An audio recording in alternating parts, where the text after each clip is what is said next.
ceremony begin.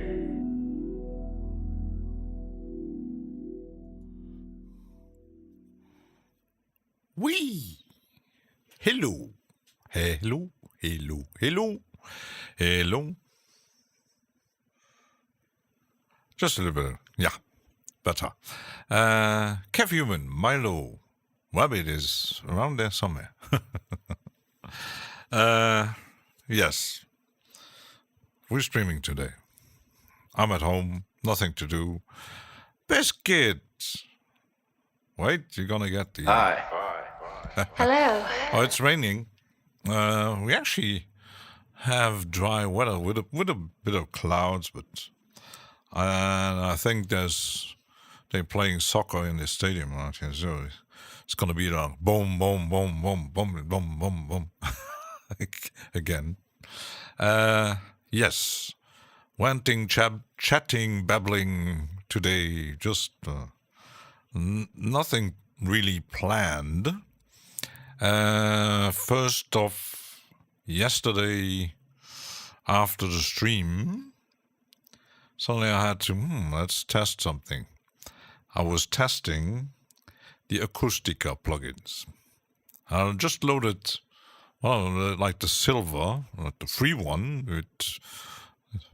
It got like 5-6 presets. And yeah. I tested it on a track, on a send, and it sounds nice, but it had pretty intensive lags. So I decided, let's clean up. And I uninstalled everything from Acoustica, even the synthesizer. Everything I got was free shit. So... DL. Was that your plan? No, actually, I choose YouTube music to avoid AI. That's not changing the music a bit. So yes, got rid of it, and I thought they changed the size of the plugin, but I gained like 30 gigabytes of space. Just a few free plugins, like synthesizer, a few effects. 30 gigabytes. I said, why just a few plugins need so much space? Even the Arturia range, if you have everything, it's not that amount of space, even if you load in a huge load of presets or whatever. But 30 gigabytes. Damn. That's a company I won't buy any shit. First of all, the price. Way too expensive. Laggy. They might be useful if you... I'm not sure if they're actually working well on Apple systems. Cosmic Simon, you are here. Hi. Hello. They're talking about The Who. Yes. Pete Townsend loved the 2600. He plugged in the guitar to make that crazy effect on... which track was that? Very famous hit they had. Baba O'Reilly or another one. So yeah, I actually heard.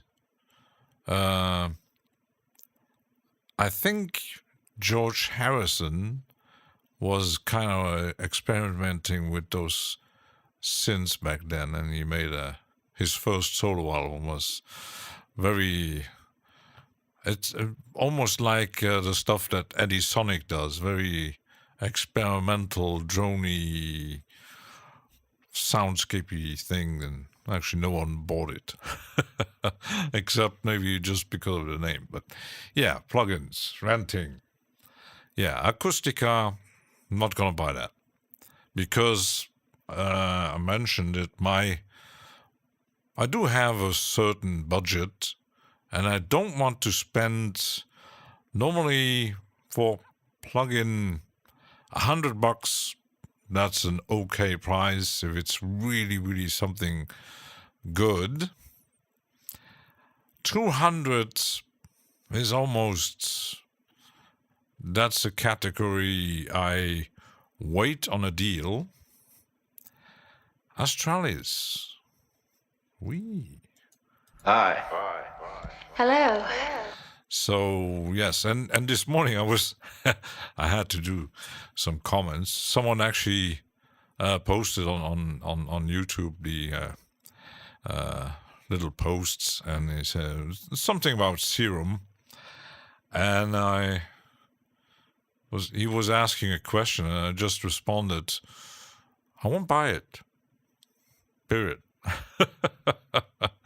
Because I think I have more powerful tools than serum. I know that that's another thing, YouTubers. We know that for some it's a business, and yes, they keep on pushing you on buying a thing, a plug-in, a hardware, whatever. They kind of, and they all playing around with the new version of Serum. Most of them, they got the upgrade for free. They had Serum 1, where they paid back then maybe $200. Cressy. Hi. Hello. So, and when you compare, I would compare it to the power of Faceplant. Sorry. It doesn't even match the power of a plugin like Faceplant, the modular system. And imagine someone investing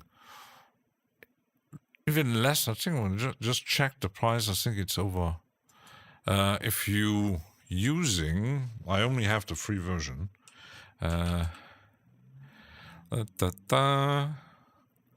Because I always was thinking about, I could actually, there is the monthly, it's it's a subscription, but it's not a rent to own. So, but Get Rack 2 Pro is, it's 149. If you just use the VST, yesterday I heard say that Acoustica has a lot of anti-pirate code included. Yeah, that's why they're so big, but I wonder who pirates on such plugins, maybe because they're expensive. I know that hackers and pirates love expensive software. That's why companies like Adobe Photoshop and all their applications and Cubase, all these more expensive software, pirates love to crack those. And we got plugins that cost over 200. Yeah, you take up a risk, and slow and takes.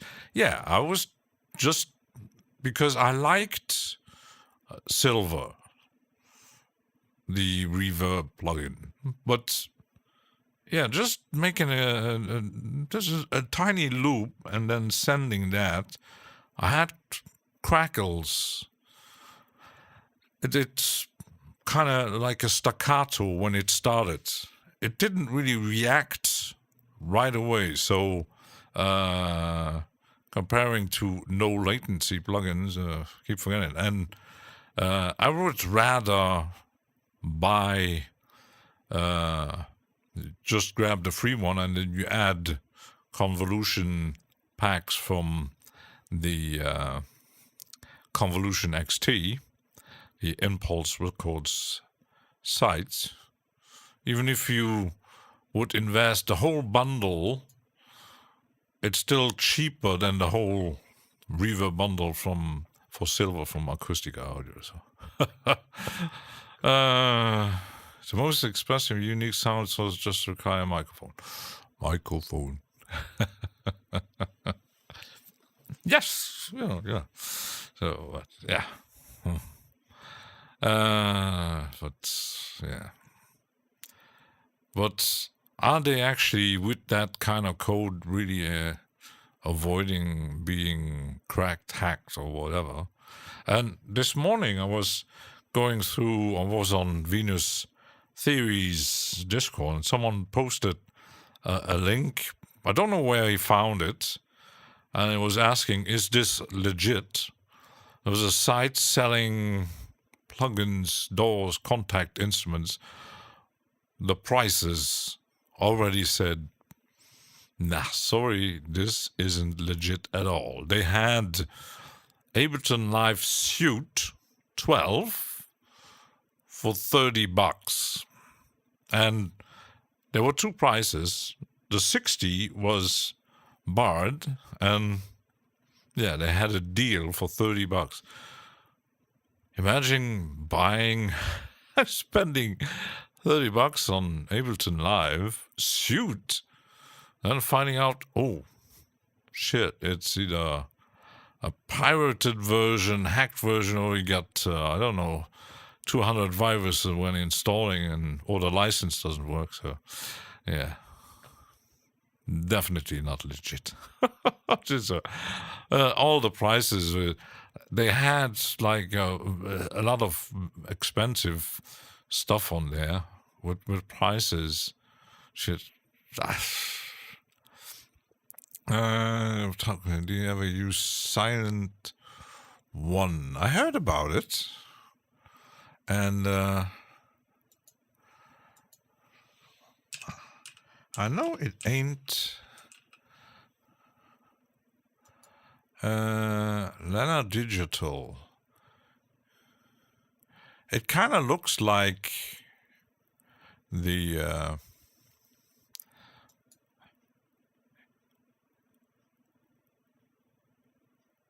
you can actually still buy it monthly, but it looks like almost. It looks like Dune, and many say it's good, but I don't know. Sean. Hi. Hello. So yeah, I'm not sure because when you look at the picture here, it does look like Dune 3, who costs a bit more. I'm not sure if you can actually, you can download the demo. Demo might sample you heard about every 60 seconds. There's half the modulation. There is a lot of limitations, but yeah. But I'm wondering how. The thing is, the last updated version is from November 2022. So I'm not even sure. It's like the discussion when Da Vinci Girl was proposing. There was a site with some instrumental reverb, some kind of plugin, and I was checking the site, and she said you can download a demo, but every link on that site wasn't working. And actually, someone actually said, don't buy it, because apparently the site is still up, but there's nothing even. You can't really buy these things on the site. So, but Silent One, yeah. Is the guy actually active still? I don't know. The last update 3 years ago. Yes, I found I had saved a site with a lot of presets for all kinds of things, mostly for Vital. And they had a series of like 3 different bundles where you could just add your email and you could download the presets. I tried it. I never actually got any email. So I'm asking myself, okay, if I can't get the free ones, how about actually buying them and never get something? It's very, very risky. And it's like I had... there's a company who made interesting plugins. They had also a bit like some... I think it was called Guys. Guys? VST.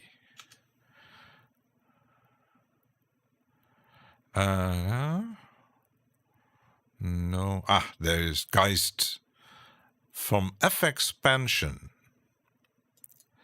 The last news on the site was that, we have been bought up, about us here,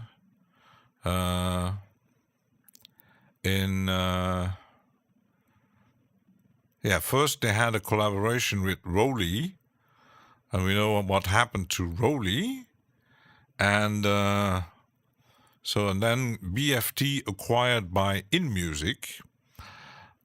We know what InMusic is, Akai and Denon, Pioneer, whatever, all the shit going on. So, but yeah, the site is still up.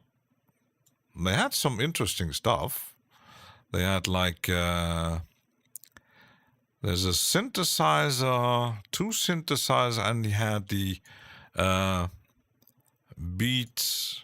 So there are 3 plugins, I think. View products. Yeah, 3 products. 2 synth and the Geist.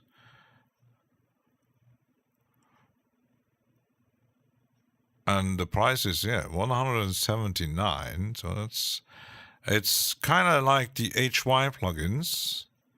And you wonder, okay, when was the last... I'm just checking the release notes here. It's already pretty slow. Already nothing happening. So...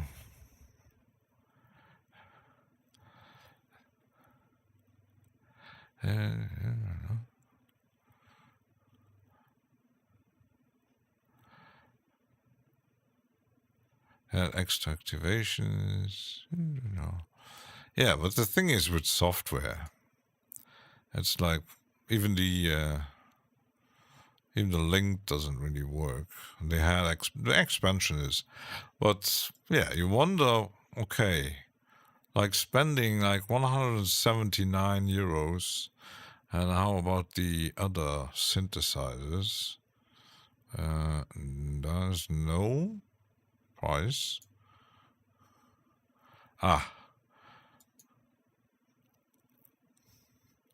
it's the same price, and Cypher is actually available at the Rolly site.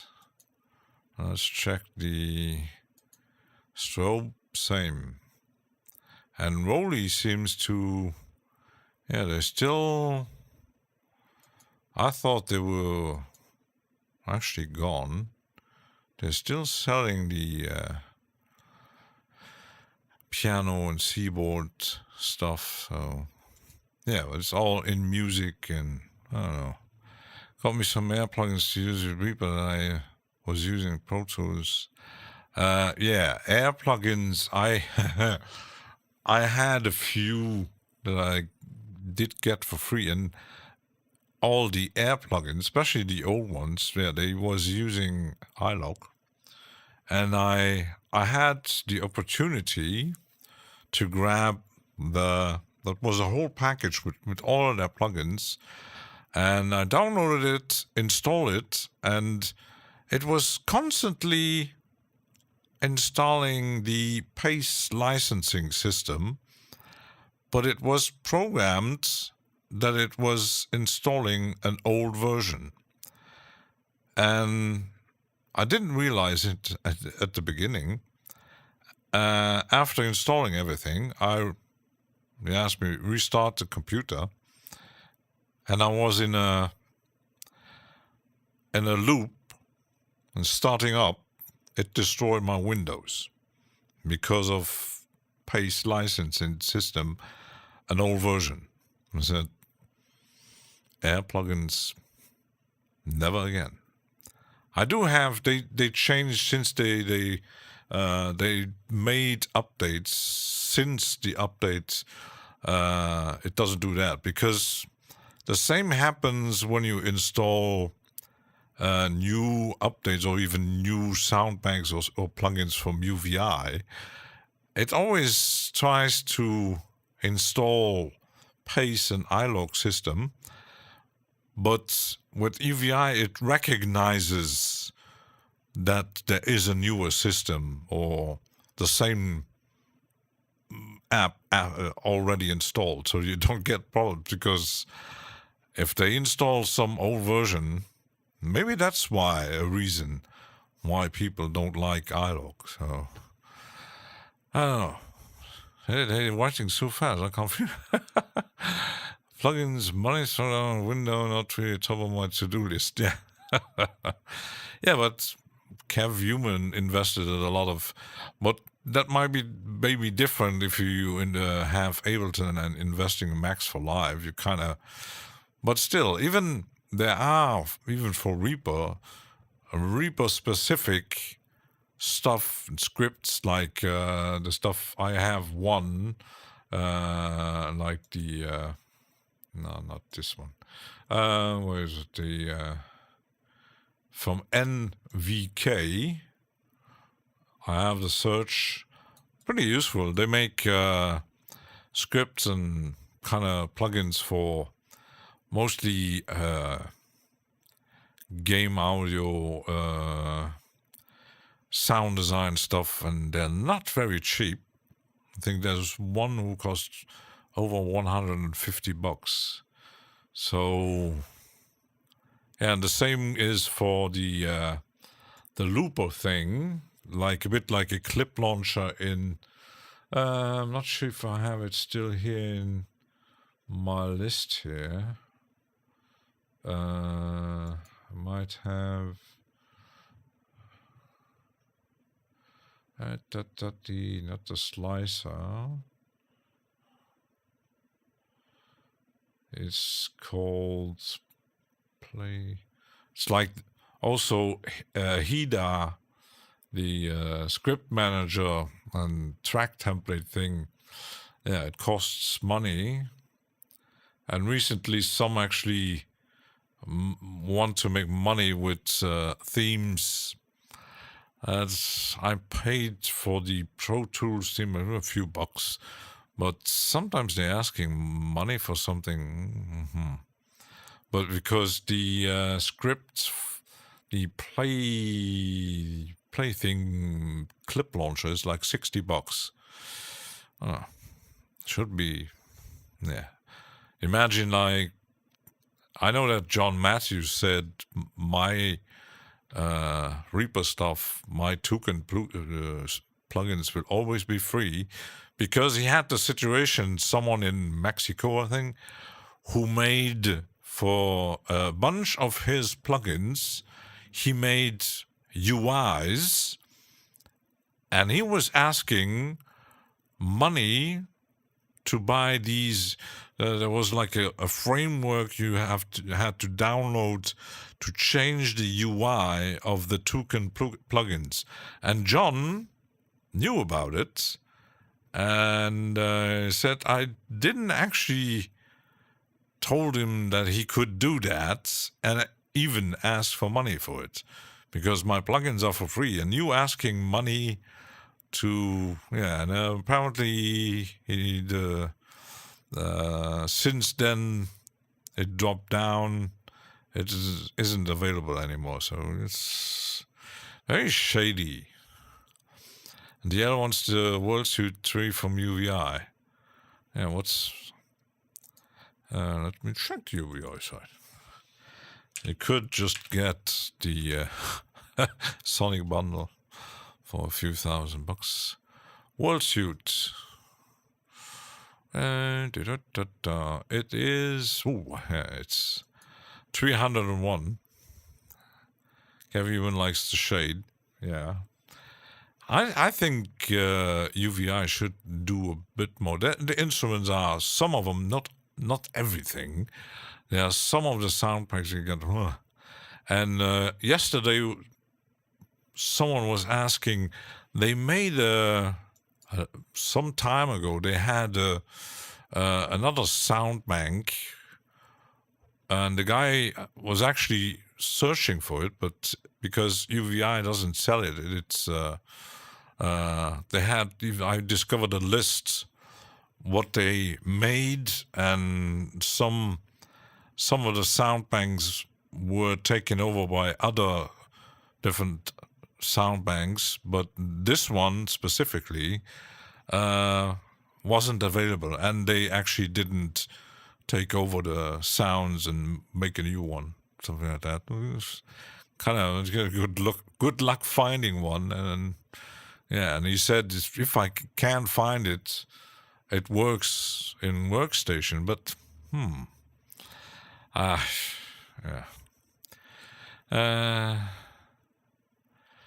if I had a Euro account with all the stuff I could do in voltage model VCV rack, I'd probably be in several $1,000s, probably more.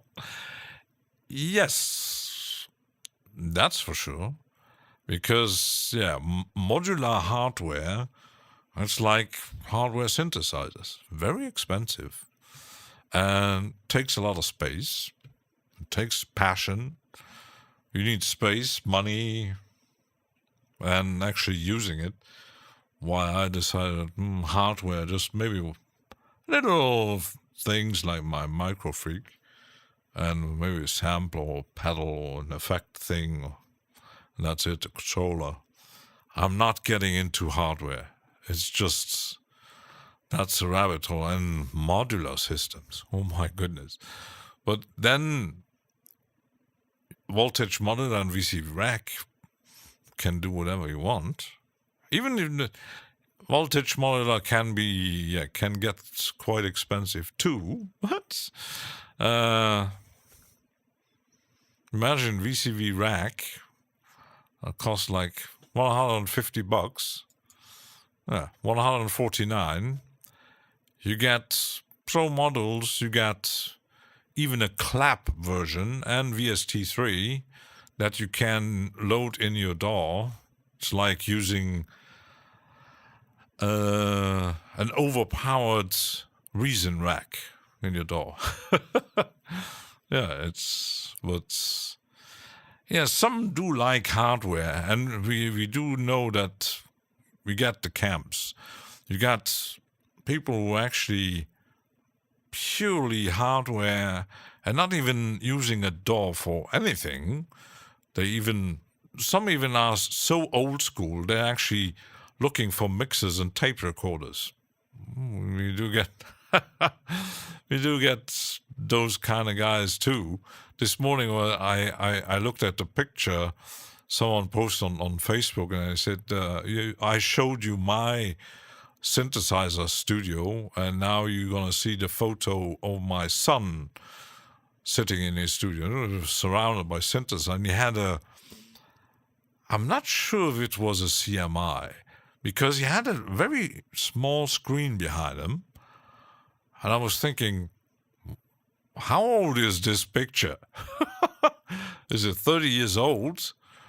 Or why is he using it almost looked like an Amiga. So Gil, Do you like music for headphones or planning your plugins? Nah. I'm not against it, but all these binaural Atmos things, nah. I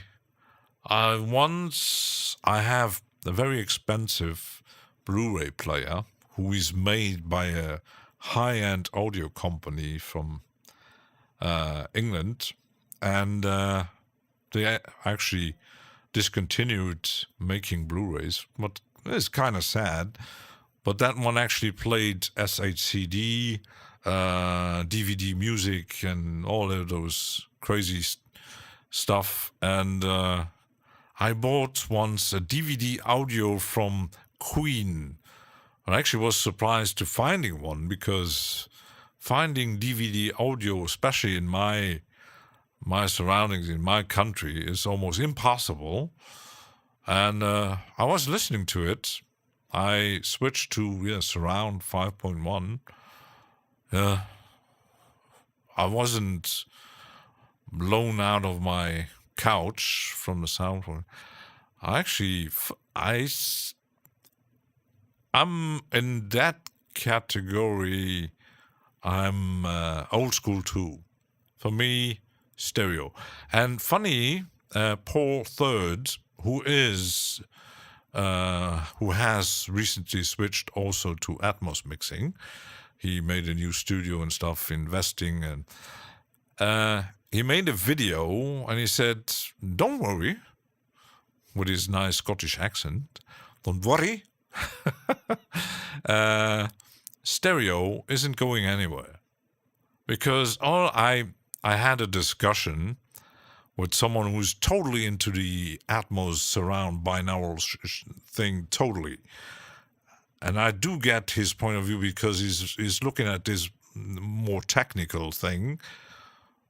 But actually, I don't know. Cressy said, Dolby Atmos 3D TVs. They stopped no one actually buying 3D. It's like you had, whenever you go into, you had VHS. Then suddenly someone, Laserdisc. I clearly remember the only shop here in Luxembourg who had Laserdisc was a shop in the big cinema complex in Luxembourg City. That one had, and they were pretty expensive, they had Laserdiscs. No one was actually buying them because the quality was pretty shit. And you had to turn them over, and even VHS was way better. And then, there's something, DVD. Oh, that's interesting. I actually liked the DVD format. Watching movies with subtitles and nice surround sound, cinematic. If you have the room and the setup, amazing stuff. And then, Blu-ray, better image, even better sound. And I do watch Blu-ray. Yes, the image and sound is nice, but actually I'm not really taking the advantage of the format. I could actually just still buy DVD, because I don't have a high resolution TV. My surround system is a 5.0, so the Atmos system isn't really going anywhere in my room. So, and formats, they always try to sell you the new thing. And some say, like, when Apple forced people, the iPhone is now forcing studios to mix in Atmos. It's fucking stupid. Sorry. An iPhone with earplugs and forcing recording studios doing Atmos mixes. People just listen in stereo on those earbuds in compressed format on an iPhone. It's absolutely nonsense. But they keep from forcing people to buy new shit because the industry works like that. It's like Weaver Beats mentioned Isotope making an old plugin, a new version of it, and reselling it to you. That's the industry. It's like the same they had vinyl. Nothing wrong with vinyl, actually. Suddenly, CD, new, expanded. Yeah, just somewhere, actually. It sounds nice. Some said, it sounds digital, but tiny disc. And suddenly they discover, vinyl does sound actually a bit better, but it's they want to sell you something, and many people actually buy for it. Cressy said in CD sales, apparently there's a new trend. I have some channels discussing about that. You had the vinyl revival, and suddenly people are actually buying CDs again. You know why? It's the same reason people actually starting buying DVD and Blu-rays again, because of the streaming services. Because streamers, you take out the risk, like what happened with Neil Young, when he decided, because of some podcaster he didn't like, I'm gonna pull all my music from Spotify. So, if you're a Spotify user, even a premium user, you pay for it, I can't listen to Neil Young anymore. He did retract, he put it back in, but imagine now every big artist would say, sorry, but I don't make money with Spotify. The music is mine. Let's take the shit out. Then the music you access is shit. Could listen to AI music. That's another thing, like the Brazilian guy who was getting arrested, or was it Brazil or something? He was putting, he made a fortune, apparently, with AI music and putting AI music on Spotify. That's, humans. Just tell them eyes and EQ and CD sounds more like mine. I'd sooner own a CD, rip it to my phone and play it. They switching now back to physical format because like streaming service like Netflix, Prime, in the US it's even worse than here.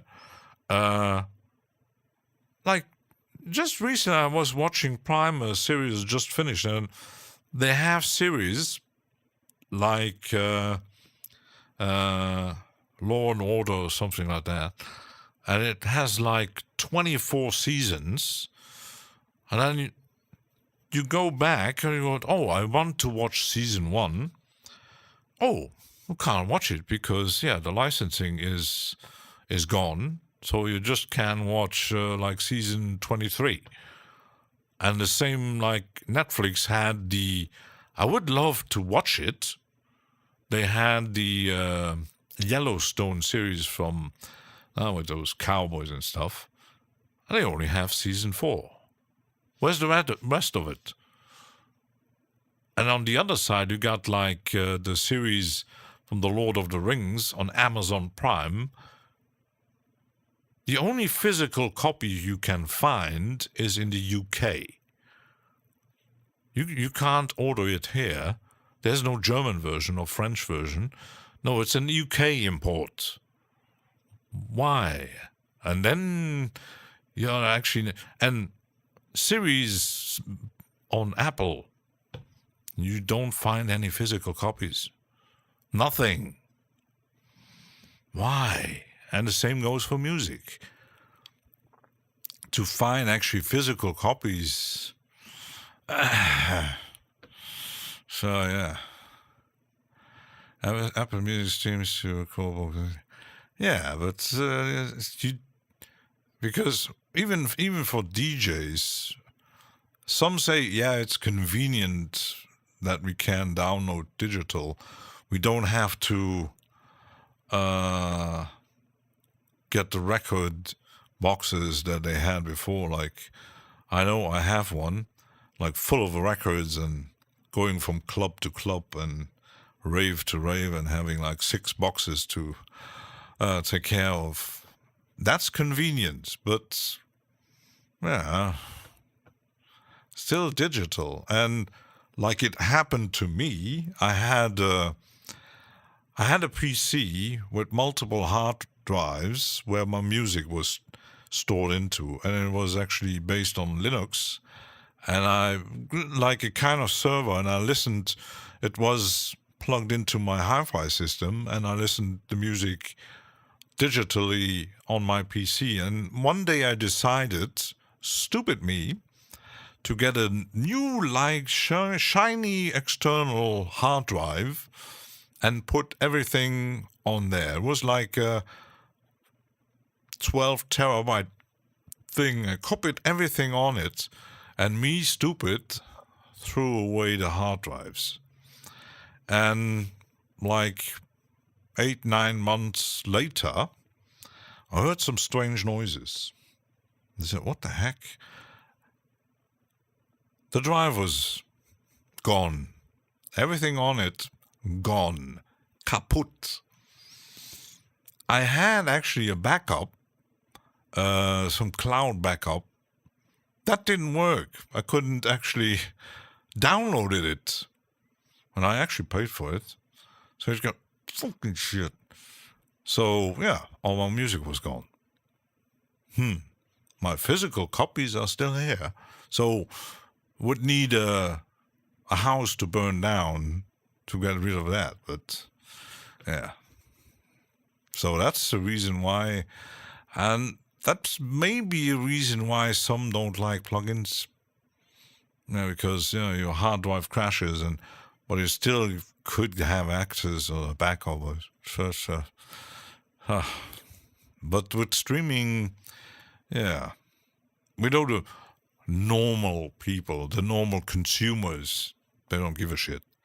But passionate music lovers, they don't.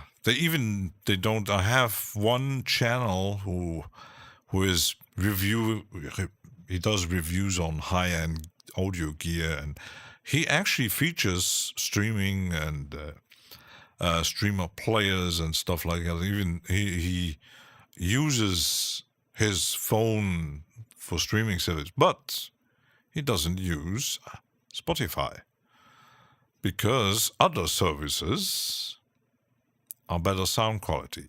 And the same goes for comparing.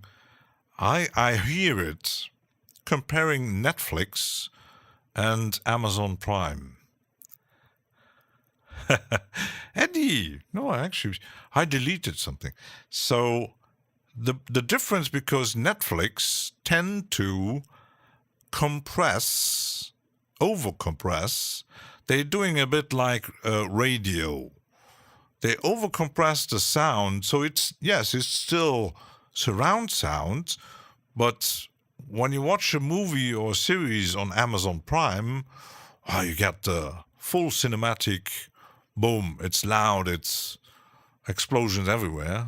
And if you would watch the same thing on Netflix, you go, why is it so low?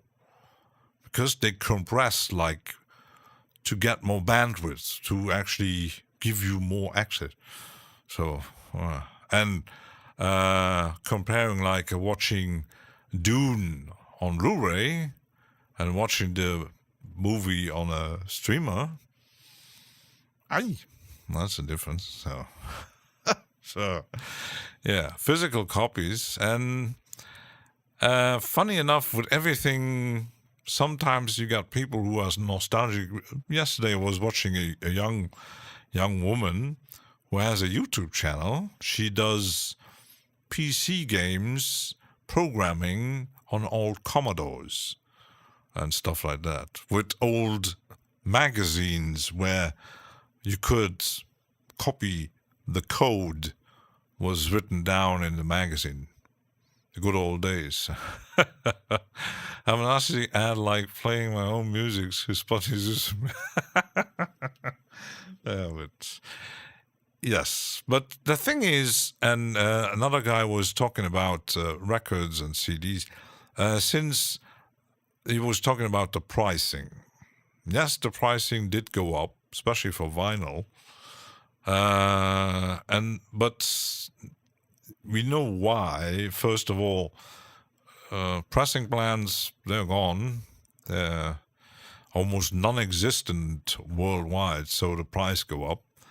And yeah, if you got musicians and record companies who say, oh, we could do a remaster, re-edit, there are people who actually ready to pay, like, what was it, the Alan Parsons project re-edition on vinyl was like $350 for all the albums. You know, whoa. But people are actually buying it.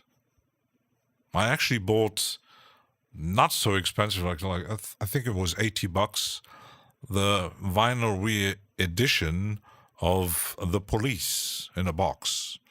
And they actually sound pretty good. But because I never had The Police on vinyl, I only had CDs. And the CDs, they sound... And that box that was an investment, but sometimes they do like just one album. They do a re-edition specialist, like they did with Dark Side of the Moon, The Wall, the stuff from Rush. I mean, like very famous albums. Remaster with bonus with CD, DVD, Blu-ray, 5 vinyl plus a book in it, plus lyrics and images and whatever. So you got a box. Oh, it cost $200 for one album. But there's still people buying it. So, yeah. Yeah, the box set thing is now, it's a marketing tool because now they actually stopped it. We had, it's a big media chain who sells washing machines and hi-fi gear and coffee machines. They were known, especially in Germany, always known to have a very large music department. But they reduced it because apparently the new generation, they don't buy anything. But some years ago, you could go there and find vinyl re-editions, mostly, but also collector's editions.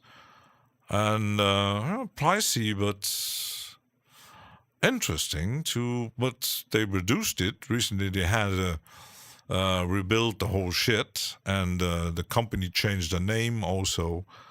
And yeah, they don't even sell movies anymore.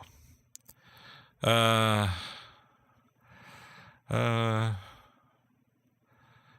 had the police in my EV mirror, better. Nenko, there is. Hi. Hello. So yes, me ranting a lot. And same with, and it's all a business. YouTubers trying to sell you something. Bonjour. Il y a un autre français là. Eddie, il est où là?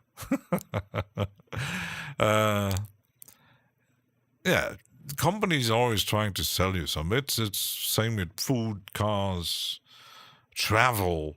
Like, oh, imagine being on a white, nice beach, really nice, with palm trees everywhere and nice. They're selling you a dream. And then you go there. First, you're stressed. You paid a lot to get there. You paid a lot for the hotel, and the hotel is shitty.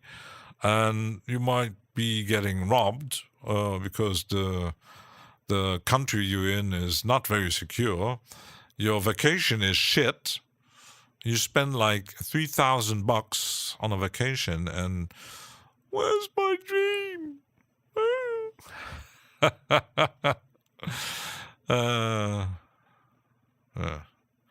How did you fit the police in a box? It's a vinyl box. Yeah, it's still one of my all-time favorite bands. So, Dream No Real. Yeah, exactly. They selling you something that isn't really. They always, when you look at advertising companies, they're always selling you something like, this washing powder makes everything white again. Twin Cities. Hello. Do you own an MPE controller? Kind of. I have my launchpad. Well, I think it does MPE. Maybe not as good as the some of the synthesizers companies we know of, like Osmos. Really, if I had the money, I would buy that. But yeah, that's pretty much the only MP. I think a Microfreak sends MP, but wouldn't want that wash powder. You might need the color washing. It's just soap for that, damn it. It needs to make your clothes clean and maybe nice smelling, but there's a lot of they come up with techniques and they okay, it's just soap. So yeah, but yeah, the industry. I have a broken key on my M audio. Ooh, that's not good. That's not good. Well, if you can repair that, it's not. He's not here at the moment because he got a keyboard repairman here. I couldn't repair that myself. I've seen videos about it, but I think bloody expensive. I want to kill fish on. Yeah, it's. That's another thing because they're with some products we're using, like, holy shit. I recently seen a report about the most rivers, and especially the Seine in Paris. Like, the quantity of microplastic is what's swimming in there. It's just so, yeah. Oh my goodness. I think humans won't survive that shit.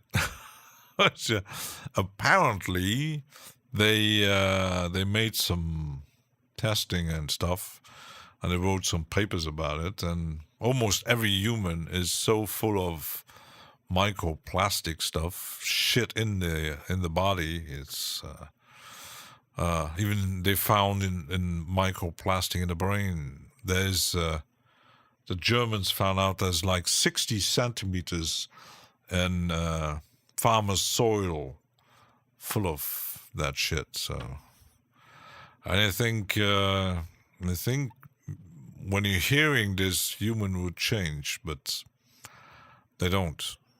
It's like kind of we had here in Luxembourg, our environment minister decided we could do for people doing littering, and especially cigarettes, we could upgrade the fine when you do littering.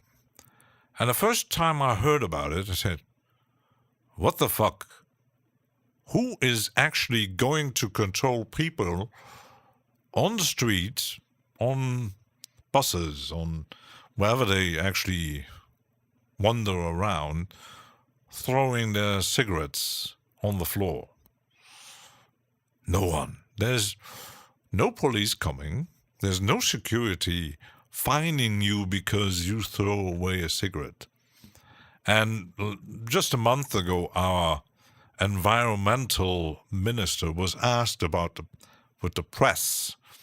The press said, yes, it's like when you get caught, it costs 150 euros. But she asked, who's controlling this? Who is doing the fines? And he's saying, yeah, it's just preventive in case of... What the heck? It's like doing a fine on microparticles in the air.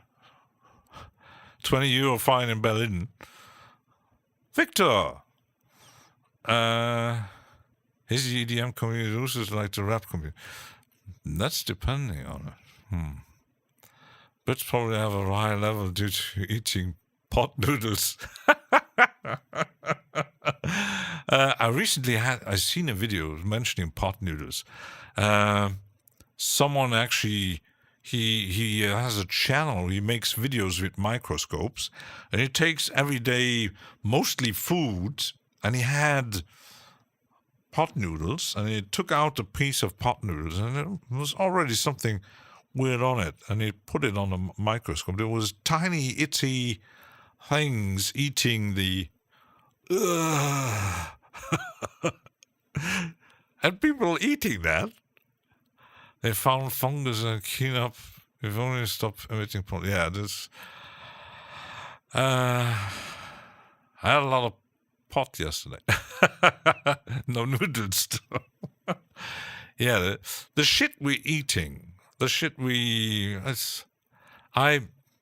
sometimes I had people on the phone. I had a lady phoning up, asking the question, how about the air pollution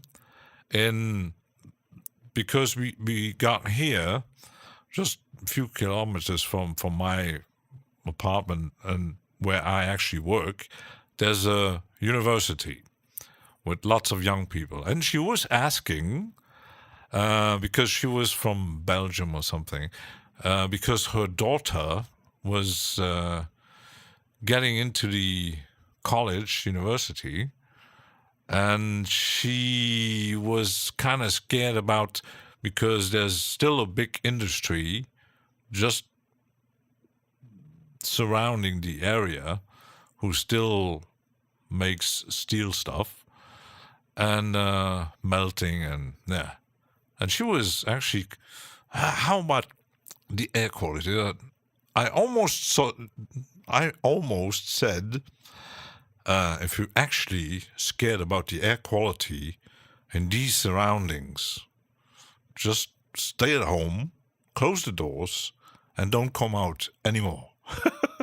I almost said it. I said, I just transferred her to another service. They probably said something more stupid than me. Almost did. Because if you're really worried about the air quality outside, you might change your way of living, or you go into, even if you find a very lonely island, you might... the rap community hanging out and thinking that the other person is cool with you, and the next minute the guy is double crossing you, and then try and say that you double crosser. Anything nice humans that destroys fluids in their life, millions of things. Yeah, it's like a description. One scientist once said, humans are actually the only animal on planet Earth who actually shits where he lives. He pollutes where they live. Animals don't do that. Most animals try to avoid their shit, or they make markings for their territory or whatever. Some lay their eggs on it, some bugs, but yeah, we actually pollute like crazy, even with our shit. So, what we eat, what we shit, is pretty crazy. Yeah. It's a big ranting stream today. Nenko like cats. Yeah. Cats are even smaller than we are. They even know when you get them their food, you go, I don't like that. Give me other food. I don't like your food. Give me other food. So, industry, and no matter what kind of... I do like the cats do. You got a you got a box, a litter box, Yeah, but the thing is, when I had seen a video was some countries are really you really think, dude, you're living in that shit. Visit India after you will hate civilization. Yes, there was some guy, I think he was British. He was filming around, I think it was New Delhi, or a big city. And there was a river, and there was a guy sitting, there was a bridge. The guy, who was Indian, was sitting on the bridge, and the water was full of plastic litter. It was totally crazy, and we all know about it, how dirty, shitty they are. And he was asking, wouldn't be that a good idea to actually clean that up? And he was looking at the guy and said, wait, cleaning? It's like someone filmed two women. There was a special holiday, and the two women were washing themselves in the Ganges, their very holy river, and they were surrounded by some foam, like 2 meters high. There was apparently some pollution spill from an industry, highly toxic, and the guy said, come out, it's that thing is dangerous. And the only answer he got was, oh, it's a holiday, we must do this. They were washing themselves in that polluted water because it was a holiday.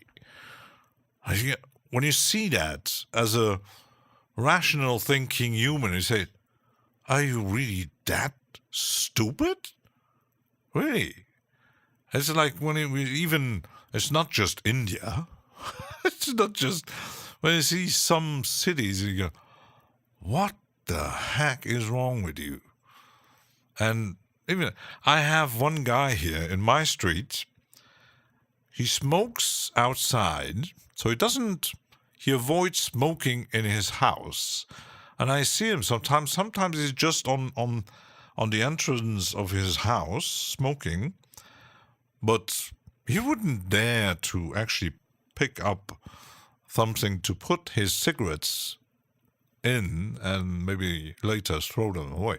No, what he always does, and I see him many times, no, he throws the cigarettes on the street. So you ask yourself, are you really that dumb? You would, even the best way to maybe shock these people, actually making like cup noodles with tiny bits of cigarette stumps in it. Let's go, eat. Feed stray animal because they need you. Yeah, it's human is not worse than any cat and dog, and humans too. Not just too many, but I think we are just. I wouldn't throw them all in a big pot. There are some good humans, at least those in my chat here. They're good humans. I hope so. But having been to Venice, the streets are nothing but shit. Yeah, I can't imagine. I wouldn't actually dare to actually try to fish in the lagoon of Venice. I wouldn't dare. And I heard something crazy that might be the thing for the Americans. Did you know that New York, the whole city, is built on trash? Because every time the New Yorkers needed land to build their shit on, they throwed in trash, not rocks and sand and whatever. No, trash. The whole city is built on mountains of trash. Miles and miles. It's, when you hear this, it's holy shit. It's when you analyze the ground, they shown like they made they actually on a they planned something and they retracted it because of new laws changing, and they was taking away the shit. Oh my goodness. And Angus says Paris is built on corpses. Imagine not just Paris, but when the amount of trash humans actually, and especially maybe back if we go like 100 or maybe even 40, because they always mention the Industrial Revolution. Even when back then, it was mostly polluting the air and the water with all kinds of stuff, but they didn't have plastic. But when you go back 200 years, you might, in big cities like London or Paris, it might be, very dirty and not very clean either. The water was polluted with all kinds of bacteria and whatever, because we're shitting everywhere. But if you live in the country, you might be a bit more safe. But then something happened. The industry of the chemical industry, the plastic, the oil industry, and all the shit they're producing. It's the amount of it. Oh my goodness! When you see I've seen there was a series on some murders, and they shown it was Atlanta, some American city. They didn't have, and they still don't. They don't burn the trash. No, they're still using landfills. And you talk about the Indians, you Americans are not better. Huge mountains, and sometimes they find people there, like dead people. It's crazy shit. So and every time some humans might say, "Oh, I don't do that." Are you sure about that? Animals were way better than humans. They lack evilness. Yeah, and when you look at the whole thing, as you said, something is wrong with us. Something happened, like, I don't know, thousands of years ago, when we actually had the idea to walk on 2 feet. I think so. Maybe in the beginning it was still okay, but it's sad because some people are okay if you all thought the thing ahead instead of to be, and greedy, the greedy stuff. It's like the story when it comes to greed, because the shit happened to SOR and their YouTube channel. That's another thing. It's when I was thinking about greed, just thinking about hip hop. When hip hop was coming on in the ghetto, there was ghetto parties and coming together, the neighborhoods, and DJs playing music and mixing and stuff like that. There was no money involved, maybe sometimes, depending on the block parties and stuff. And suddenly they made music, hip hop was going on.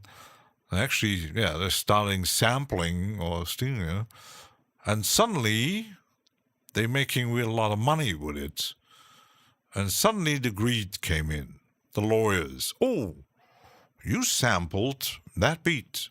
Oh, you sampled Kraftwerk. We need a part of it. It's illegal. You sampled. What the fuck? Really? I know that everybody needs these days money to live, but that greedy shit. It's like, what you used, and these days it's getting even really weird because Bolo, I'm not sure if you know he made a video or live stream something, and he is a Splice user. So he used a Splice sample to make his beat, and suddenly he got a copyright strike from some unknown company saying, "Oh, well, that is mine." I said, "Wait, really? That's a Splice sample. I used a Splice sample." And yeah, he had gotten a copyright strike because someone actually saying, "Oh, that is mine." It's a Splice sample. Yeah, it's you get that stuff, and it's your stuff to use, and others use it. Don't come, "Oh, that's mine." No, actually, it's Splice's. You just got you can use it. When you see one can't survive, especially, tending to agree, even though bonobos can be quite deviant. Yeah, with animals, that's a survival thing. They're even like when you're watching chimps or gorillas, or when you got, especially with monkeys and apes, when they're actually in big packs, but it's wolves and hyenas and lions. That's a survival thing. They don't do it because they're evil. It's I seen a series about so they analyzed two different chimps in one part of the jungle, and one was even bigger, and they had one big giant fruit tree for themselves, and they actually made war, those two camps, to get access to the fruit tree. Well, yeah, it's survival, but humans are much more devious when they know about resources or wanting something the other one has. I always explain, I had some scientists explain that it's when you get a chimpanzee who's suddenly starting hoarding fruit. He actually said banana, but he's amassing fruit and he doesn't share it with his other chimpanzees of his little troop. The scientists would say, something is off. That's not a normal behavior for a chimpanzee. But when you compare it to humans, when someone is amassing huge amount of money and properties and whatever, when he said, "All mine, everything is mine, I'm sitting on it," no scientist would say, "That's not a normal behavior. That's a billionaire." So, who needs billions, let alone trillions? Yeah, it's that's a human treat. I don't get it. Everybody needs or wants a house to live in, food on the table, maybe a job, decent job, good living conditions. But the greedy ones, the world is ours, yours. Yeah, greedy humans, and some are really ruthless. Aquarius. Humans are devious. True words have never been spoken. Yeah, yes. When even sometimes it's not even just money. It's just sometimes a very stupid reason when you see neighbors fighting each other over something. "Oh, your branches of your tree goes over my territory. It's my territory. You got these Karens, how they call them. I just like recently some old lady got arrested because there was another pregnant lady who was she had a buggy with some food on it, and she was trying to sell them to make money, and this old lady was actually also a racist and was calling her, pushing her to the ground because she was a racist, and instead of just caring about her shit, she cared about, why are you selling those shit in my neighborhood? You know, what are you, Hitler? Basic, it's like the twin says from SOR, just mind your own shit. Everybody, we are all humans, and we should actually get along. But sometimes you get people, what do you care about that? It's like I would care about all you people doing your shit, and why are you doing it? Why? It's like some say, why are you using VCV rack? You should use Reaper. Otherwise, I will destroy you. Kind of like that. You need to use. Why are they doing that?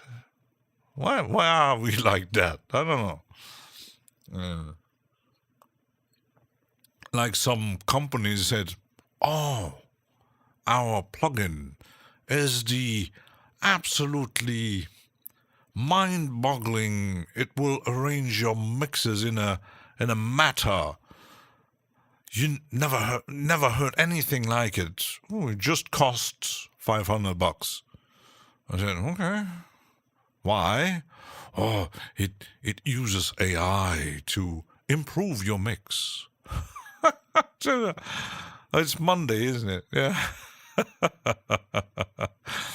Biscuit has no energy. You need to hoard bananas.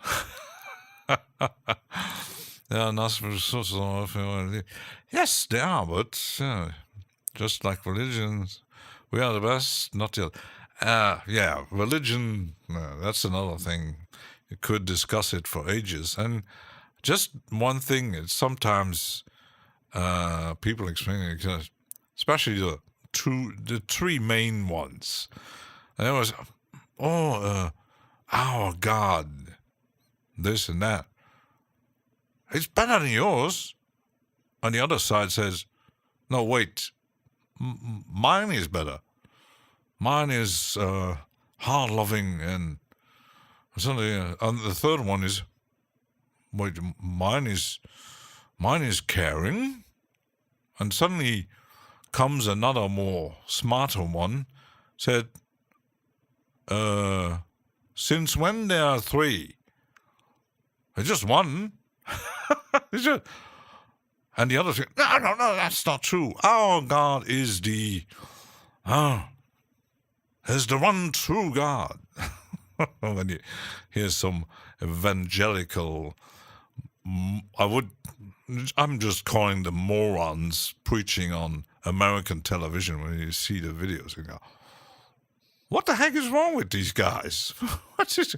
Like some friend preacher girl of the orange orangutan sitting on the American throne. She was like some of the last holidays. She was selling for $1,000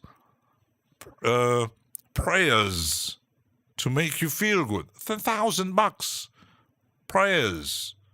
She said, what the fuck is wrong with you? Oh, God is the goddess. Yes. It's that's crazy shit. Only humans can do that. Even making money with the first time I've seen the craziness of that shit, it was because in my teenager years, my mom did send me on vacation, and the organization who was doing that was a kind of Christian woman, very conservative kind of association who made like the summer camps in America, in the U.S. We had some of those too. What is it? It's the organization, it was religious based. We always had a preacher with us, so that was also one of the things. There was always a preacher with us. You have people doing the surveillance, like adults and stuff. And once we had made an excursion to that French town where apparently some miracle happened, in Lourdes. And back then we were metal fans and listening to Venom and Metallica and Slayer, like Satanists. And we was going through town, and the whole town is just one shop. It's like, the funny thing, they had these little plastic bottles in form of the Madonna to put holy water in it. The shops were full of it, full of that crap, crosses and images. And I said we were like 14, 15, 16 kind of thing. I said, wait, what are they selling here? It's a fucking business. They're selling you an illusion of something to heal you. It's not working. It's bullshit. And they making money out of your stupidity. That's what it is. You say, I'm gonna buy that little thing and I put some just fucking water. And you, I'm gonna heal myself. I've seen the people thinking, what the and I was 15 at the time. I was smarter than they were. He said, why? He said, well, what is wrong with these people? That's how this world works. It's tap water. Exactly. Yeah, there were thousands of people. They had these where apparently she appeared. There was a water source, and that one was holy. It was healing water. So no, it's water with bacteria in it, and maybe some microplastic. I don't know. And when you actually read the stories, Jesus actually got into a temple and destroyed there were some merchants. I clearly remember that story. It was going into the temple and they're actually selling holy shit, and he was having none of that. And and they're doing the same thing. Like selling prayers for $1,000. So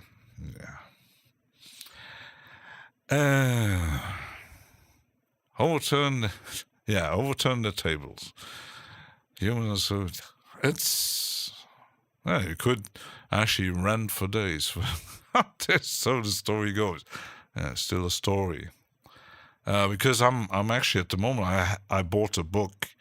A woman wrote a book about the story how Christianity took over in between the year 300 and 500 after,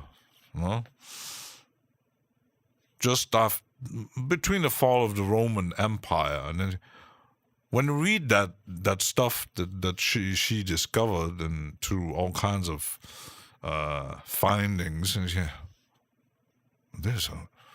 what the heck was their problem? How Christianity destroyed humanity? Yeah, they did some things, and you go, what the heck was wrong with them? They were violent, and we do know they're making wars about it. What? Why are people actually doing this? This Bible has been edited to all the Gnostic stuff. Yes, you can imagine if you really would find the very first version of it, of all those texts and stories, because most of it was actually handled through telling stories, not writing them, like 500 years after the fact. How the Galileans did a book, didn't even know they were against science. Yeah, they were. You just hear the story from Galileo when he said, "Oh, Earth is round and Earth is revolving around the sun." I said, "Hypocrite, blasphemy!" They almost killed him. You have to retract. And I read about the story about Darwin. Darwin was a Christian. And when he wrote the book and found out his discoveries, he said to his wife, "Shit, something that actually goes against my beliefs that are always, it's, this is flat. Definitely flat. Flat, period. Earth is flat. I have proof. I could put my thing on the table. It's flat. Yeah. That's another thing. How can someone be so stupid these days in our scientific age? Da Vinci Girl. Flat is only for flat. Aye. Hello. I can't imagine why people would be that strong for a simple belief like this. And when he heard about this stuff that they, like, I read the story about the Spanish Inquisition, what they did to women. They killed millions of them. And it did get so far that you couldn't trust anybody, even your neighbor. If you had a beef with your neighbor, he would say, you go to the local church and say, "My neighbor is a witch. She bewitched me. She put a curse on me." Man, you gotta know what they did after that. Millions they killed. Or like the story I read, it wasn't even religious based what they did in certain, especially in the UK. They had a device, it was in the 18th century, where they put women who were too loud, who were talking too loud against their husband. They put the woman in, and then they put the device over the river, and they put the woman in there, and put it in, put it back out, until she was silent or dead. When you hit these stories, what? Really? It's when you hear those kind of stories, you go, whoa. And these days it's like other stories. We had a discussion at work once because I work with two other ladies, and these days we got the situation with men and women, because women now these days, they have a bit, it's still not perfect, but yes, they do. "Oh, do you want to want to go out with me?" And they can say no, and some don't like it. So, I'm the alpha male. Yeah, they are primitive. And sometimes you think, our ancestors, like 250,000 years ago, they were primitive. but yeah. They still act like sometimes you think what's yeah. People were absolutely primitive. Yeah, it's and they some didn't really evolve, and some scientists even say now there's a new theory. It's not very new. It's some psychologist wrote a book about it.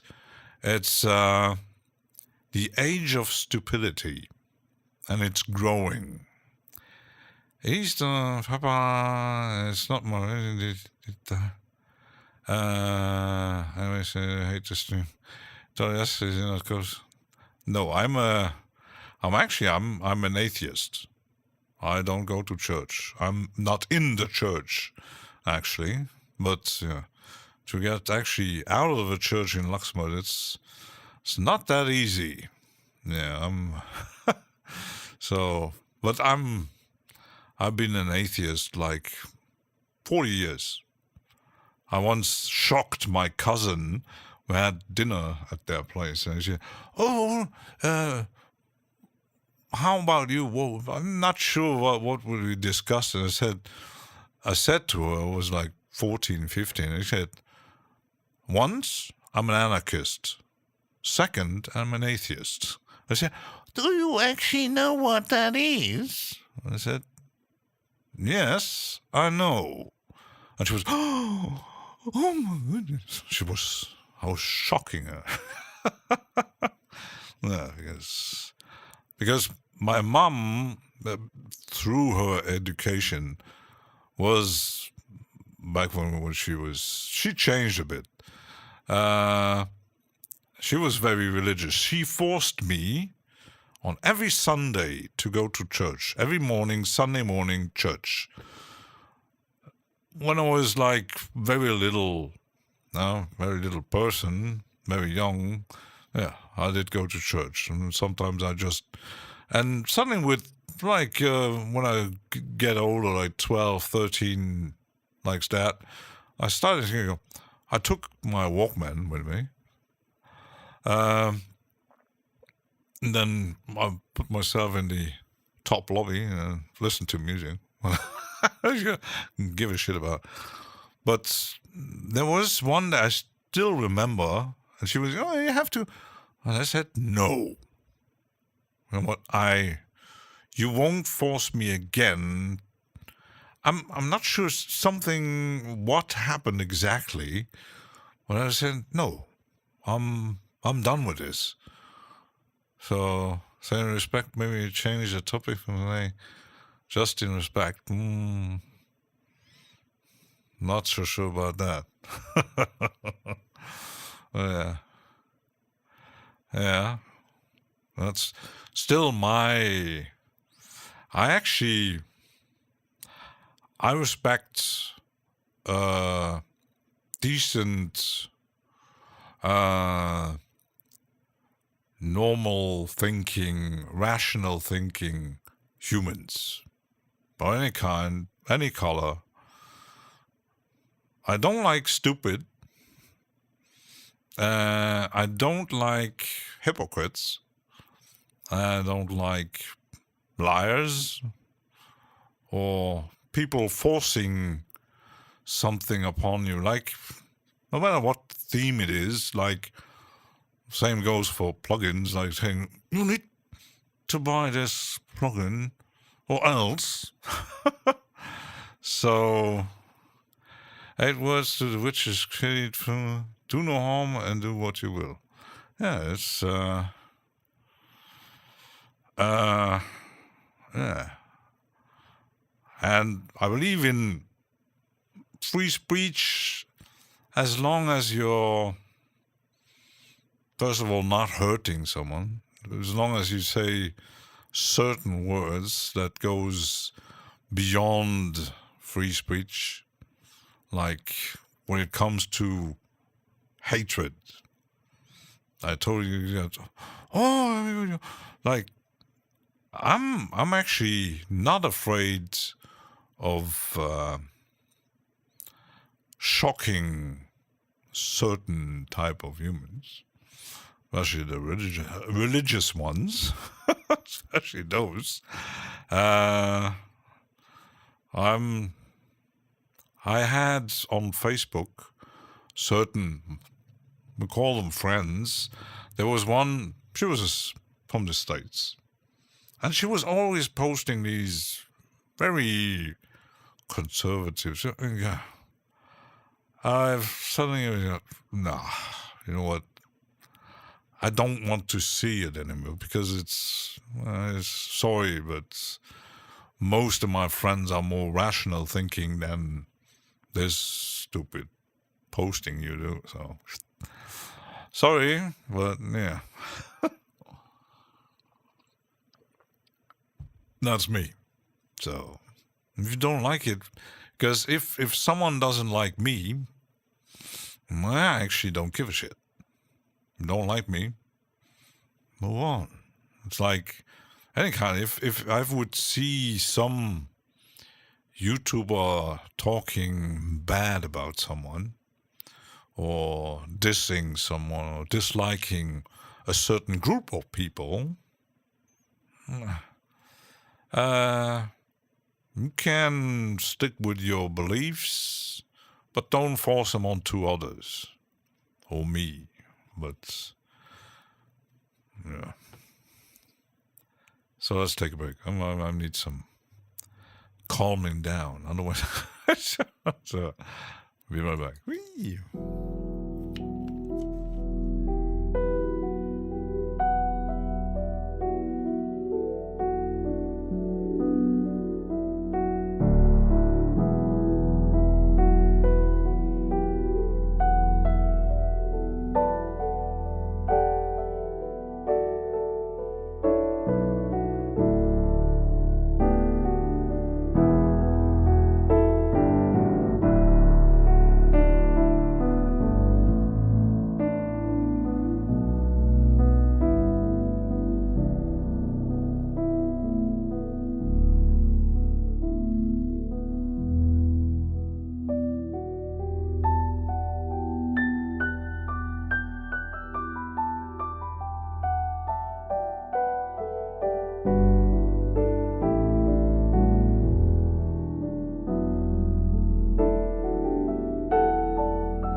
Nice piano music.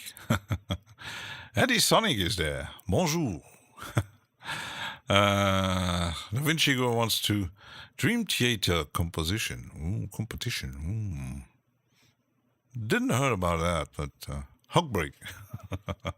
Now I'm back. So let's make some noise. I made some drones this morning, and I was working on them to make them interesting.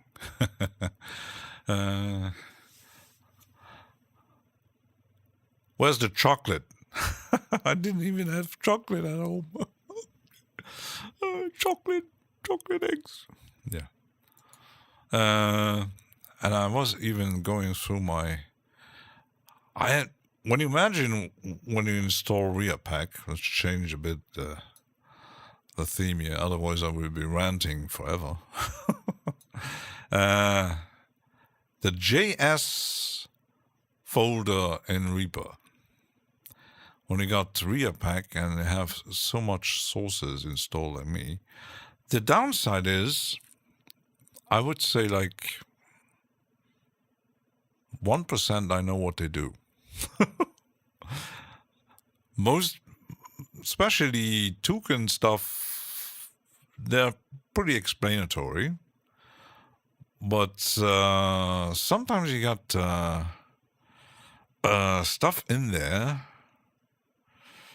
that actually, because I was actually doing sorting of some, I'm making folders here, right? These, I know this is a synthesizer. Let's play a JS instruments here. Oops.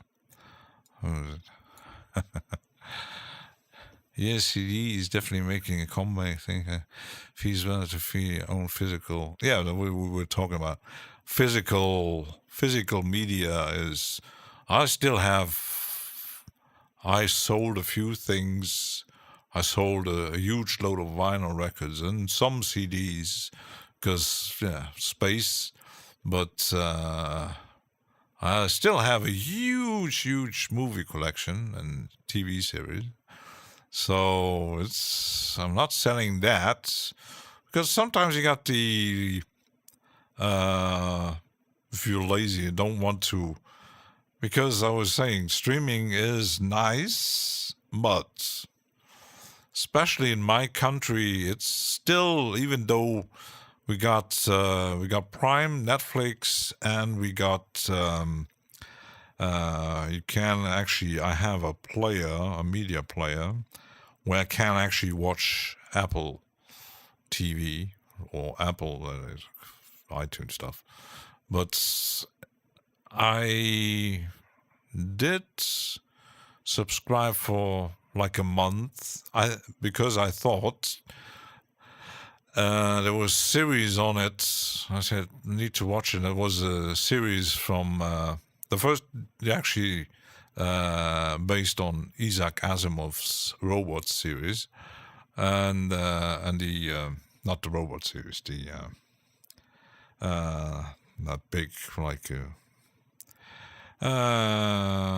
foundation based. It was interesting series, but I thought they had the Westworld. I wanted to watch that, but it wasn't on it. It's actually nowhere. I don't have any streaming service who had Westworld.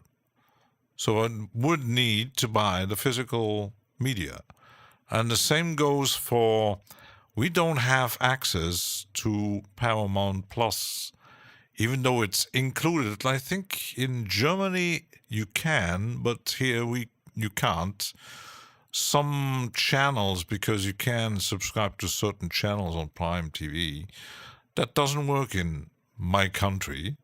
So I can watch Picard and Lower Decks, even though I don't really like that one, and even the Discovery, but Brave New Worlds, it's not on it.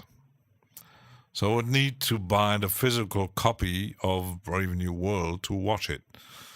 Like many other series, you don't have access. So, j'ai fait une émission plusieurs, je suis like an online jam. Ooh, Eddie wants to make a droning online jam. I made once an online jam with, who was it? Andy, Will, and I was just playing the drum machine. So Eddie wants to make an online jam. So yeah, JS plugins, what was this? So Yutani mono bass synths, especially the Psyche House stuff. It looks like shit. Let's see this. 1, 2, 4, 5.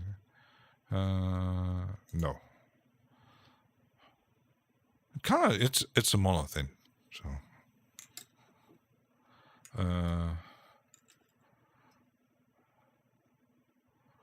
Why don't I hear a sound?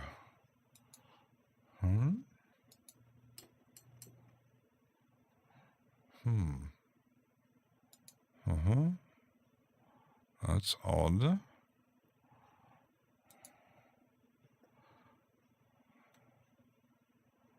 That's very odd. Very odd. Very odd. I don't hear any. Let's move it back in. Yes. If I do multi out. Yes. There's no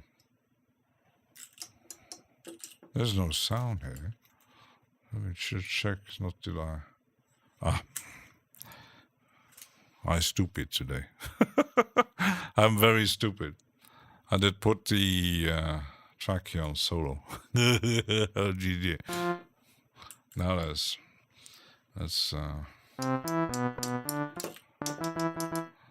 yeah, it sounds not really. Oh. Making jamming, make dark ambient, only use recorded sounds in nature with a zoom recording, add the effects, make it dark ambient. I sound and instrument dark.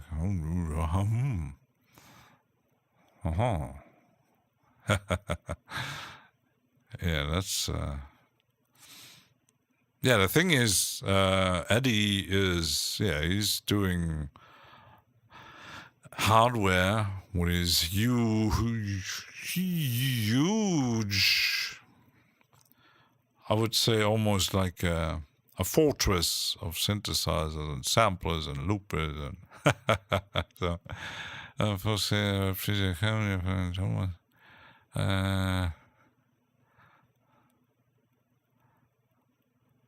yeah, the only la seule chose c'est je devrais déjà tout préparer en avance quoi. Comme j'ai pas de hardware. Yeah, well, it's an idea. I made it with I even made it with the SOR team once, where I was actually first time playing my mini freak and doing some crazy noises. Where's that noise coming from? It sounds kind of cheesy though.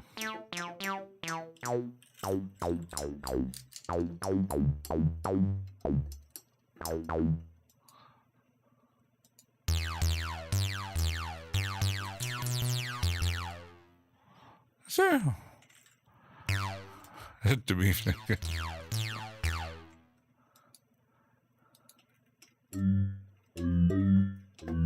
not sure if I actually had a need for that kind. Oh, yeah. Game Boy from Hell.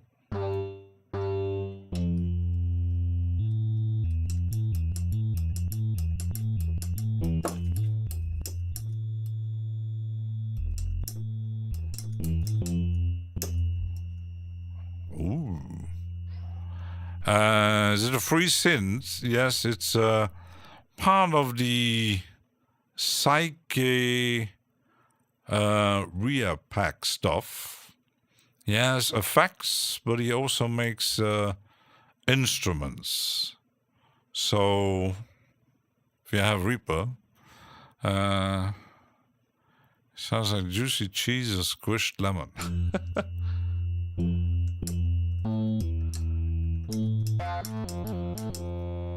And depending on what notes you're playing, it actually gets interesting.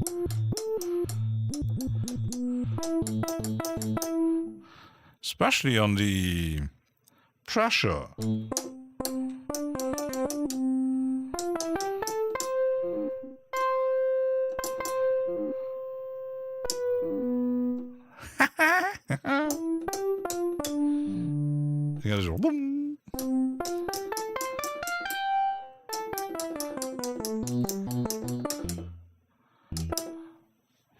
Actually pretty, not so bad for free plugin. But yes, it just runs in Reaper. That's because someone actually once asked if John Matthews would make his Toucan series also for a VST format. I said, not think about it, because might be because you need to buy a license to make VST some, or it's maybe more work to. I don't know. But he said, no, I won't be doing that. So we can hear your nails hitting the keys.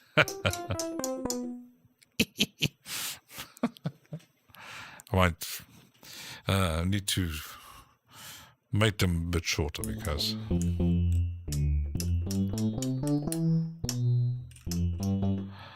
sometimes you gotta hear the keyboard and stuff. It shouldn't pick up too much noise, but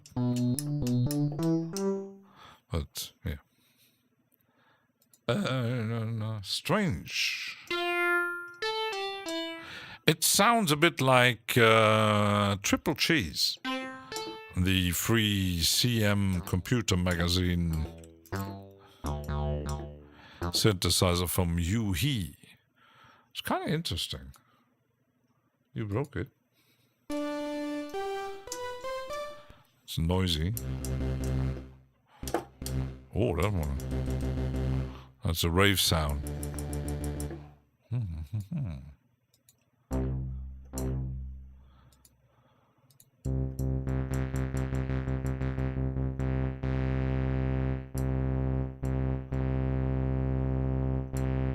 It has built-in different filters. It's interesting. Must be a lot of work to do that kind of thing. But interesting.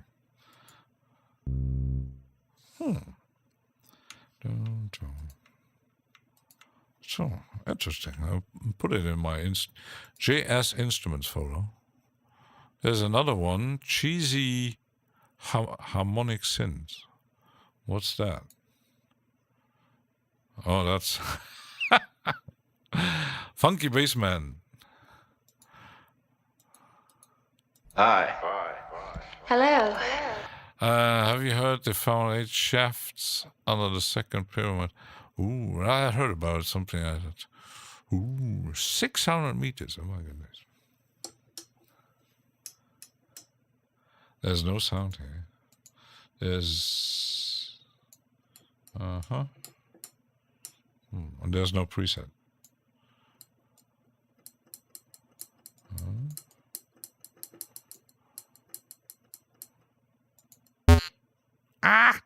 Oh my goodness. That was loud. And you only hear it in one. One side is louder than the others because I got my...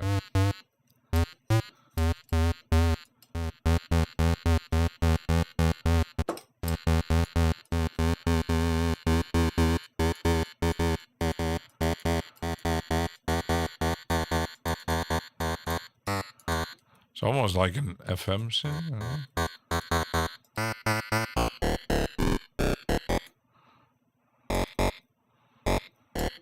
Yeah.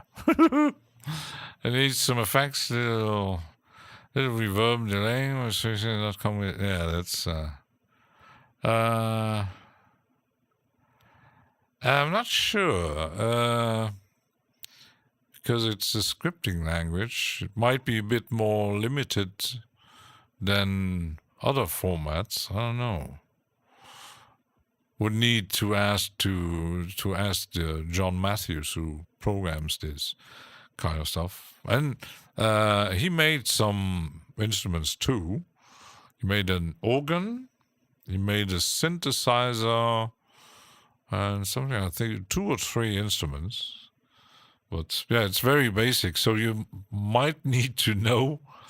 The other one had actually some presets, but this one doesn't. So actually, to find a really sound design tool to find the right sound, it's like starting out with a init patch on any plugin anyway. So, well, yeah, it's interesting. I'm gonna put that in my instruments here. So, because I was down here, and there's a whole range from ZE. So that must be an effect.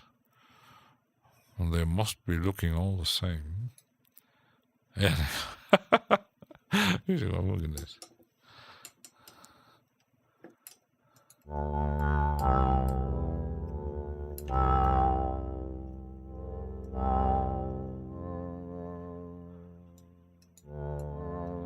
It's actually the same thing, but with different settings. So,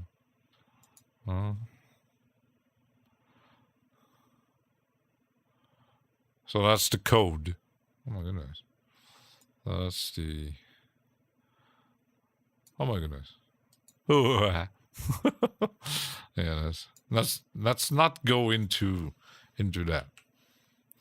Yeah, so morphodist. They all look the same, but this one doesn't sound anything. I think that's an effect. Must be an effect. Must be a distortion effect or something. Oh, there's a musette organ. How about that? Let's play musette.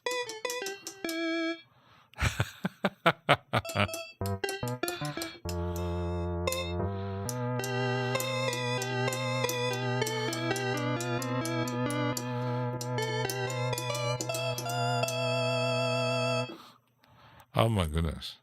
Set slider MIDI controller, really? Huh?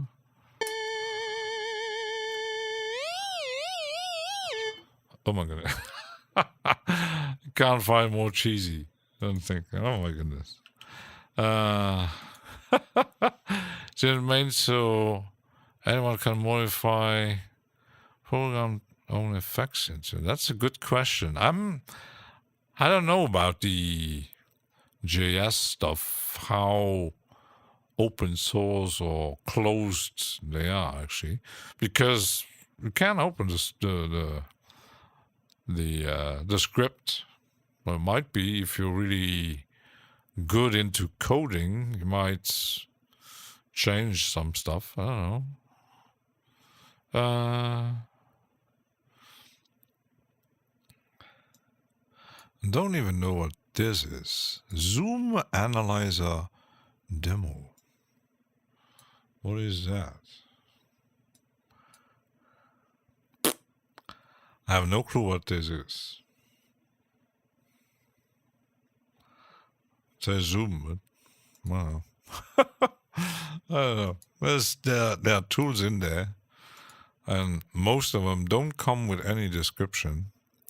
It's like XY pad.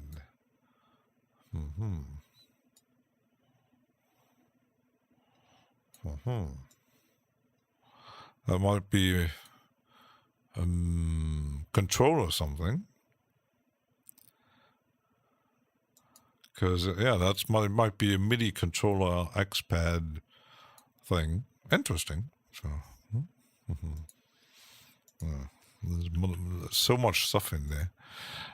These repurchases are made so people can use. Probably. So, probably. Because there was this one. I could actually put it on this track here. Because this one, let's load this one. So this one is like a built-in VU meter. But you also have multiple versions, mods,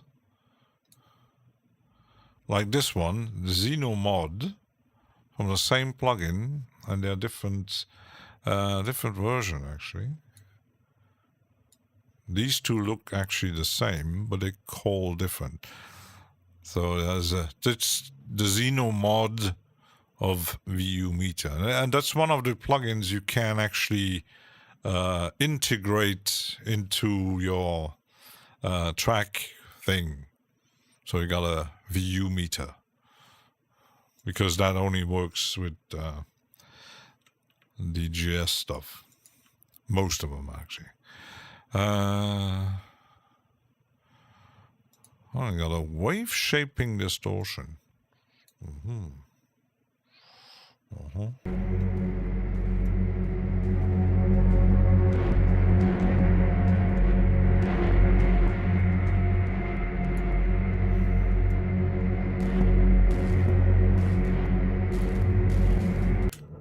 It's very basic.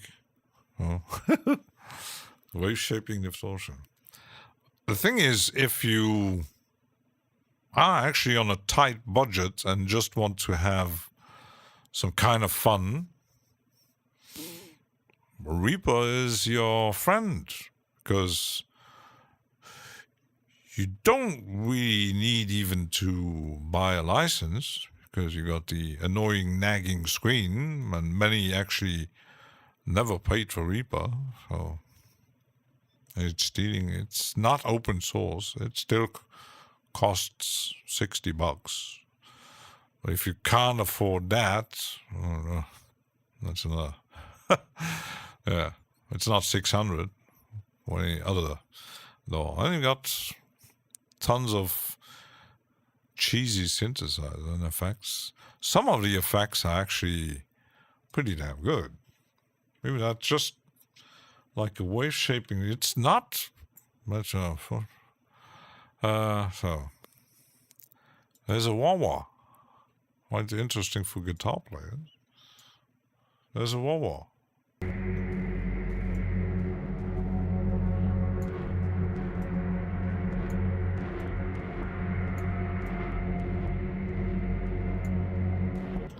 Might actually just work on a guitar, maybe.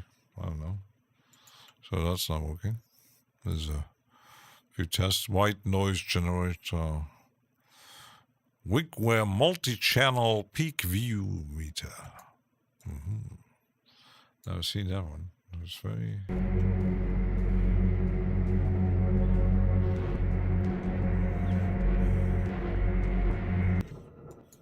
I think some actually make these things just to have fun with coding.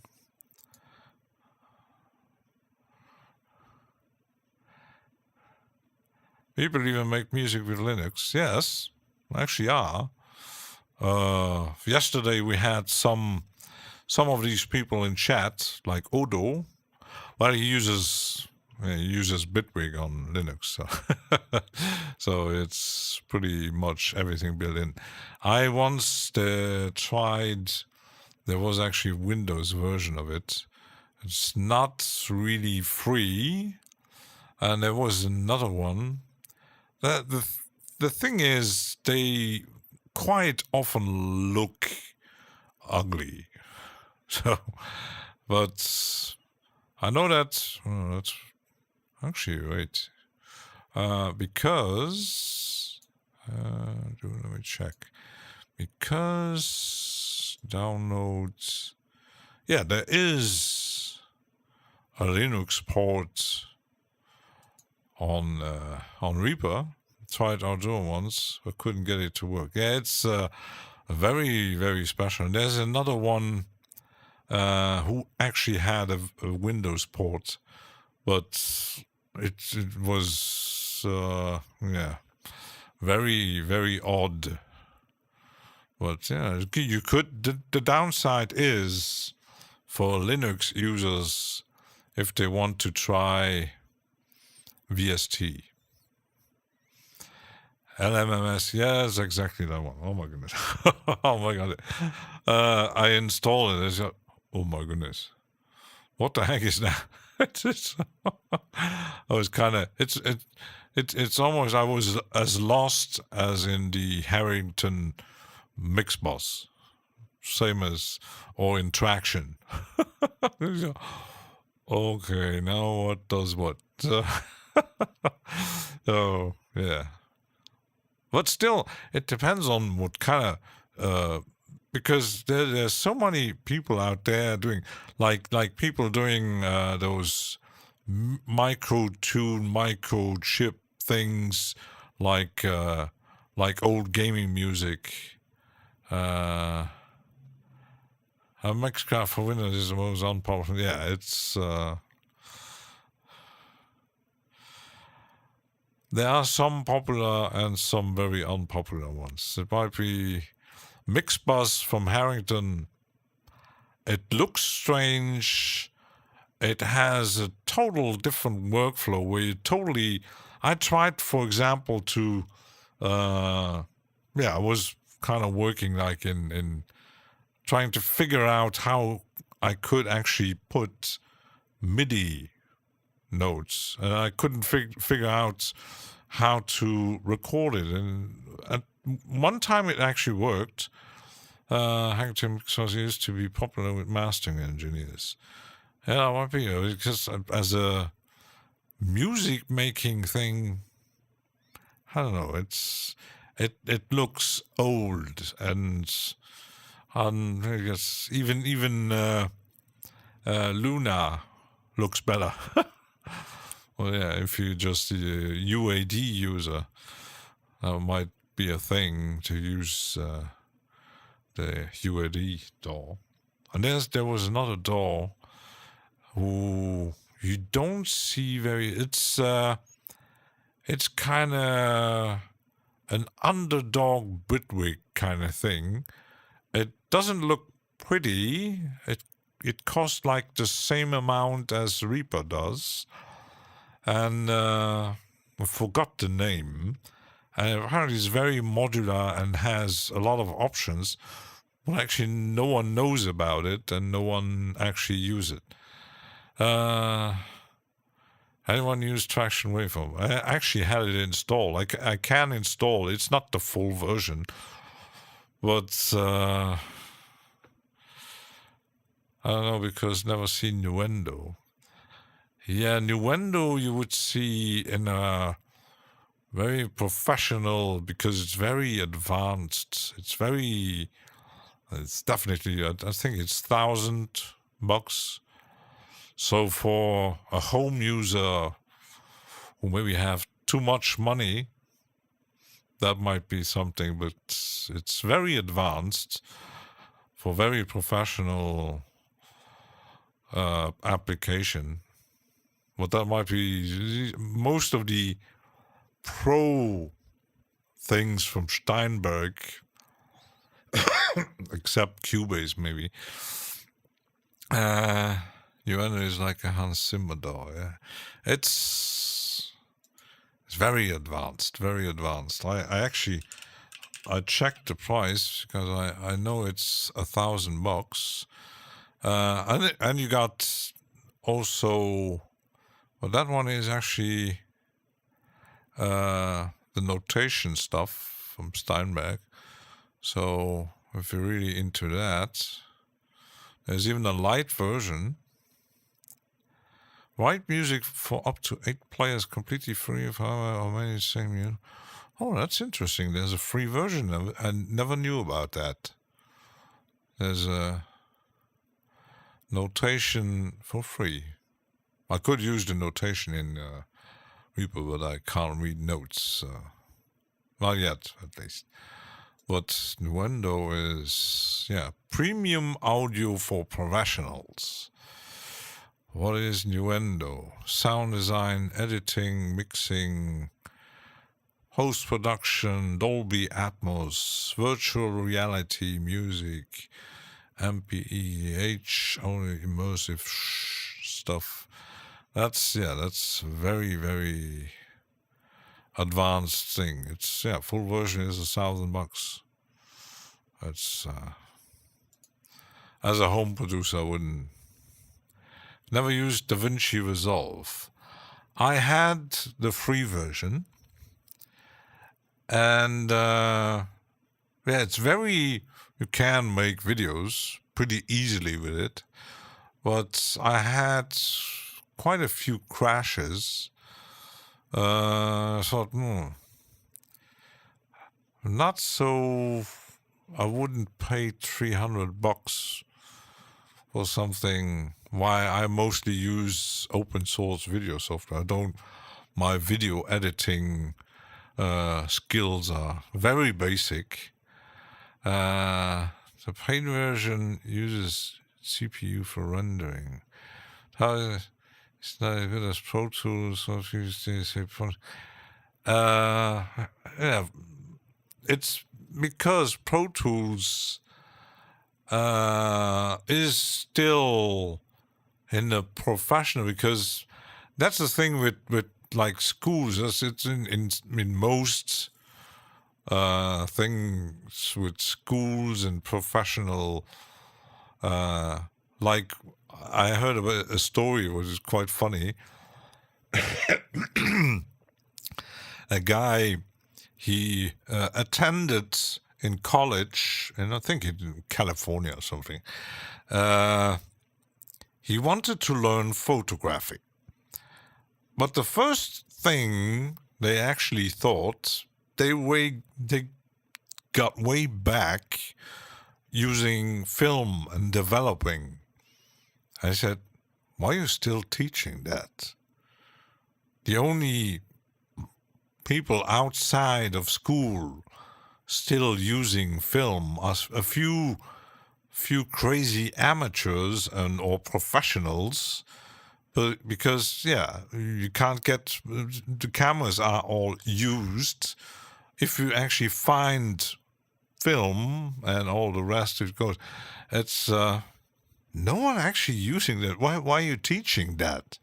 And the same people attending, like going to schools to learn audio engineering stuff, they're all still working mostly with Pro Tools. So, see, Pro Tools is bad at subscription.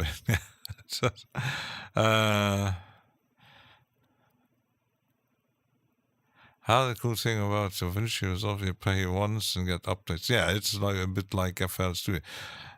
Yeah, it's $300, but it's very. I think the professional. I know that Projector.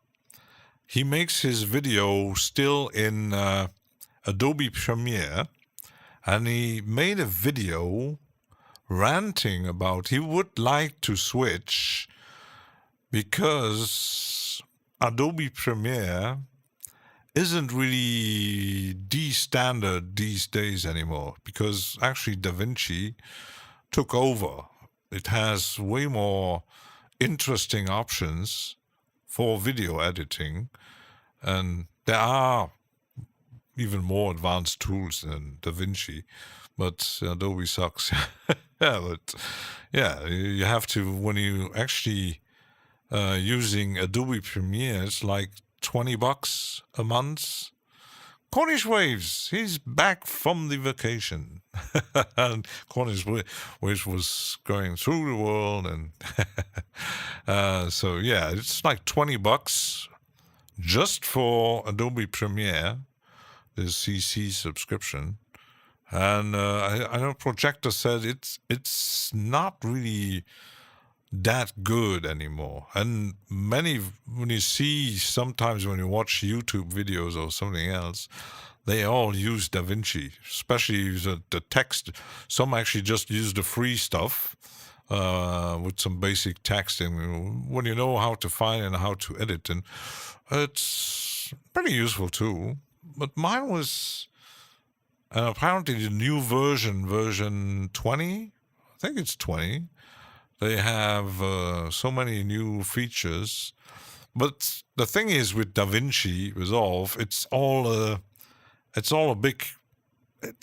You could compare it like Pro Tools was back then developed in combination with hardware, and was very expensive. Many professional studios, when they changed into the digital audio production world, they had all these very expensive hardware that goes with Pro Tools to do multi-channel and whatever. Very expensive stuff, and yeah, it's very you couldn't use anything else beside of it, and yeah, they weren't quite happy, and upgrading it was a pain in the butt too, very expensive, and yeah. They still stuck with it, but in recent years, many changed because there's lots of professional studios changed to ways, and most of them actually changed to Reaper because it's cheaper, better. You can do whatever you want with it. Other DAWs might not be suited for professional recording studios. So, like Magic is decent coming.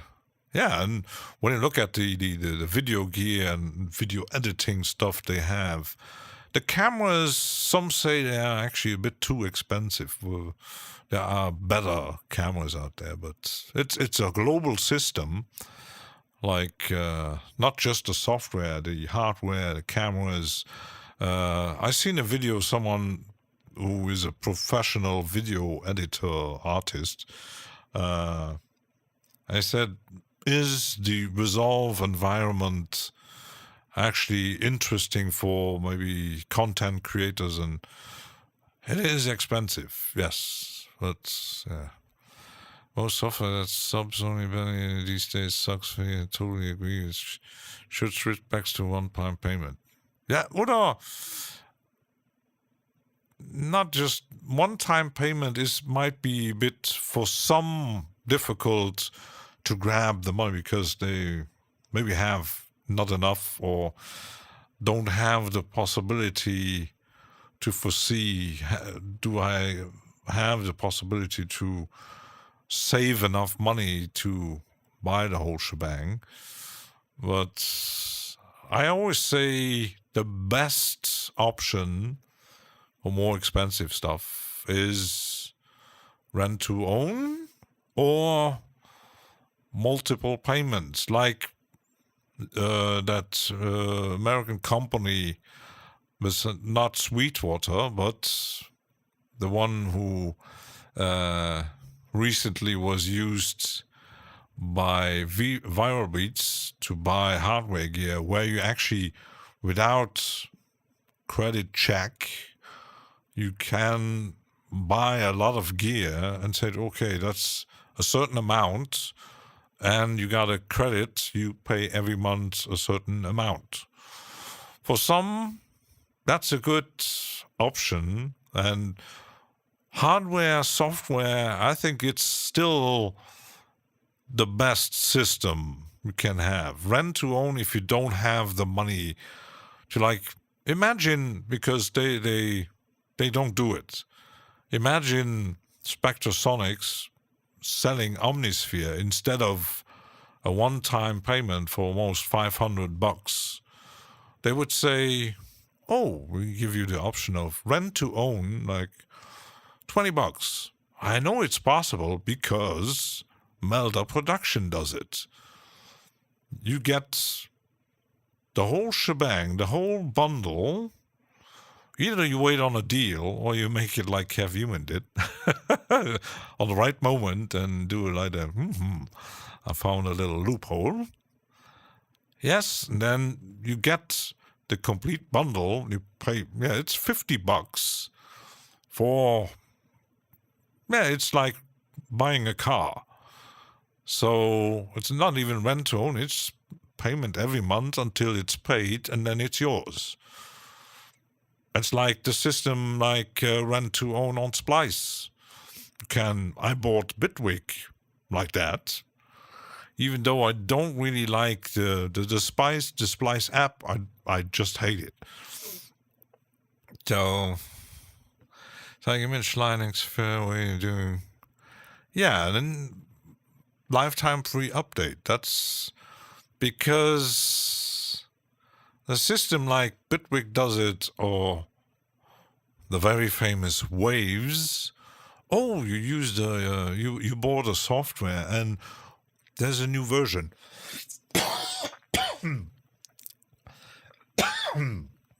Now you have to pay. Can I rent to own hugs? Impossible. Like they do it. Oh, you got a software. We got like version 15. Now you have to pay for the new version, so you can use it another year. And that's a lot of people say, my version works. I'm gonna use that. Screw you, because I didn't. I bought the sampler, and I actually paid one time. What was it? $15-20 to get the new version.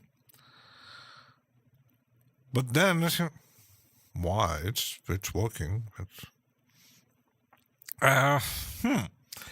But what Bitwig does, I know for them it might be a system to make the company still running, because they might not sell enough licenses for the big software to actually make the company run. But FL Studio actually does it. They might promote their software a bit more than Bitwig does, because Bitwig doesn't do any promotion. Nothing at all. And FL Studio is almost like Ableton. It's all over the place. There are people talking about it. Because every time I see someone live streaming using Bitwig, there's still quite often a question, oh, which DAW is that? Never seen that. Is that new? Though it exists for many years, people don't know about it because there's no promotion. Not really on YouTube. Magazines, they don't really exist anymore. But they don't promote themselves. They just code by themselves in their basement and put something out. Oh, here, buy it. Leave us alone. Don't bother us. Typically, codes are crazy people. But you own nothing and be happy. Yeah. Don't worry. Be happy. So 3-4 CDs, that's how you used to own software. Imagine CDs. Imagine I've seen in my Facebook, I have a few Adobe professionals, some more into the graphic design stuff, some more into the photographic stuff. And there's one who is an Adobe ambassador since ages, since version 1, and he still owns the first Adobe version installer on diskette, the 3.5 inch disc. There's like 50 of them just to install that. So you have to, okay, next disc, put it on. That was before CDs. You can imagine it was a huge box with a manual printed. So Oh, yeah, some close for greatest hits. And some hilarious songs I ever seen. It's just like music, a CD and a code and can use it. Yeah, it's now these days everything is distributed by you can still apparently you can still buy Omnisphere on a physical copy. That's still possible. Other software, I think the Steinberg stuff doesn't exist. And it's quite funny because you got companies like Sweetwater and Thomann and stuff. They sell you the same software. They're selling you codes. It looked so nice in music store. Can you imagine when back in the days having these? I think I remember seeing a box with Rebirth in some shop around somewhere. Yeah, I'm using the ability to write own lyrics. That's so funny. And using AI to make a voiceover. Yeah. Those crazy kawaii singers. I talk too much.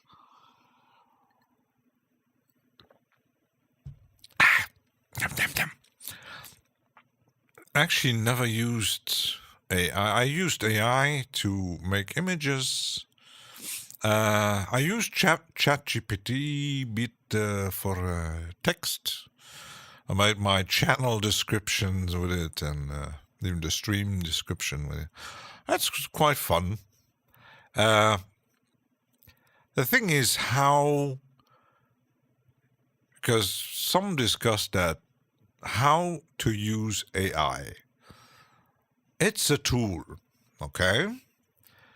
Some of them are in the bit of the dark side, because this morning I was watching a video about someone who on YouTube who back in the days before he was making music, he was working in college and making research and stuff, and he found out that the sites, AI sites with text and books, and the site was based in Russia, of course, who stole millions and millions of text and books and even scientific research and stuff.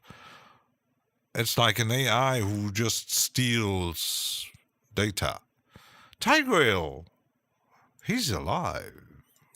Hi.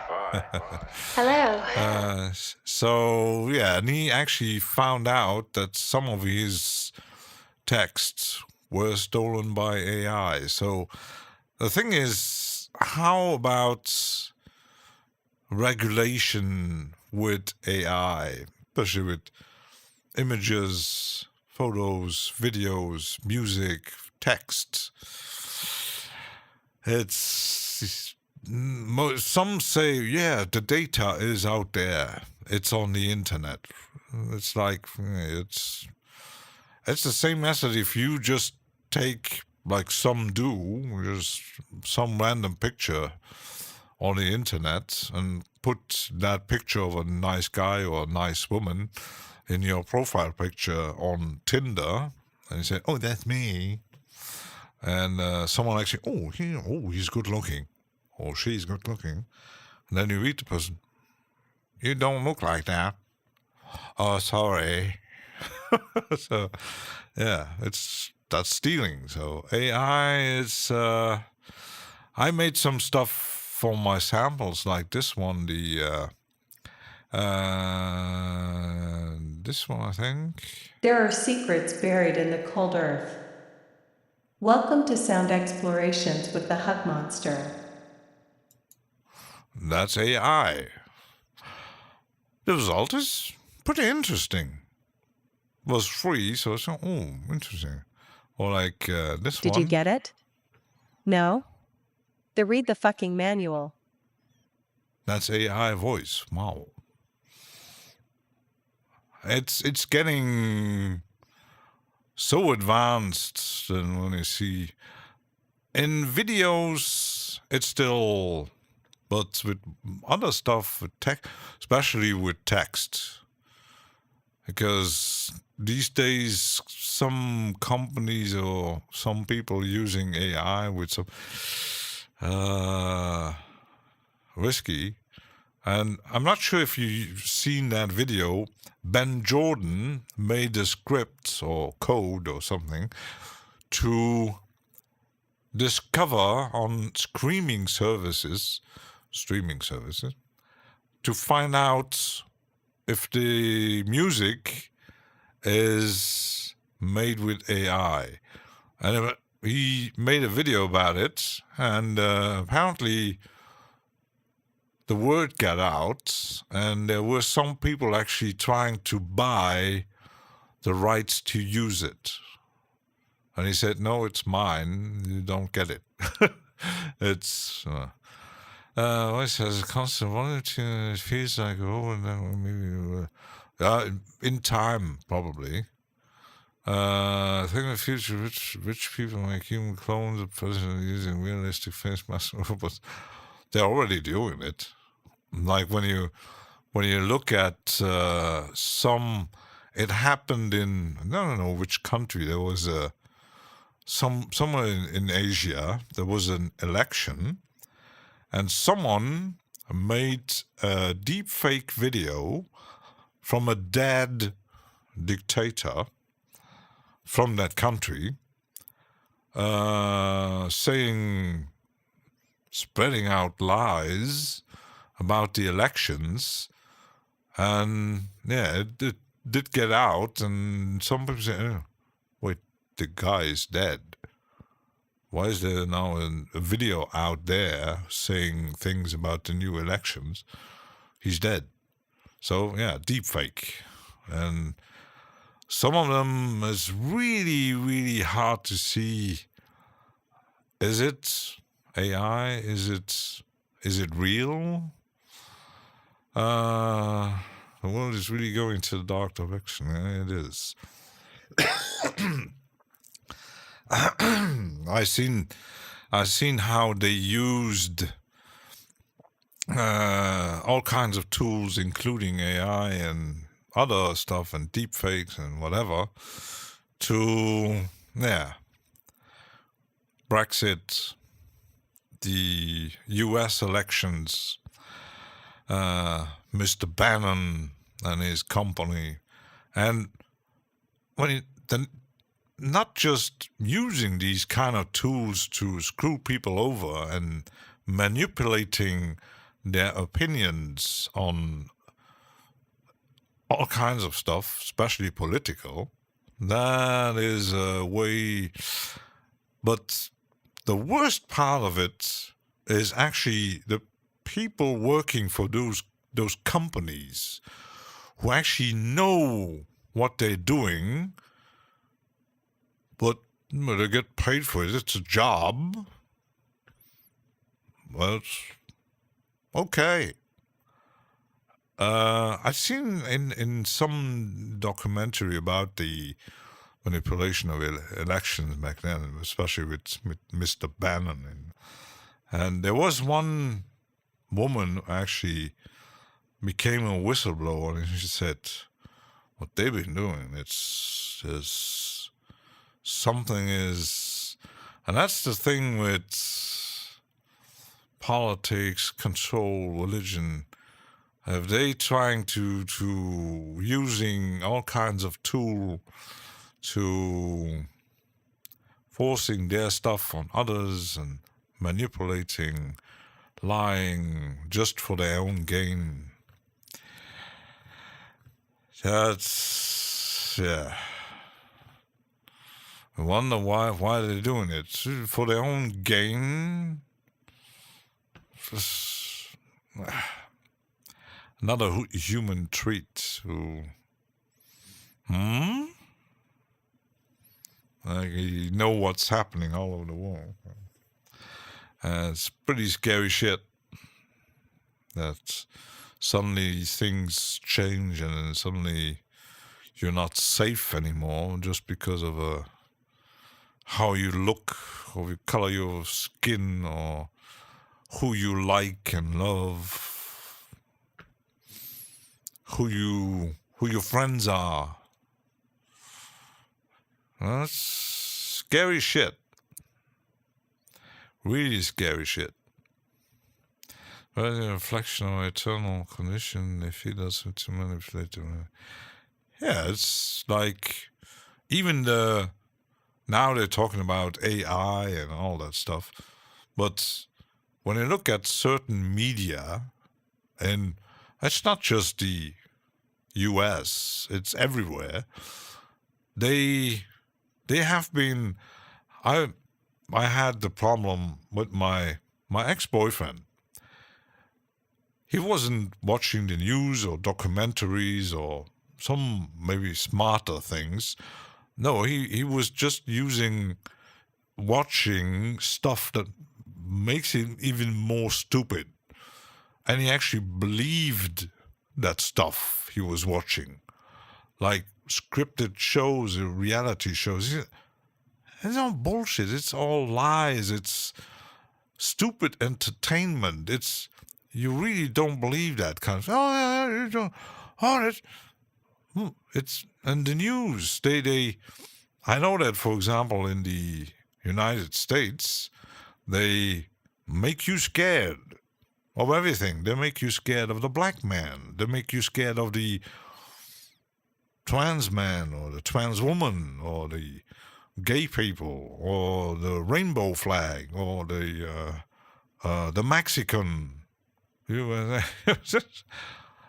That's scary. Why are they doing that? And in other countries, they're doing the same shit. Like people in certain news media, it's well, especially when you look at countries with a more or very restricted and controlled media, like North Korea, China, even South Korea is a bit democratic, but at a certain point. And I'm scared of Cornish musical abilities. Yeah, probably. So imagine a narcissist, psychopath, super intelligent AI. Oh my goodness. But these things, when you watch certain movies and series or read certain books, some warned us about these things. They warned us about climate change. They warned us about certain politics. Just read a book like 1984 or Fahrenheit 451. When you read those kind of books, or Handmaid's Tale, that's scary shit. And the woman who wrote Handmaid's Tale said, "It's not an instruction book. It's fiction." 1984 disappeared from my Kindle. Oh, I still had the paper copy. So, because sometimes you have to really, like, Big Brother is watching you, and Big Brother might be just Mr. Zuckerberg reading your data and selling them to, like, cookie companies. There's some shit. That's why they actually try to not make you read those books, because I think it's in Fahrenheit. Yeah, they're burning books because books are dangerous, because they make you think and reflect and think, what? It's just took some books that everybody knows of. What's inside them makes people do things. Yeah, it's written in there, so it must be true. And someone said, yeah, Spider-Man is true too, so, or Superman, or Lord of the Rings. Dwarves and elves exist. That's, it all happened now, making the technical fine cipher video. Yeah, it's, so always be as open-minded and someone actually says always question stuff. If someone comes and tells you something, always question. Even if you say, that's the truth. I've seen it. If imagine someone comes to you, oh, I seen aliens in my yard. And they say, really? Show me. Where are they? What type of spaceship? Why they were in your yard? Kind of thing. Kind of a bit of funny, but imagine. Oh, I've seen. She appeared to me. Did you? Really? What did you eat before? Mushroom? I've heard the Swiss bank behind the wall. Money and resource, and that's the world shit. Big money, industry, banks. Just because you're probably once you could, yeah, it's the human condition. But some actually just believe any shit that you say to them. Or I read it somewhere, so it must be true. You sure about that? Oh, I've seen a picture of it. Are you sure? Yeah, I've seen some alien. They're doing. Oh, did you see the autopsy they did on an alien? Oh.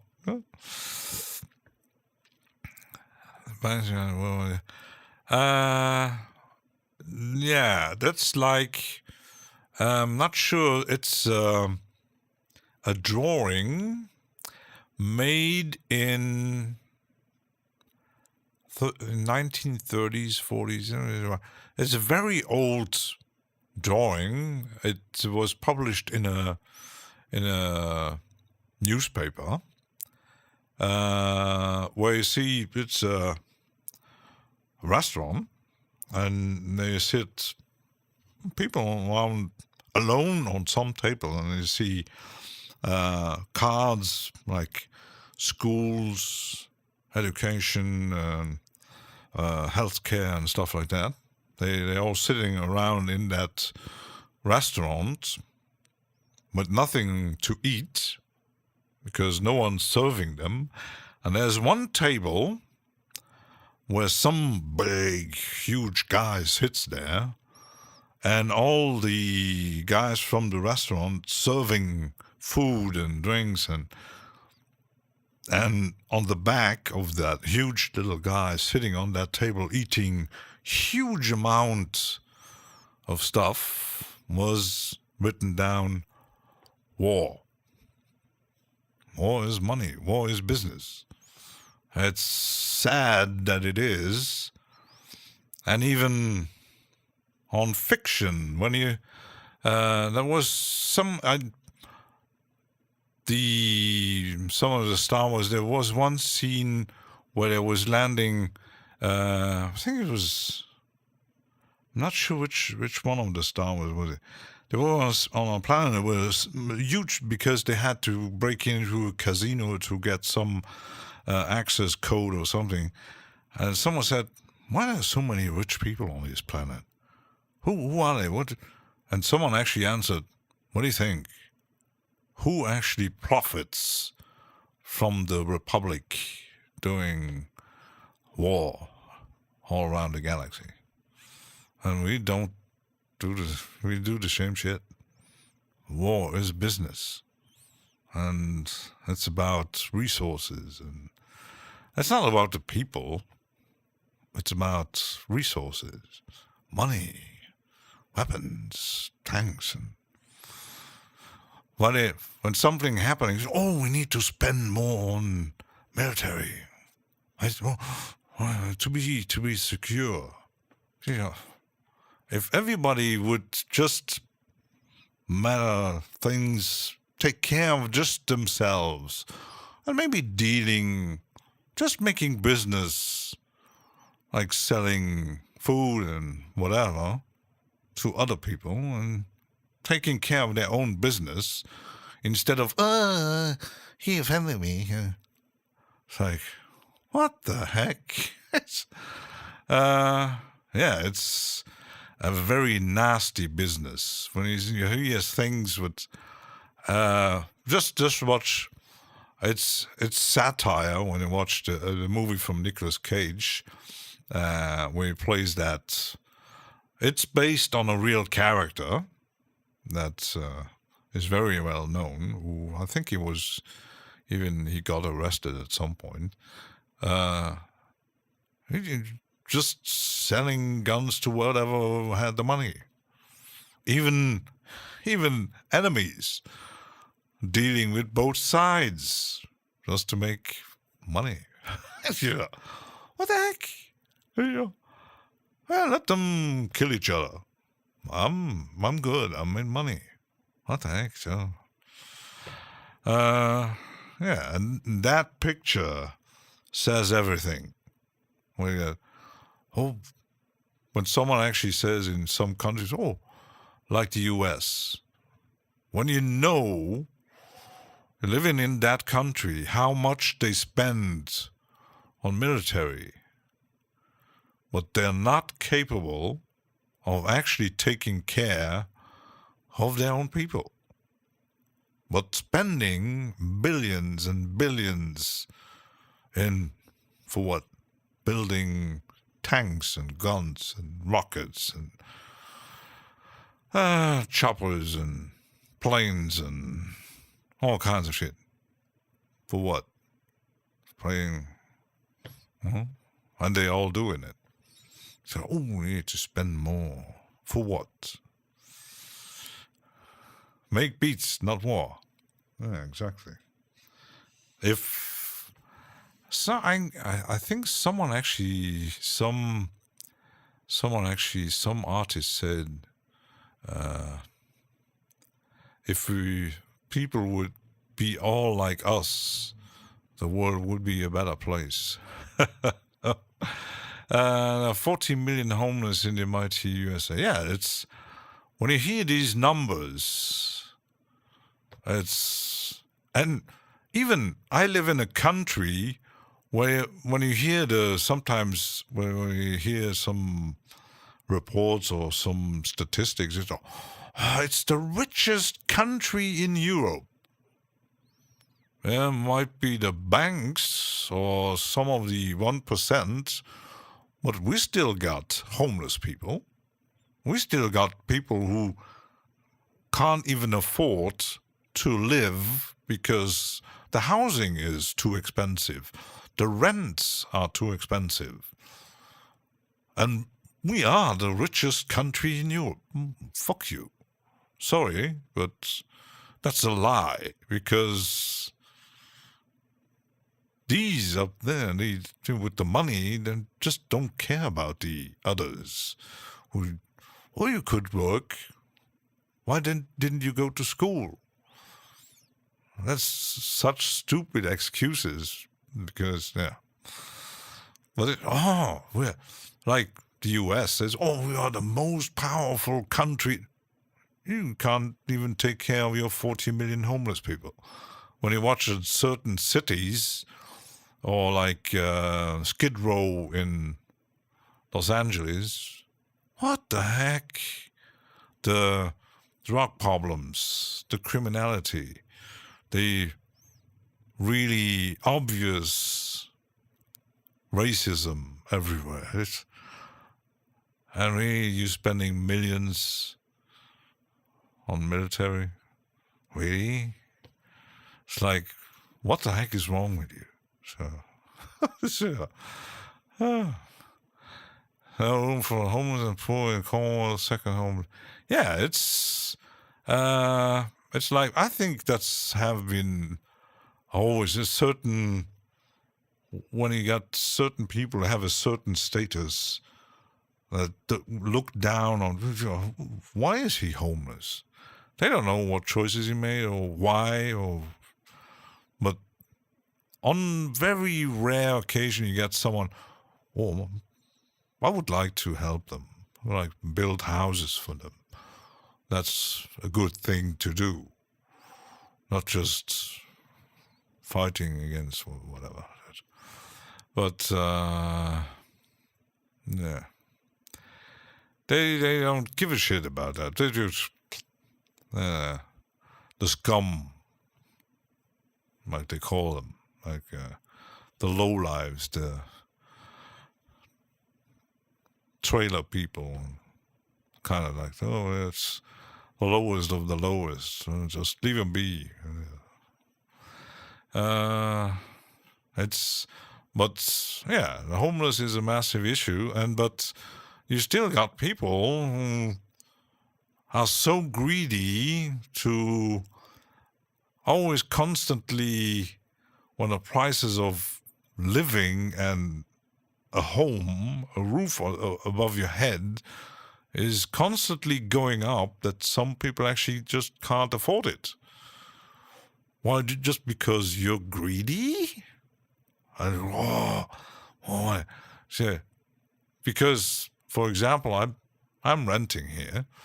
If like the situation Milo had, where his landlord just illegally going up with the rent price, if my landlord would do that, or too expensive, I would say, okay, for that price you're asking me, let's repair all the shit I found that's not working properly. Like there's so many stuff could rant for hours about the stuff. Because we did that in our old home. It was a living home. It was just one floor. We had, and the second part was where my dad had his workshop for the cars and stuff.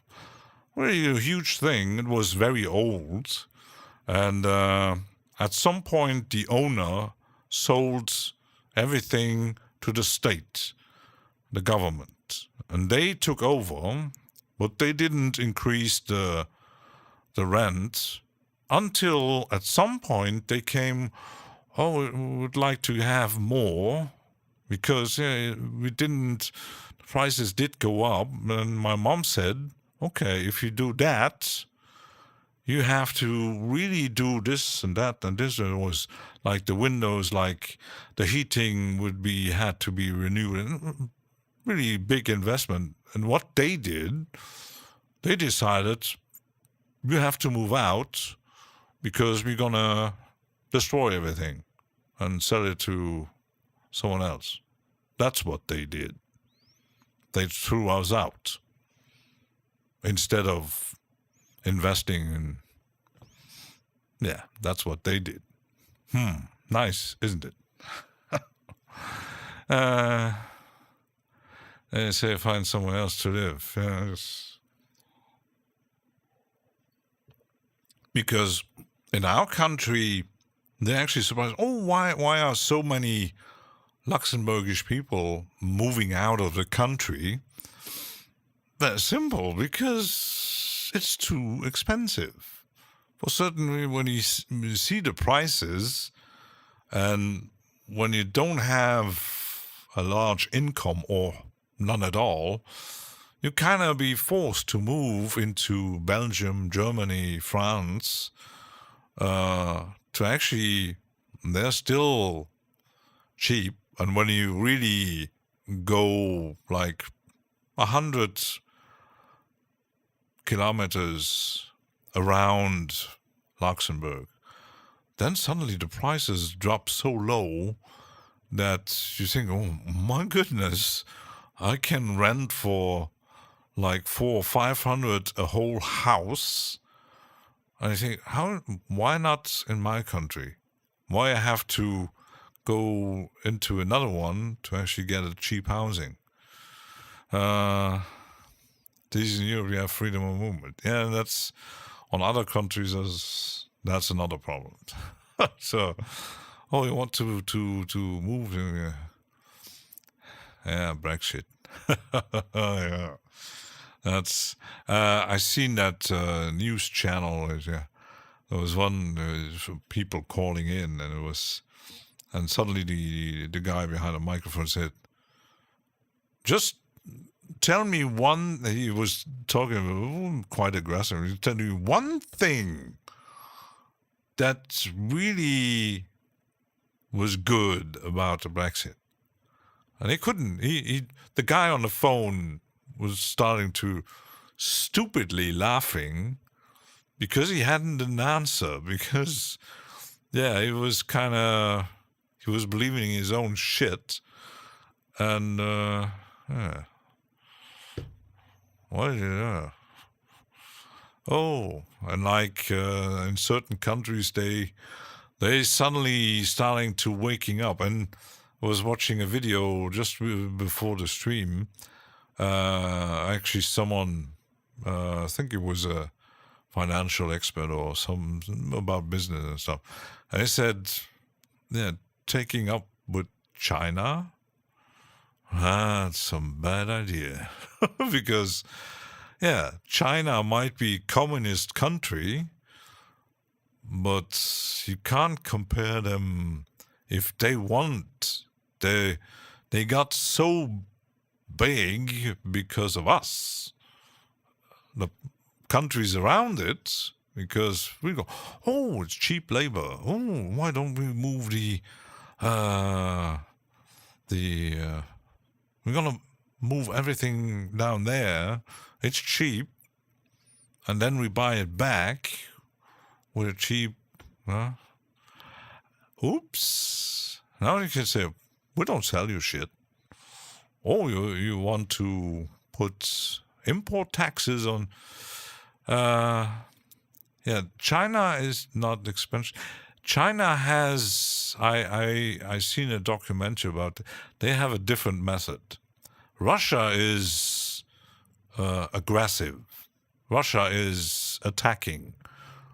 China, the Chinese are squeaky. They do a slow invasion on a.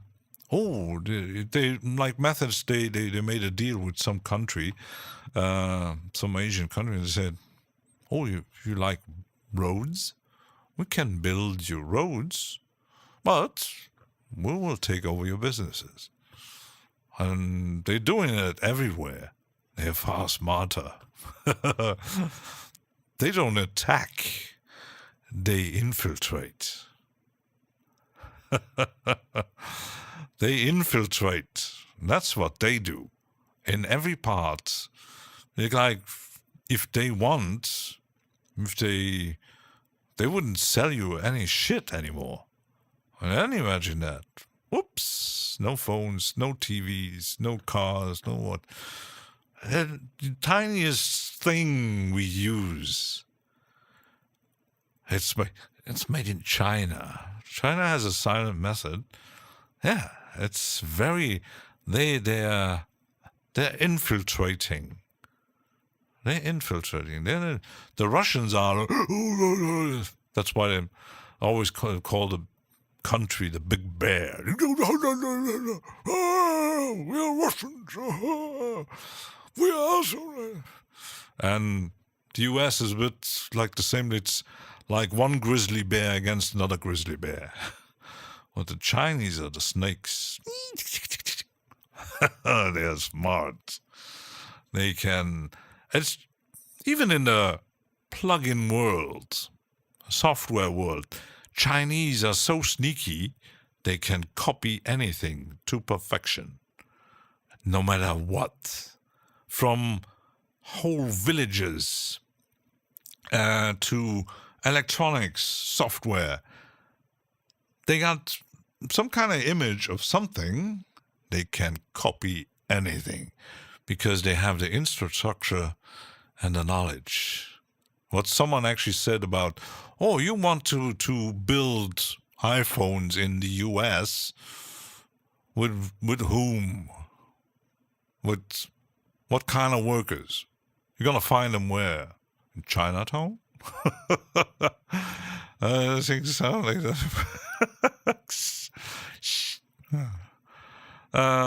Yeah, but yeah, they're smart. They're very, very sneaky ones. Very sneaky. And yeah, they have like they know how to when you know how they work. It's very sneaky.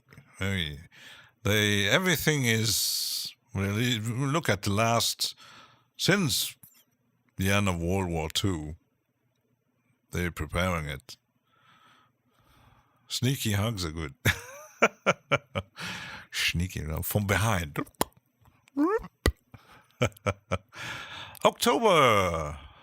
Time. Yes, I think China has a principle must have doing the copying period. Yeah, it's and I was mentioning plugins. When you look at Ample Sounds, they kind of. When I first heard about them, I thought they were contact instruments. I said, no, they're not. They're actually a perfect copy of a combination of contacts and maybe Cubass and a MIDI editor. It's wow. And like Tree Body Tech copying Fab Filter. They actually are sneaky. Oh, we can make the same thing. Sneaky snakes. Let's take a break before we start ranting here.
Wee, nice piano music. Oh, hugs.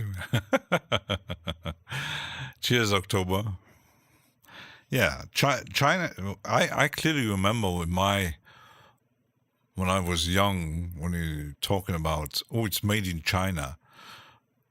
That was a bad word because most of the stuff was made in China was pretty crap. Still today, maybe the copies are when you copy things. Like I seen in a video once, she's a American influencer who's traveling the world, and she was visiting Korea, South Korea, and she made a stop in Hong Kong. And with another influencer, I will show you the market in Hong Kong. And every shop was actually selling copies of some renowned brands and stuff. They were copying everything. But yeah, the quality was cheap, pretty bad. But they can do it. They can do stuff these days that are quite good. Made in Taiwan and cheap crap. That makes best chips in the world. Yeah. I think it's like the story with that video who appeared recently with a band was doing a concert, and he was seeing a guy wearing a MAGA shirt. I was saying, okay, let's do a deal. Because he was saying, we support American workers and our T-shirts are made in the US. But just look at your tag. Someone was looking on it and said, yeah, made in Nicaragua. Wasn't even made in China, but I think the hats they wear are made in China. I would say hypocrites, isn't it? Oh, yeah. But, yeah, made in... No. Because they even said some companies are so sneaky, they said developed or... developed in Europe or US or UK or whatever, but it's still the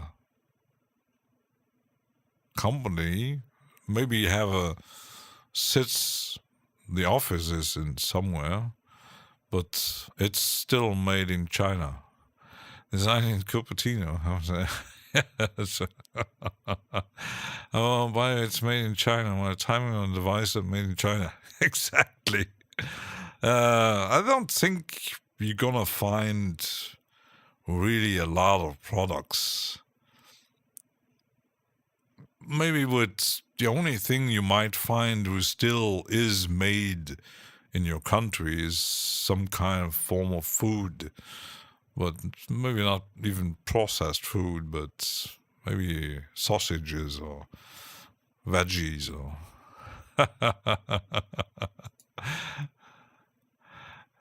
I hope not. Hope you're not. Cosmic Simon is Chinese, but I don't have a problem with the Chinese people there. My mom was... she had visited China. She also had visited India, and said China it's very the Chinese people are the Japanese, for example, they don't really like the Chinese tourists because they're loud, they're like they're not even clumsy, I would say, but they're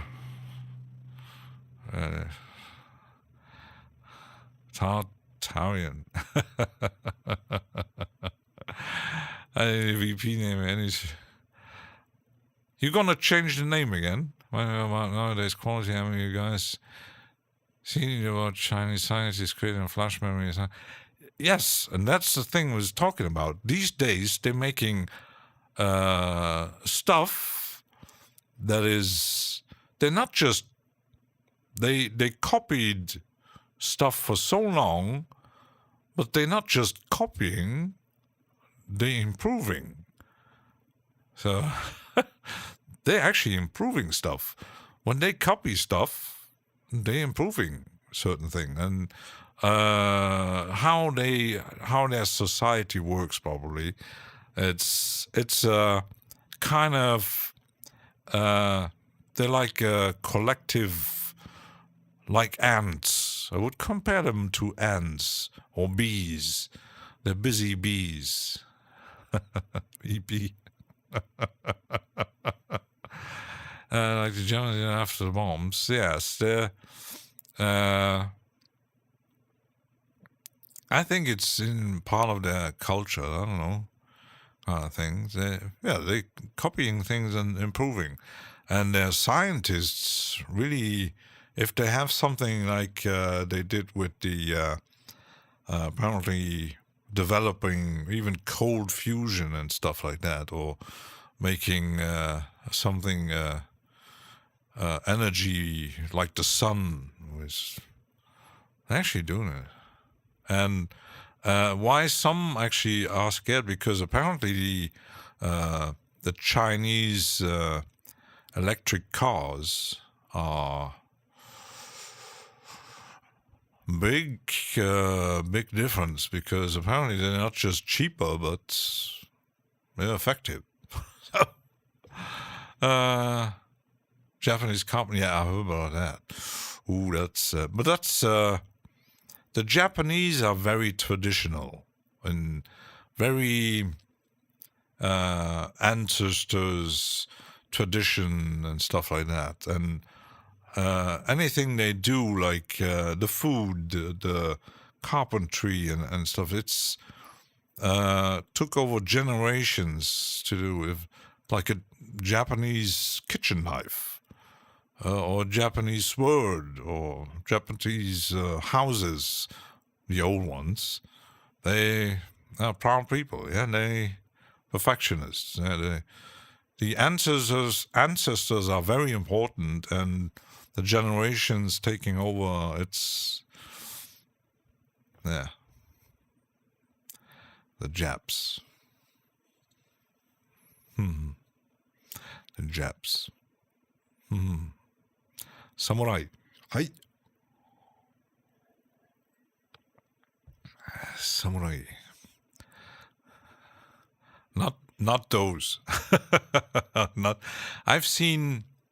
There was a documentary about a Swiss guy who got back into Swiss. He was making knives, but he traveled to Japan to learn with some very renowned master of sword making, who still makes knives and swords in a traditional Japanese samurai way, like they're doing it for hundreds and hundreds of years. And he was taking up a apprenticeship and took the knowledge back to Switzerland to make kitchen knives. And they are cheap. I've checked his shop on the internet. It's like, wow. Holy shit. That's some crazy stuff they do. Yeah. With some other countries, it's a bit more weird. But I can't figure out the Koreans. Japan Fender guitars. Everyone copies to a certain extent. Yeah, of course. It's like everything. It's if someone invents something and someone is, oh, he could do that better. It's a nice invention, but I could improve it. So why actually the thing with copyright is, it's one the greedy side of humans, and I like the infinite saw in the store. Yeah.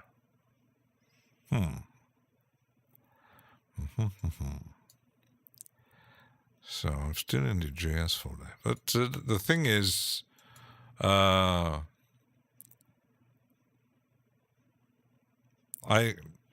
the other side, the Indians, I've seen, was quite a funny one. I've seen a TED talk.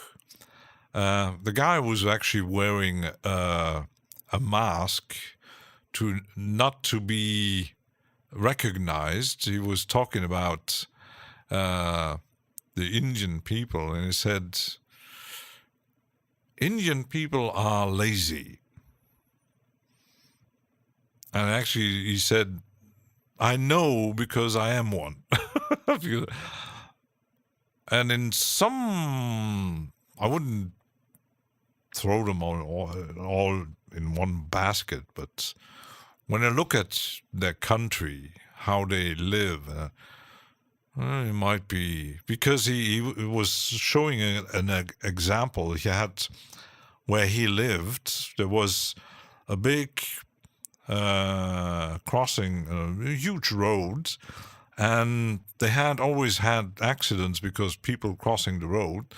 It was a very busy road, and people got run over because they were too lazy to actually put in another path or a longer one. So typical, they're just crossing the street, and suddenly the government or the city decide, oh, let's put a tunnel and so they can cross underneath the street. So they build that. Everything was fine. And suddenly, because some Indians, especially the men, started to defecate in those tunnels and taking it. It was an open source toilet, and it suddenly began to really be so dirty and stinking that they had to close the tunnel because no one was actually using it because of the stench. And he said, what can we do to actually reopen and reusing those crossings underneath the streets? So he decided, well, let's maybe talk around with people actually living around there and crossing the street, and why not clean it up? And he bought tools and paint, and they got together, and he motivated. He just had one to motivate the others, and then they painted, cleaned up everything, and suddenly it was nice again. And well, it actually works. But he said to get the motivation out to at least one, so that he can motivate the others. That was, he said, that took a while. So the Japanese have their own odd things. Yeah, like it's not like the caste system in India. It's the how I'd say, when the boss is the boss, and it's like the shoguns and the samurai and the people beneath it. It's like a system of hierarchy. They should have put a public loo, public loo in the tunnel. Yeah, that's just try to sanction the bitch. Yeah, but the same thing when you see sometimes reports like at certain periods of time their cities get so, the air quality is so bad, but still there was at some point they have a festival where they're launching rockets and all kind of things, and it's polluting even more. Probably and the air quality is already so bad. And then the city said, please don't do, I know it's the festival and you have to crackers and stuff like that. It's polluting even more. But yeah, it's a holiday. It's need to be done. It's very important for the gods. And then they complain they can't breathe anymore. I said, oh my goodness, why?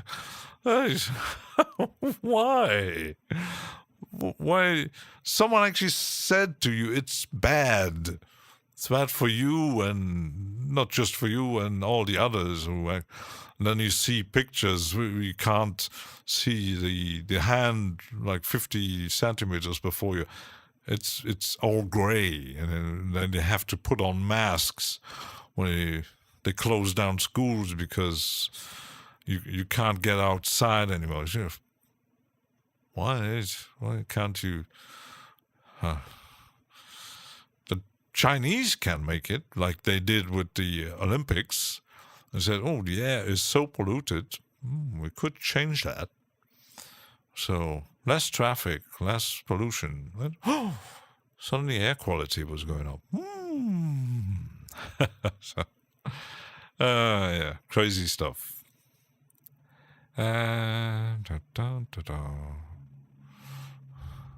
Cook myself. Come put the world to rights. Yeah. I think that's an impossible task. We still can try. That's the thing. You got certain people who try to make good things or to help people or make something about the environment. I know, like the Germans. Them Germans. They,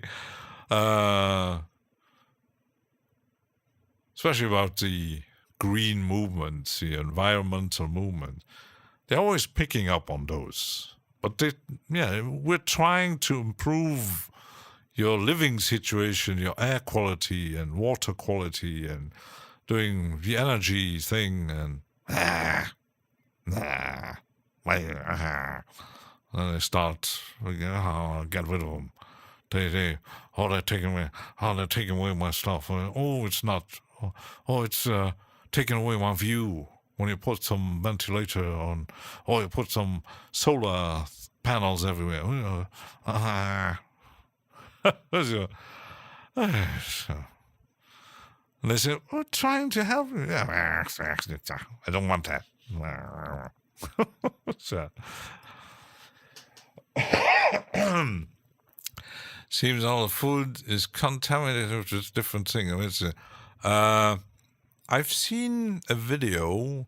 Someone was a French guy who was working in the food industry for 30 years, and he quit, and he wrote a book, a very big book, and they even tried, the French people, they tried to ban the book, not to be published, because, he said in a television interview, he's seen things in the food industry you wouldn't believe. And he wrote a book about that, because once you know, I had a discussion with a co-worker once.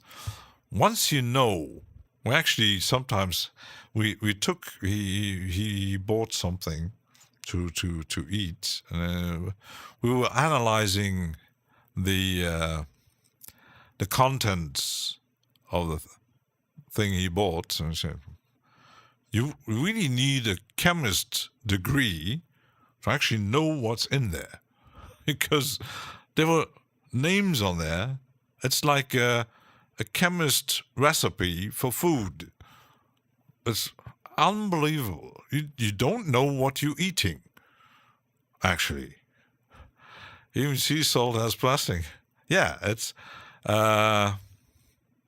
yes, they found microplastic in the Himalayan mountains. Or in Germany, they analyzed beer bottles with actually microplastic content in it because they're using water to make their beer. It was polluted, yeah, and we drink it. And the same with what we're eating. It's poison. it's slowly poisoning us. And someone actually, that's the same thing like SOR mentioning, the sugar industry. I've seen a report on that, how they lied for decades about the health problem that sugar is causing to humans. They lied about it knowingly. Just dude, happy late Easter. Hope you want chocolate eggs. We need chocolate eggs. So he was saying, and just look at some, especially the US, the industry really poisoned their people with the sugar content in everything they actually eat. The amount, like reports showed up in certain, like soft drinks, foods, the content, I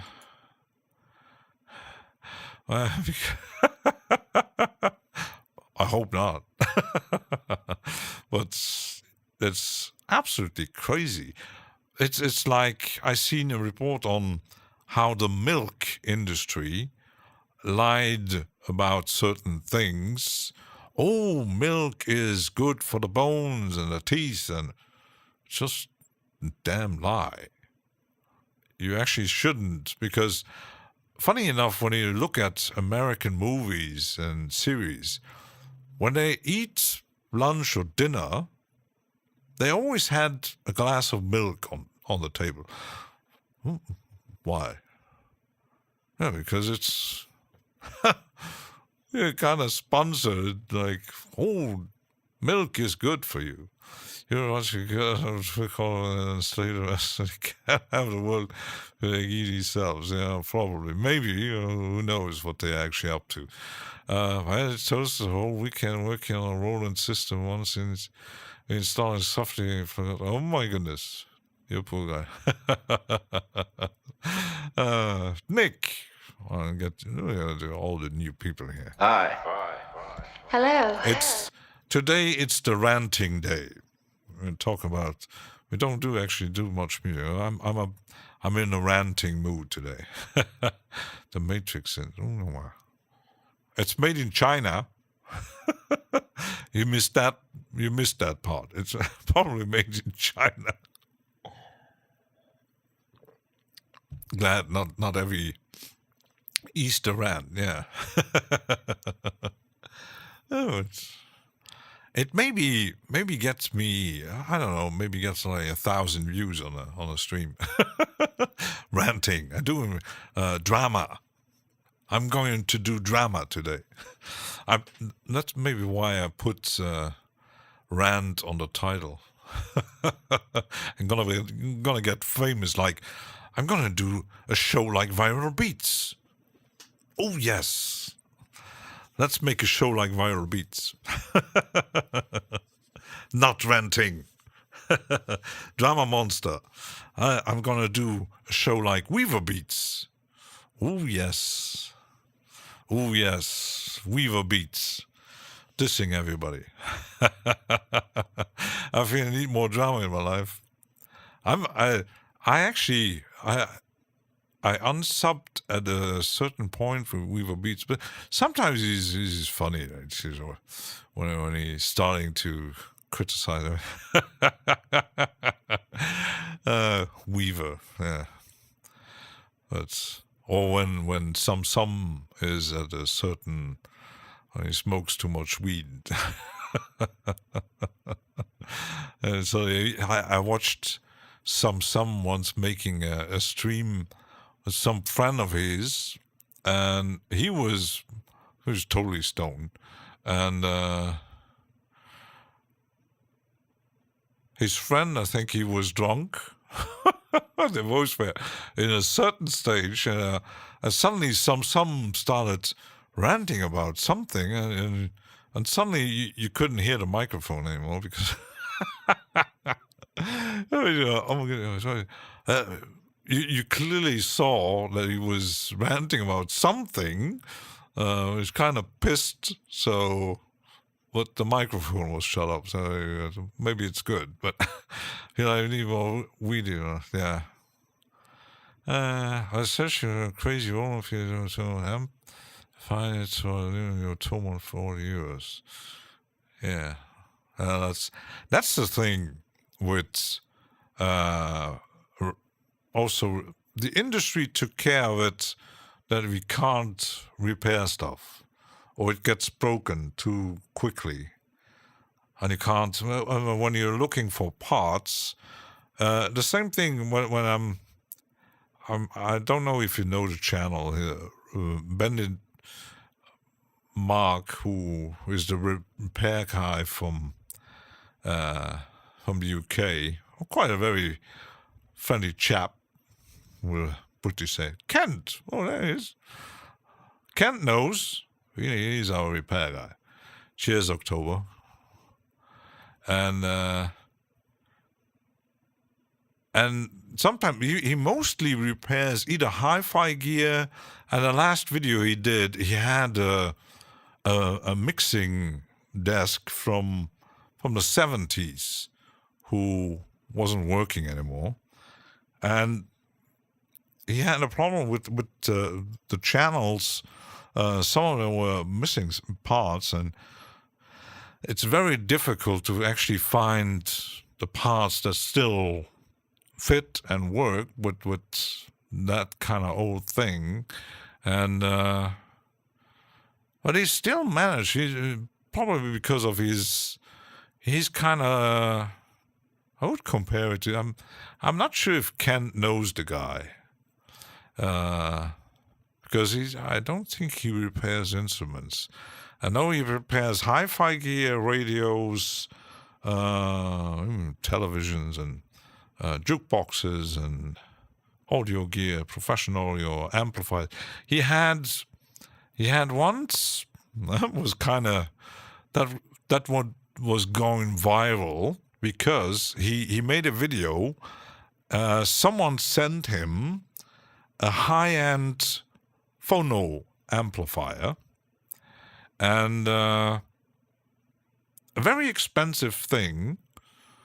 But once he opened it, because the guy who actually bought it was 12,000 pounds, I think, somewhere around that, really expensive thing, and the casing was broken and some things didn't work really well, and he opened it and suddenly, like his very typical reaction, the thing inside was just amateur crap. And he started to mention things, said, that's, for that price, that's really bad work. Really bad work. And the guy who developed these phono preamps, he did send a copyright strike against him to take down the video because he was talking bad about that gear. And, well, that one backfired. David.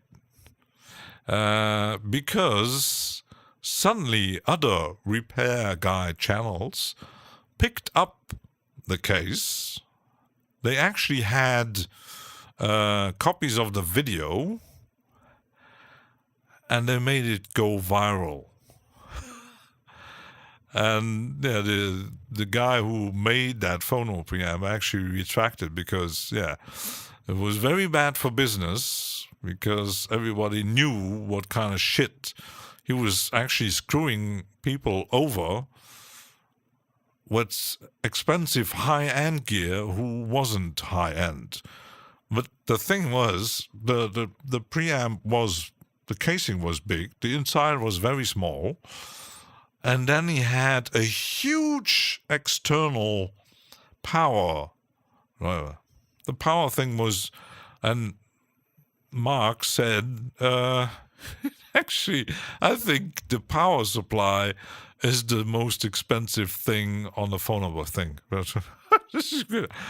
What the heck? It backfired. So, and they actually said about the right to repair anything, and because especially in the high-end thing in the community, when someone I've seen a channel who reviews a lot of high-end gear, and he reviewed something, an amplifier, or don't know what, and he was talking badly about it because it was shit.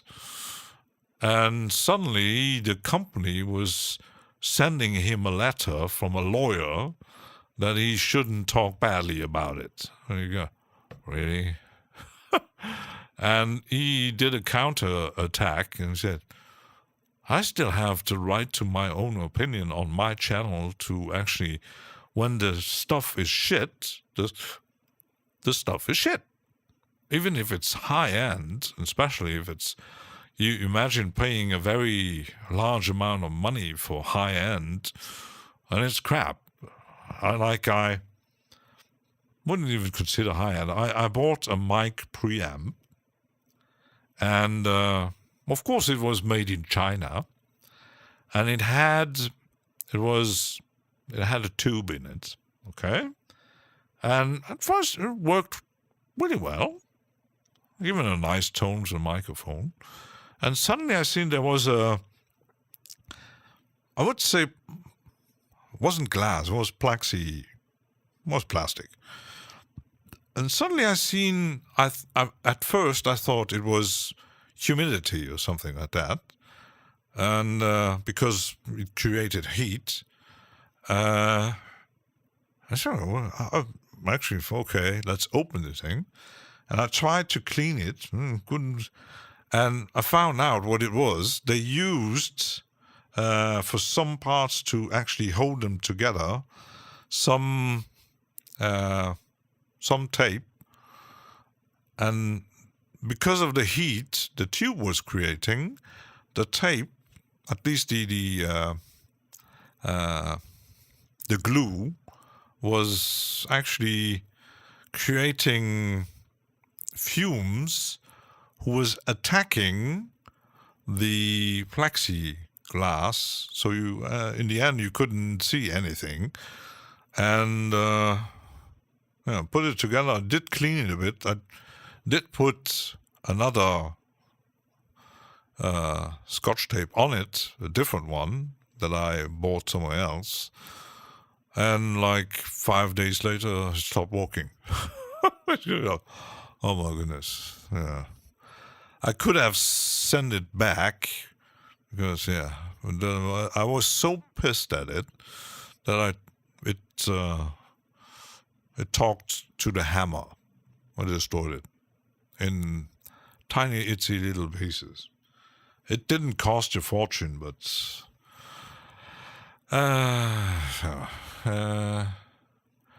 if I see this, it's not paying too much for this. Oh, this is Nick saying, I try to keep a little keyboard in touch with the measure.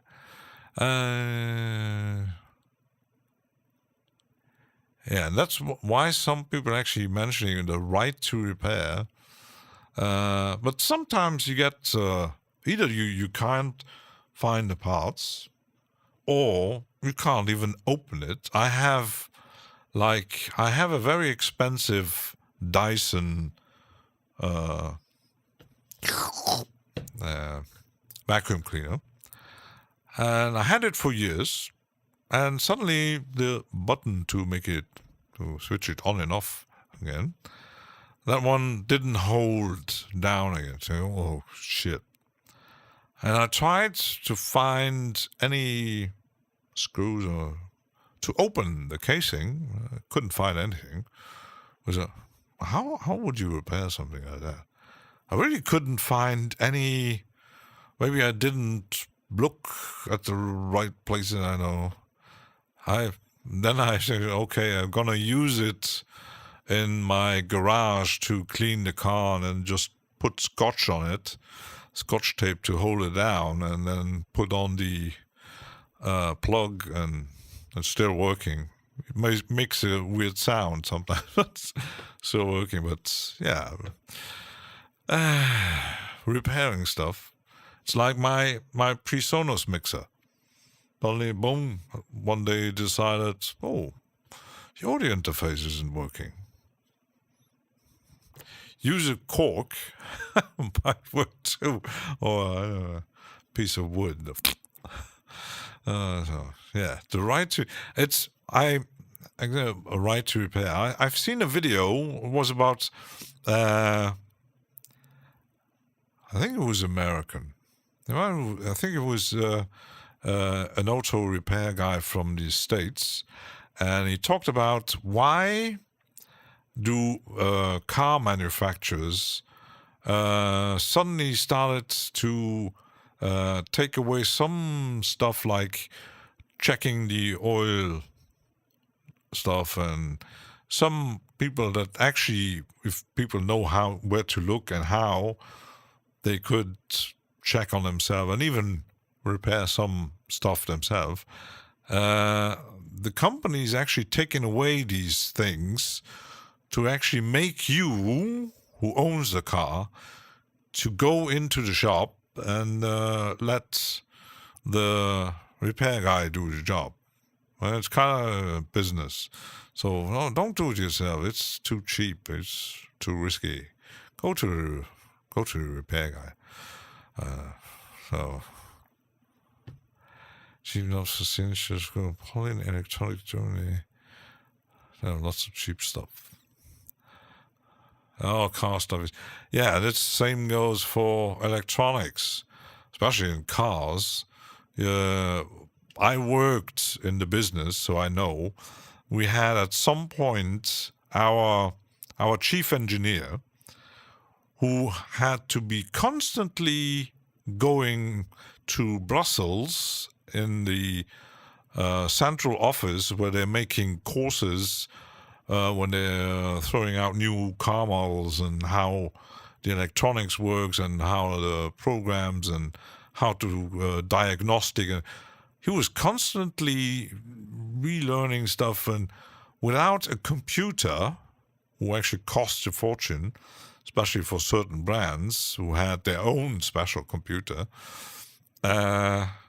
because we had the affair, we took over Volvo, and they said to actually check on certain electronic stuff, you need our special computer. Oh, that just costs a fortune. And our boss said, you know what? I don't want to pay a fortune for such a thing. Just, we don't sell enough cars of that brand to invest so much money just to do some repairs. You know what? We cancel the contract and take your cars and go away. So, yeah, eat the car for the car as much. Yeah. And I know people who actually still doing specific for old cars. Like we had a repair shop who was specialized in repairing radiators instead of just putting a new one in. No, they actually repaired one. I had one Portuguese guy, very friendly chap, who repaired alternators. Just that. And he had his workplace was in his private house, in his garage, and he had, oh my goodness, he had hundreds and hundreds of things lying around and he actually knew. He was like, this one, I got this one, that can be repaired, I give you 2 days, and that was genius, this guy. And such guys are actually slowly starting to miss, like really guys who can repair stuff, no matter what it is. It's even the simplest thing. There are some. Cheers, biscuit. I'm gonna slowly. Will, yes. Hi. Hello. We didn't do much music today. We're just ranting. We're gonna do drama today. Lots of views on YouTube today. Lots of huge views. Whee!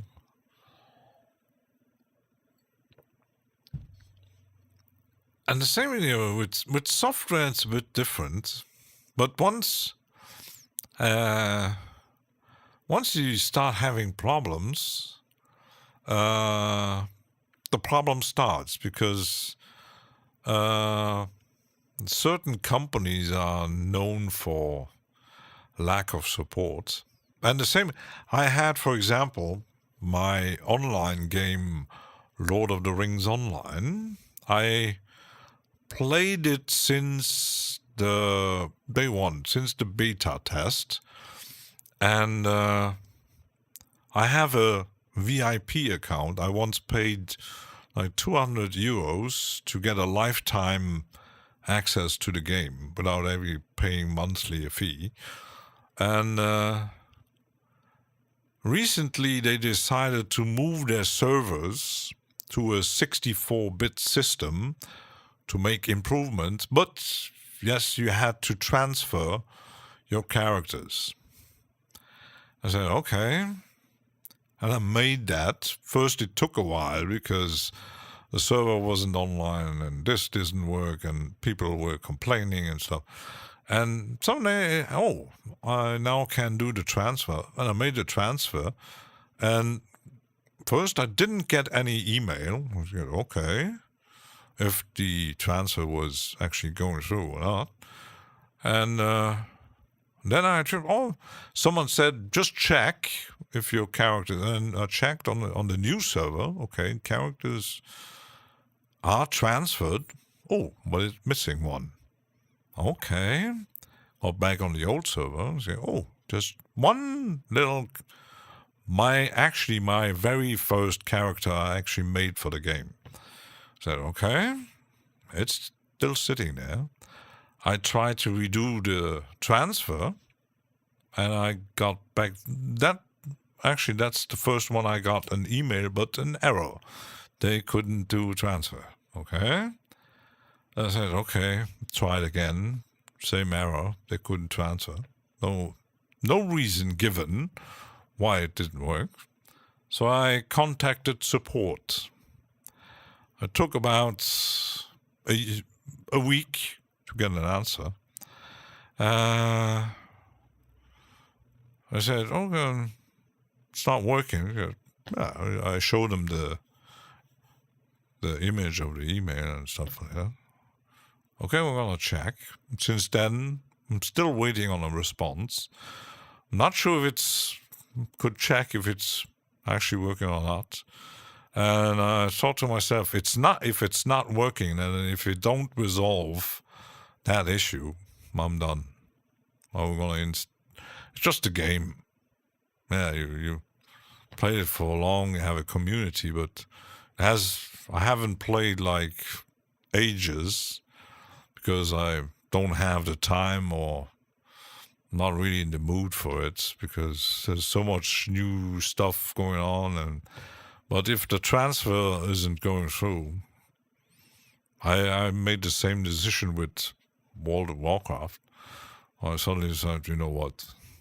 I was in part of a community. I did a lot of stuff. spent hours and hours in that game, and suddenly everything was gone and falling apart. I said, well, you know what? Cancel payment, cancel account, just leave it there. I'm the first time I made that was in one of my first online games, and I said, I'm quitting. Would someone want my virtual money? And I gave him the money and deleted all the characters and go, just a game. So if it's not working, don't be. It's a French guy there. When he had a Chevy Mustang, reach you for fun and dash or Simon Chevy, sir. Ooh.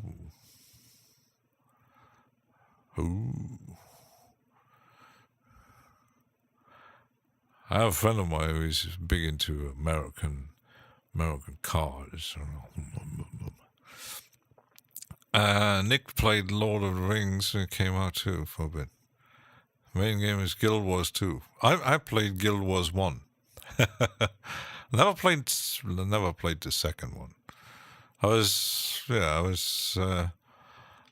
the beginning it was fun. I didn't like because you couldn't really play solo. It was kind of, but I tried PvP. I totally dislike PvP. I'm really not a PvP. I actually even tried Dungeons and Dragons Online. Oh my goodness.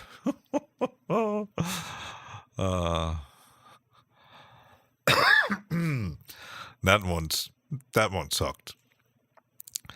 Yeah, actually, I think with World of Warcraft, at some point they mess up these games. I even played one of the first online Star Wars games that got closed down very quickly.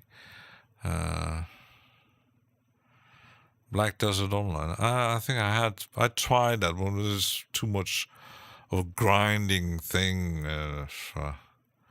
Microtransaction just from most games. Yeah, mostly. But yeah, people still paying for it. So Jedi Academy I play. I played the other Star Wars online game for quite a while. It was quite fun.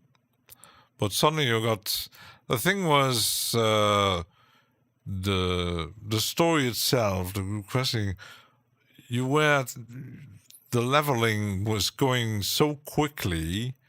At the end, you just you got bored, and you had to just certain things you could do to like achievements.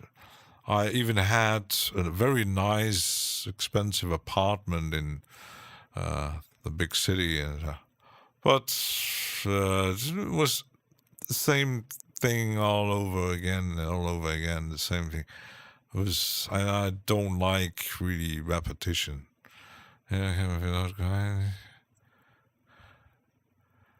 AFK money anything.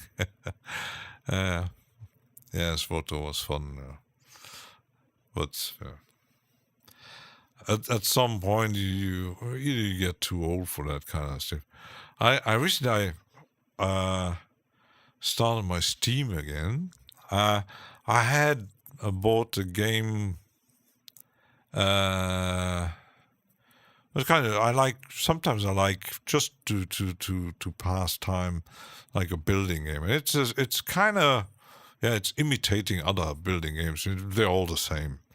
I said, oh, let's just try a bit playing around with it, and it has less control than many other games in that genre. But originally, it's good pastime. And it's like I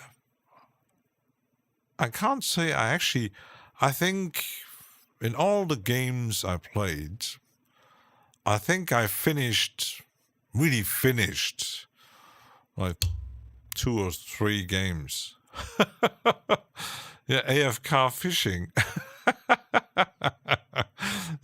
I did that a lot in, oh my goodness, in World of Warcraft. I had a certain spot where I was fishing, like, I spent like 8 hours fishing for certain fish. Tons of it. It was, my specialty was cooking, so yeah, I made a lot of fish for the others. Like, yeah, I did some raiding too. Yeah, that's why I actually left, because I was part of a guild who was suddenly starting to do even very big raids and stuff, and the huge instances and stuff I'd never seen before, and I was taking a break for a while, and suddenly got back into the game. And said, "Oh, well, where they all gone?"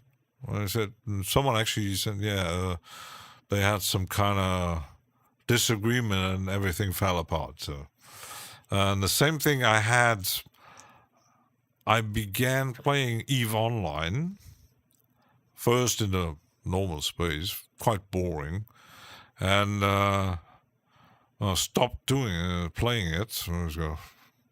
It's not very interesting.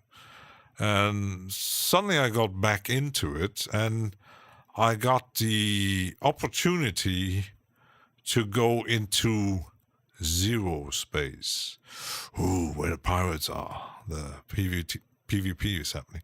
At first, interesting. We were like a very small corporation. I said, oh, interesting in zero space or more.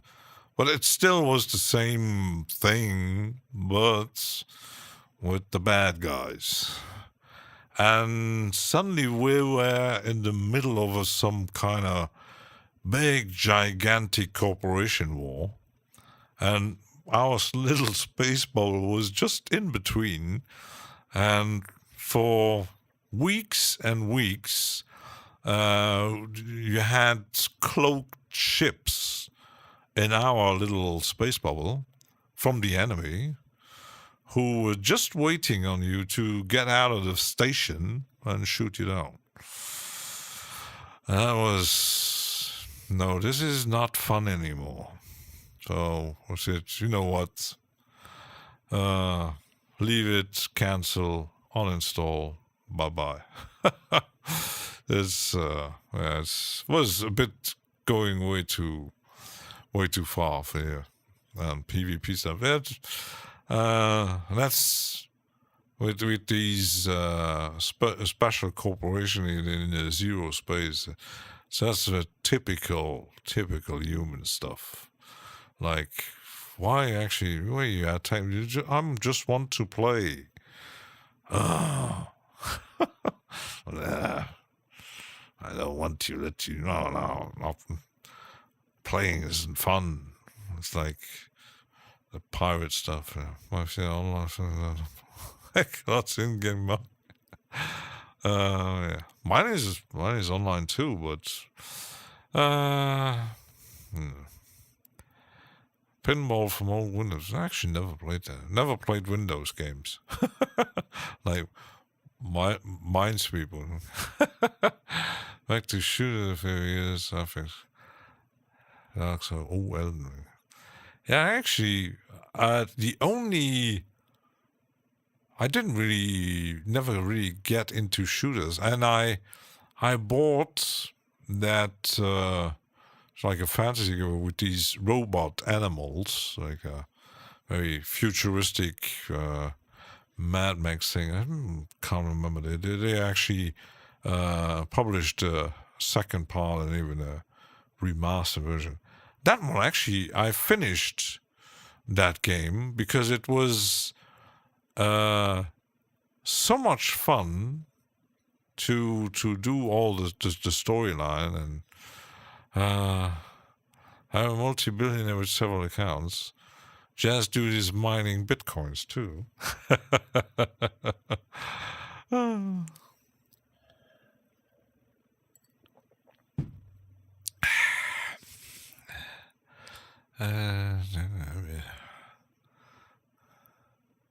No, don't even have I had consoles.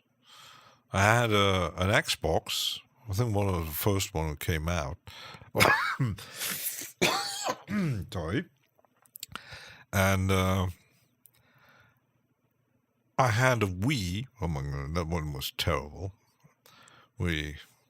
Games for kids, but I had a PlayStation 2 or 3 for a while. But these kind of games, console games, I always PC games and very specific games, role playing and be more laid back.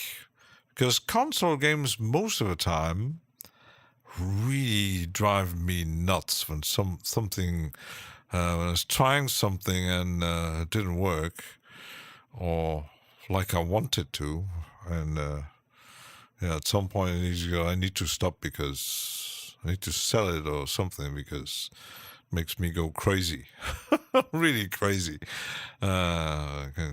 Consoles can do that to me. I actually destroyed one of my speakers once with the controller. It was so annoying. And suddenly it flew around. A speaker was gone. It's a mini. Oh my goodness.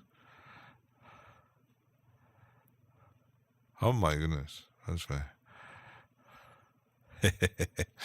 Yeah.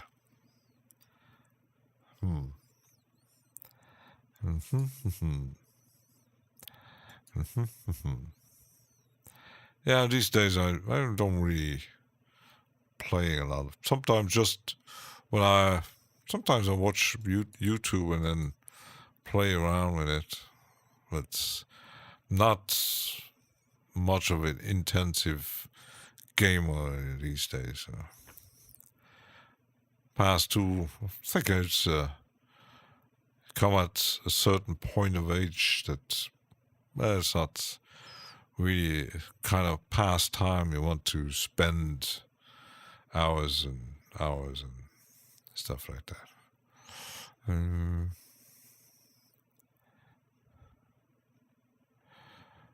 I was exploring these, but I might need to do this. There's so much, especially the MIDI stuff.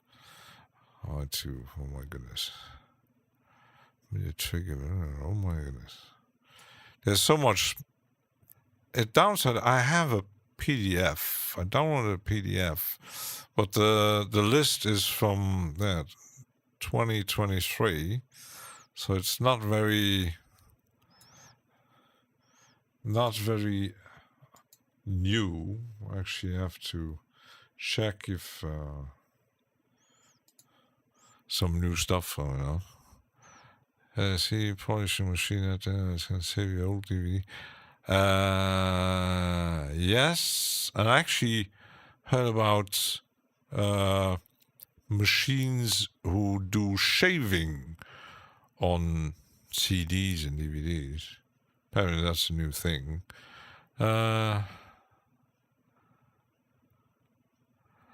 Yeah, that's the thing with games, especially online games, where they change I clearly remember when they changed some difficulty levels in World of Warcraft. I was getting into certain instances all by myself at a certain level.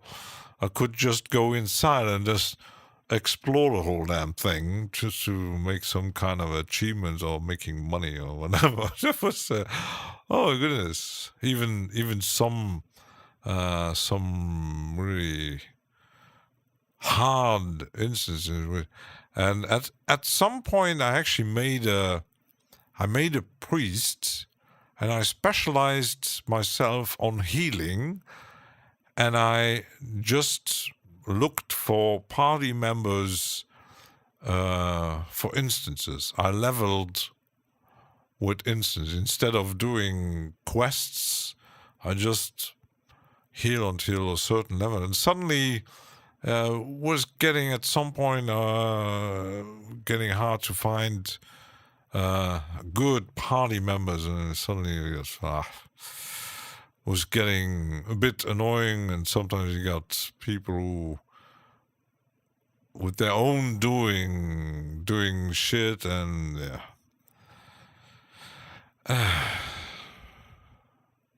so it used to be hard to. It's they're always changing to make it easier, and then they change too much, and then it gets Oh, there's a new update on the. There's so many scripts I never use. I think what's the visual mixer.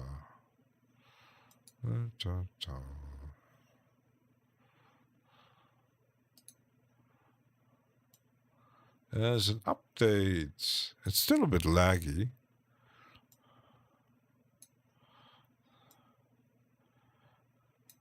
I had another tool. That one was a catastrophic.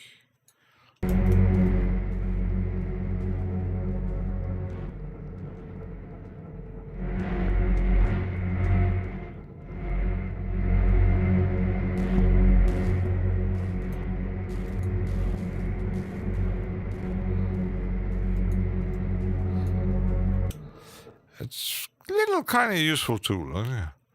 I had to stop playing games. It was becoming an issue with everyone around me. Yeah, it's it can be, especially online games. It can be. Sometimes you heard about stories with online games. So at some point it gets too takes over parts of your. I clearly remember even my World of Warcraft times. Oh my goodness, my mom was kind of always sitting there playing around and just gaming and gaming and gaming. You have nothing else to do. That's just gaming and gaming. She didn't understand it, so so Unreal Tournament multiplayer. Oh my goodness, yeah. Yeah, that's oh my goodness. Games. Then we have other scripts I never use. Still have to.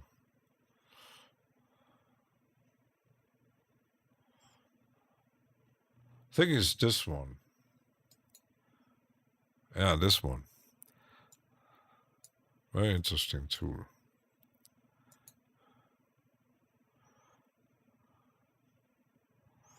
It even recognizes your folders and stuff. Ooh, need to play around with it.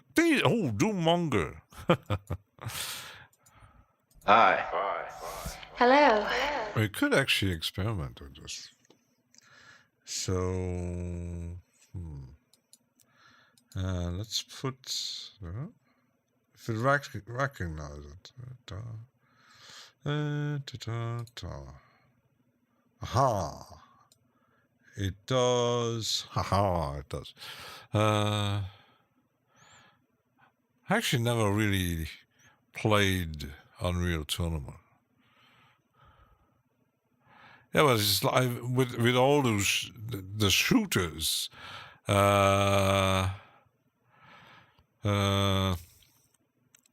That's sometimes you got. Even I was surprised. Like there was a tactical game from Blizzard, who was quite old, and I was saying, oh, why not play online? Because you could play it online. Join some battle. It was some Korean guy was destroying me in like a matter of 5 minutes. How the heck does they do that? Oh my goodness! I was just starting out to control my base and building stuff, and he was like 1,000 years behind, over me. So some bombs and boom. I don't know how they do that. It's I don't know. It's their brain. I don't know. uh, Anyone actually knows how to play backgammon? Oh my goodness, I don't. Card games, I can't. Card games, chess, all these kind of. I can't play Monopoly. So when you talk about politics all day, ooh, that's when a gaming computer. Yeah, that's maybe it's something we did that today, but they were ranting about the human conditions. Apparently, someone wasn't too happy about me being an atheist. Yeah. And in some, they always say in some situations, you can discuss it, but it's always politics and religion. And I think in gaming, that's, I heard like the gaming stuff, there was a trend where they, online gaming, mostly the shooter games, they calling the police on each other with doing bomb threats, and one was even actually taking money for this kind of shit. That's a bit of crossing the line where people can get realistically hurt. So imagine like you're playing a game and someone actually is pissed at you and calling the cops to raid your home. USA doesn't understand the amount of atheism and agnostic, etc. They do have some. I have a kind of funny guy, Aaron Ra, I think he's from Texas, and he's pretty active in I have others like even some association from Texas, the Texan atheist communities.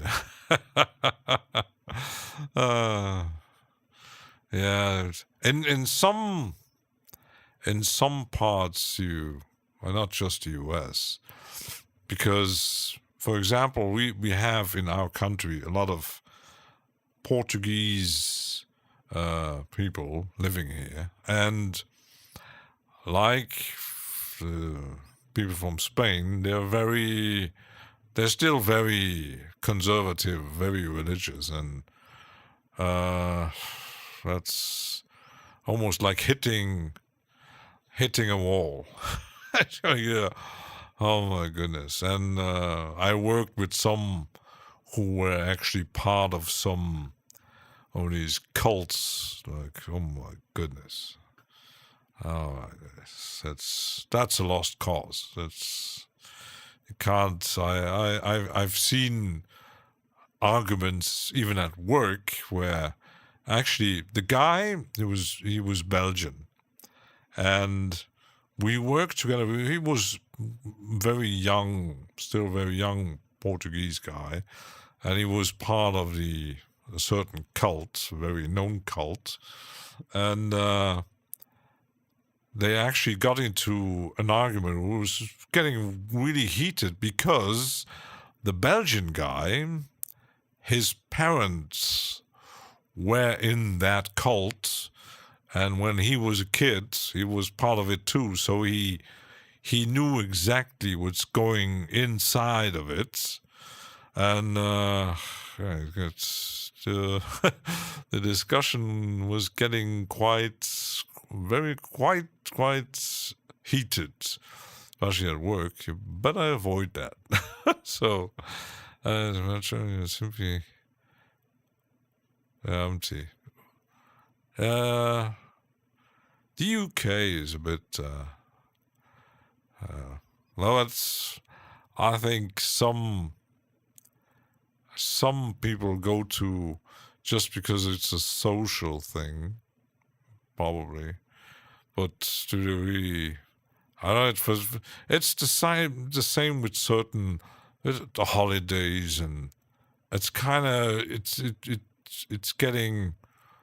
It really hasn't got anything to do with the religious traditions anymore. Like we have Easter.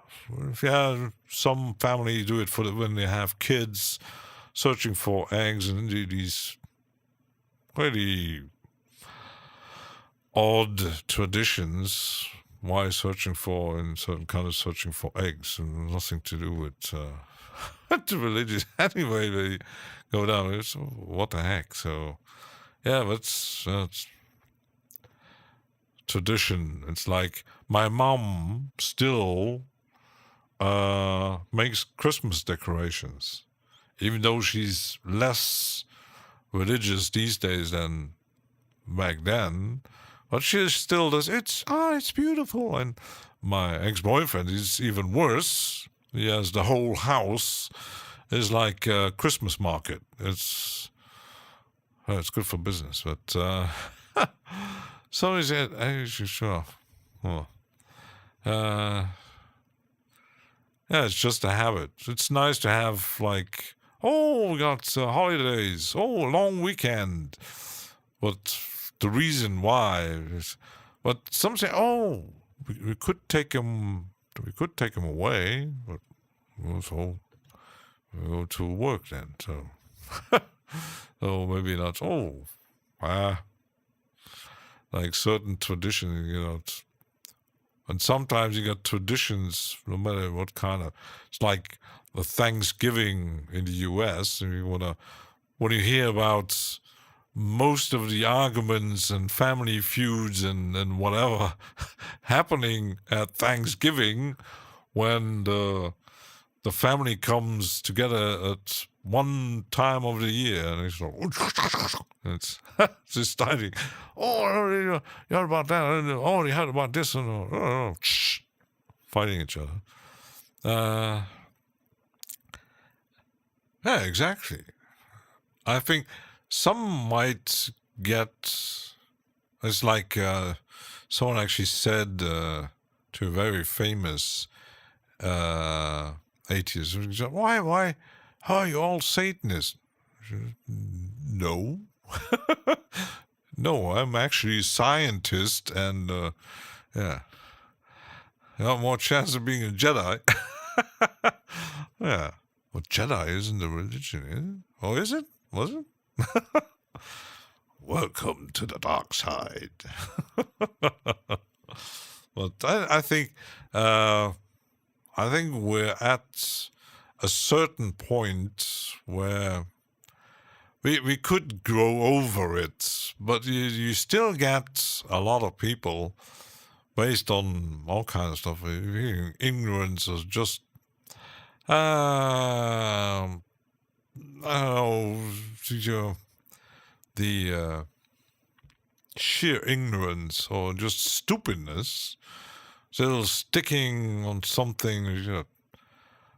Sure, really? The Naked Noise Boy. Oh, fun seekers. Oh, he's naked. Someone is naked. Hi. Hello. I have to see my family if I don't want me to. Sometimes I had the last time, I think it was on Easter. My mum made. We were eating at her place, and her sister came over. And her sister, she's a bit older than my mum.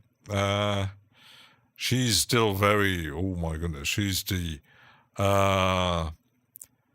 real personification of the Luxembourgish conservative Christian.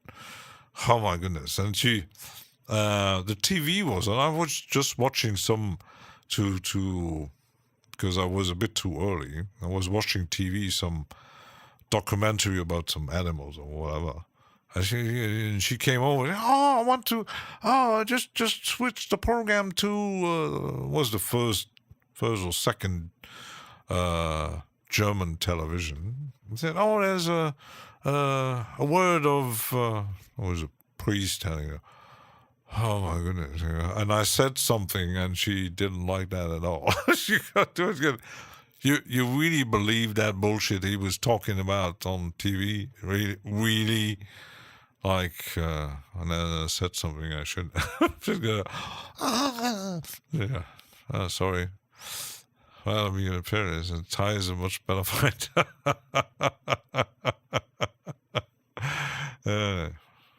The dark side is far more interesting. Very much into philosophy since like 55 years. I think these days, we have so much information. Pope is dead. For real. Let's check news. He's really dead. Oh my goodness. Ha! On Easter. There's no resurrection coming. Died this morning. Someone actually maybe had a message from God. Wait. Easter. Wait for it. Oh, that's nasty. He's just a human. So that's why some people don't really get it. He's just a human. Like any of us, and with a white robe. Nothing else. And he died. Well, because when he was getting sick, oh my goodness. Oh, that's a nasty one.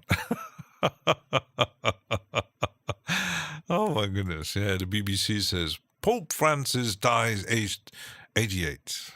Oh. Filled with people mourning the pontiff. His body will be laid in a coffin today. Oh my goodness. And then the other shit starting to rise up, electing a new one. And we know how that has nothing to do with religion. That's politics. Who is the most powerful and who has the most support, intriguing, and you know how that stuff goes. Go off casting first thing, yeah, like me, but I grew out of it.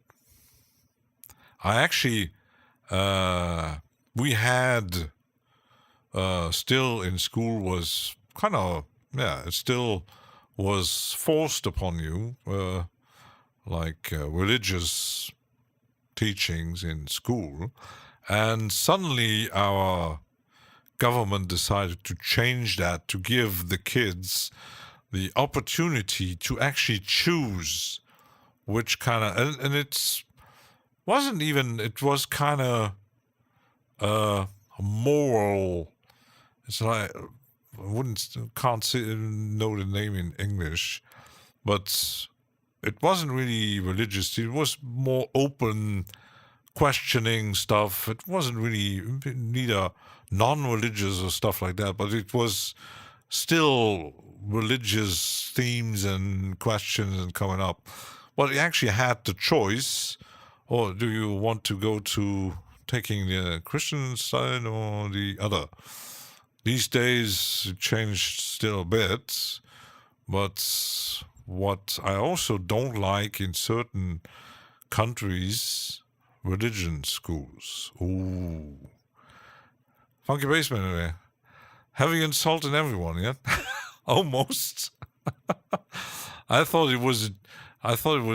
didn't really get that one, but the Pope is dead. At least Kent actually insulted one. Wasn't actually some punk band making a song about popes at some point in the 80s, or well, we could insult FL users.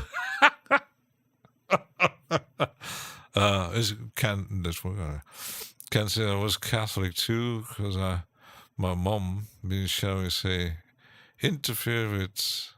Yeah, it's like the twins had. He was American. Part of was soldier and stuff, and the twins asking at a certain point they come up with questions about religion and stuff, and the guy was actually brought up with very conservative, very very conservative religious parents, and he said, yeah, that's kind of messes you up at some point, and especially if you really, because even my mom, when she was trying to force me to going to church, at some point, when you're very little, you do as mom told, but you come to a certain point, you kind of guess, no. And my dad was, I think we never, my dad was half Italian, so, but there was never really, he was not going to church and stuff. He was doing his own thing. I'm not even sure what actually happened, if something happened. But my mom was, but at the same point, because my mom was educated when she was a kid, when she was going to school, the nuns ran the school, and she hated the nuns for very obvious reason, because they're pretty violent people. And she always tells one story that a nun said to her mom back in the day, because she had put on a skirt. The skirt was too short for their point of view, and the nun in school she was like 12, 13-year-old, said to her, "You look like a slut." Can you imagine? 12-year-old. And my mom told her mom that, and her mom was kind of more, she wasn't conservative. She told the nun, if you do that, tell this, and she actually hit my mom. And she said, I don't care if you're a nun or whatever you are, if you hit my kid again, I'm gonna kill you. She said, oh, fucking shit. And I think her mom had some experiences with the nuns too. Only gays use Fruity Loops. Shit. Nick, I have to... Now I have to buy it. Damn shit. Now you make me forcing to buy FL Studio. And just has the Grimm's Märchen. Oh my goodness, that's another. Stop believing in God, same time stop believing in Santa, the Easy Bunny, and the Tooth Fairy. Yeah, that's they forced me to insult everyone. Now Reaper is it's very, but it's always insulting someone. It's you can. And that's the thing. That's another topic. Comedy, especially these days. You have to be. These days, even comedians say it with the new mindset of a certain generation.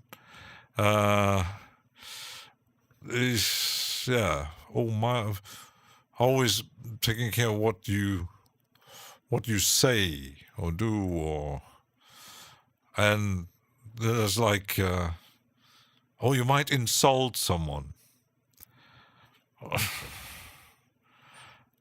As long as there's a certain line, of course, you wouldn't say certain things to certain people, like even if you're like religious people, some ethnic stuff, like black people or Indians or whatever. There's a certain line, even in comedy, you're not crossing. But when you look at comedy, especially in certain countries, like 30, 40 years ago, and today, I recently seen a video where, from a German comedy master, very famous guy, the German television showed, I think it was the first time he was on TV in 1970, whatever. And well, it's they had to put a warning before the show on the video it might be to offend some people. Because, back then, well, it was a different time. And even today, I see, even in other countries like French comedians or others, Belgians, and oh my goodness, if you do that today. I knew there was 3 guys from France. I loved it. They were so funny. But they made some sketches, and even the guy who was kind of the kind of, wouldn't say the leader, but the in an interview he said, if we would do the same sketches today that we did in the 80s and 90s, that's they made a sketch. Sometimes they made sketches about movies and series, and they made a sketch about certain sci-fi series from the 60s, I think, the Invaders. And they made a sketch like they used Algerian, Moroccan-looking people like aliens. And they were the alien invaders. So that's always, oh my goodness. And at the end of the sketch, and someone said, suddenly some guy came behind the other guy and said, oh, some aliens might, in an Asian accent, he said, some aliens might take up different appearances. Appearances can be, holy shit. If you do that today, you go, oh, racists.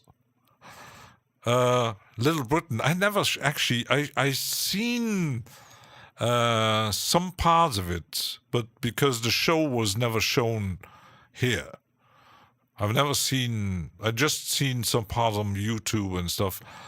That was, that's, and even they said, you can't do that today. So, but yeah, it's depends on how you do comedy, but it's like satire. And when you mention satire, Alex Reed made that video about, it was satirical. And I actually I posted in the wrong channel, and some people actually told it was a serious video when they really didn't really get the fun part of it. I said, oh, did I offend you? You didn't get the fucking video, so it was meant to be satirical. Oh, you shouldn't post that here. You just too stupid to get it. Sorry. The woke attack on comedy is it's very boring. You can't say this, you can't say... Eddie Murphy Raw. Oh my goodness. That's but Adam Sandler, he's making fun of the Jews, but he's one. And that's the thing with certain comedy. If you're part, I did see a video from. He's a comedian, and he's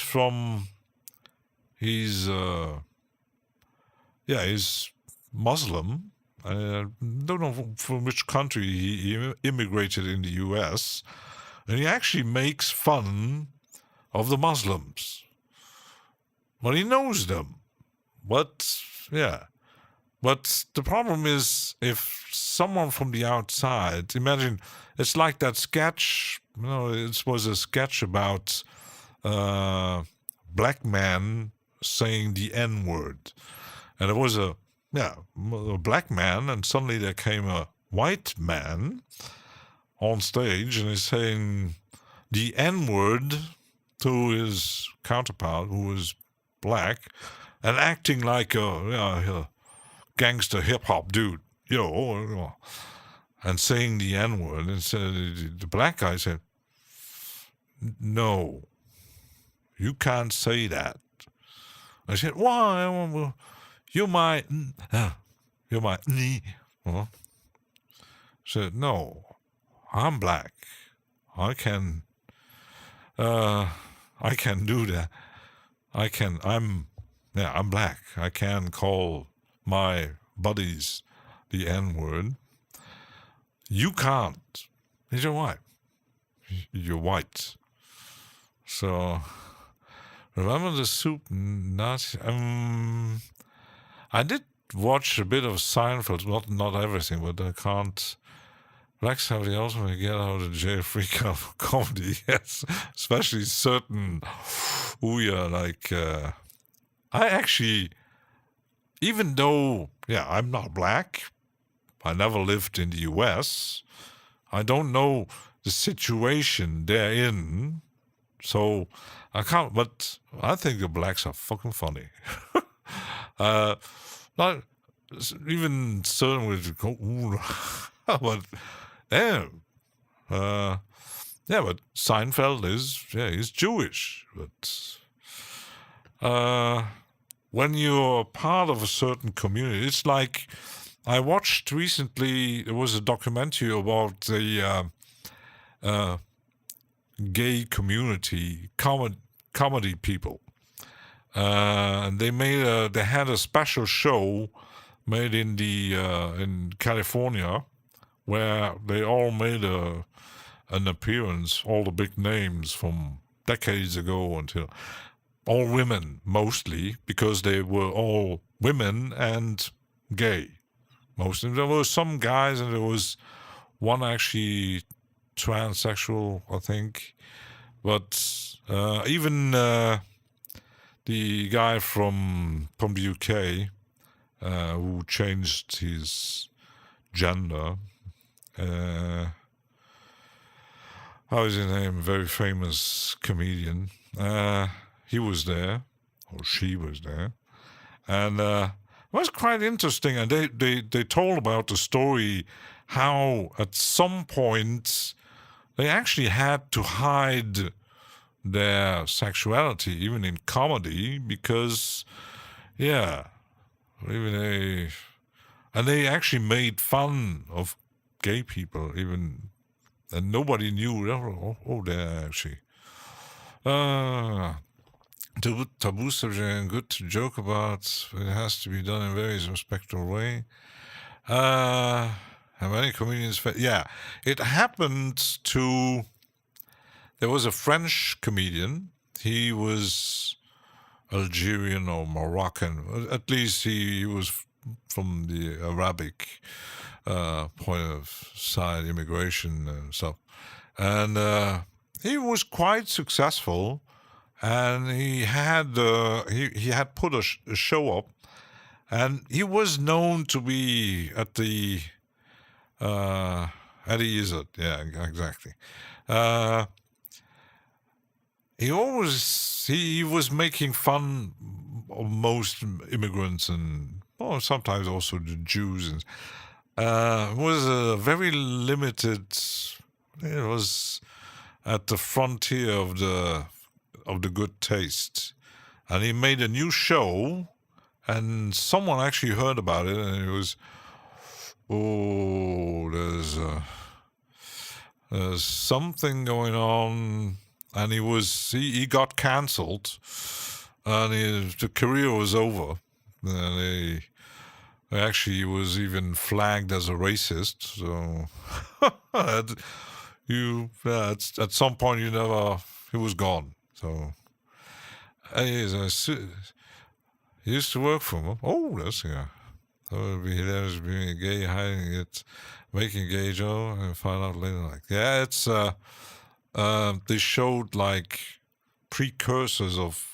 There was one guy who actually played a lot of gay people in comedy shows and on TV, and he was never openly talking about it. So, well, yeah, it was.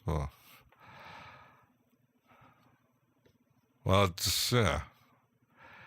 It's always, and sometimes there's a German comedian. I actually, because his humor is so dark. It's also attacking all kinds of people. And he said, I don't give a shit. He's a bit like Ricky Gervais. He just gives a shit. Oh, you're offended? Then I was right. Just go, that was so fun. The first 2 tours on sound. Oh, that's interesting. Funny. Anyway, I didn't see the movie he did with. He played a lady in it's a horror movie, like a remake, from a Hammer movie, I think. I did see the trailer, but it didn't pop up in any of the streaming service. So, yeah, jokes aren't the only thing. And I watched the documentary, and most of these comedians, especially the women, well, they're making comedy for women, but gay women, not. But sometimes even heterosexual women could relate, but they were even nastier than men. Oh my goodness. Hitting everywhere. But some jokes you couldn't really comprehend if you're not a lesbian, of course, because they're too in that community, in that bubble. Because there's one of the Ocean 11 films. That might be. Yeah. But, women can be. How did you get from FL to gay stories? I don't know. Someone said FL users are gay. So I don't know. I don't know if I do have the impression I can be mistaken. I have one channel who makes content about reason. Very friendly, nice chap, and I do get the impression that he is from the community. I would say. I'm not sure. No, he's not. It's not things that some people talk about. Who's gay or who's not? Oh, I'm heterosexual. I'm Catholic. So yes, not Florida. So it's not making music. Let's download FL Studio and make some beats. Yeah, but I could experiment a bit, but I'm going to take a short break. Enough talking today. Let's take a short break. That's a joke. I used to call That I didn't actually know. Fruit Loops. Yeah, I knew that the company, the software was called Fruity Loops. And I didn't know that they call the gays Fruit Loops. Uh-huh. So Tiger isn't offended at all. So yeah, but even though I don't consider myself gay, I'm very all around it. So, and I was never, because there is not a real community in my country. It exists, but it's very, very hidden, very closed, because the country is what it is. I knew, but I wasn't like a party guy going into certain clubs or bars or cafes or whatever. I heard about it. I knew some, but I didn't spend my time in that community, so I don't know really. But it's actually, it's still hidden everywhere. Yeah, in most countries, it's because you don't really know how the wind, they call it the wind change, when the wind changes again, especially in certain, even when you think you're safe, then suddenly you're not, because you're kind of different. I must say the newer generation might even exaggerate a bit with the I identify as. They almost, it's almost kind of stupid. It's, what actually are you? So, what are you, kind of like a unicorn with sprinkles on it? I don't know. It's, for some, it might even get annoying. Let's take a short break, and I'll be right back.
Yeah, it's sadly not mine.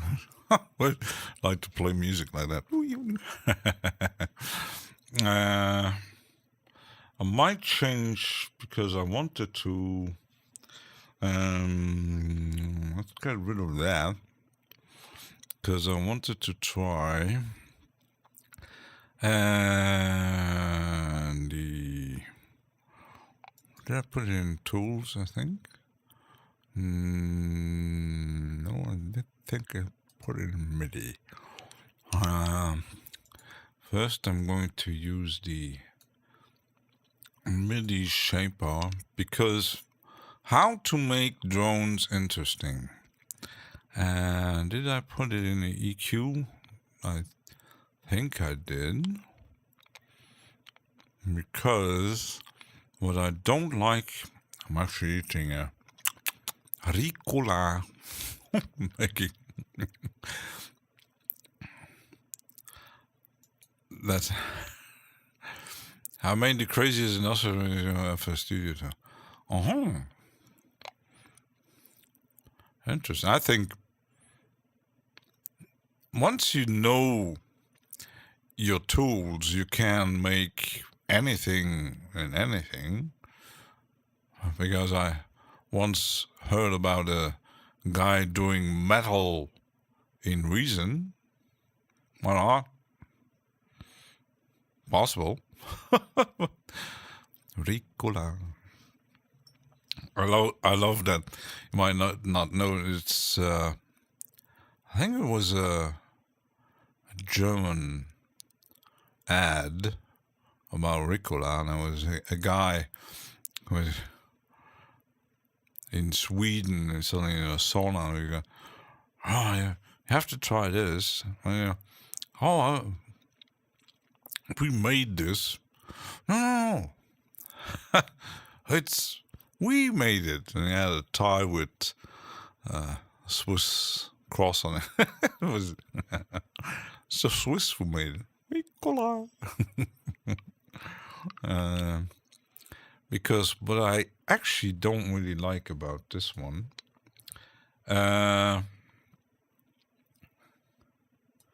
it doesn't have an LFO. At least I didn't find any. Because yes, you can morph it. Like, let's see.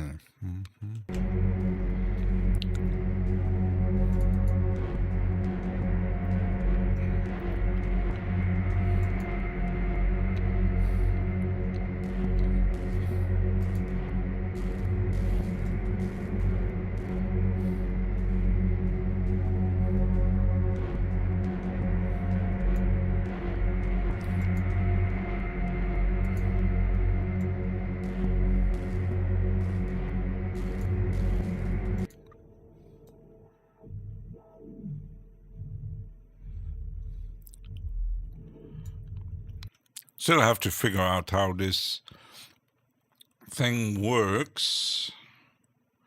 And I think,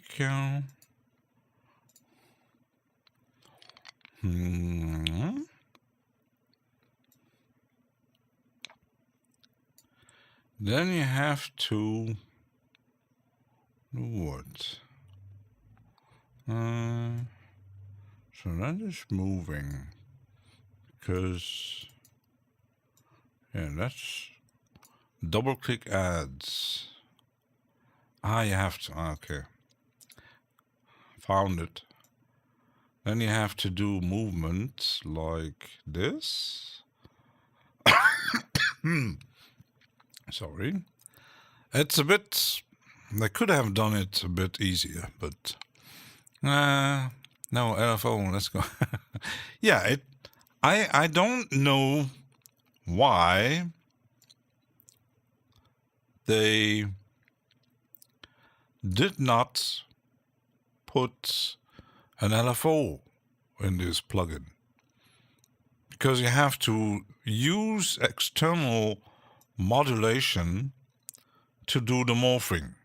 You can draw things. You can actually do this, and even more crazy stuff. So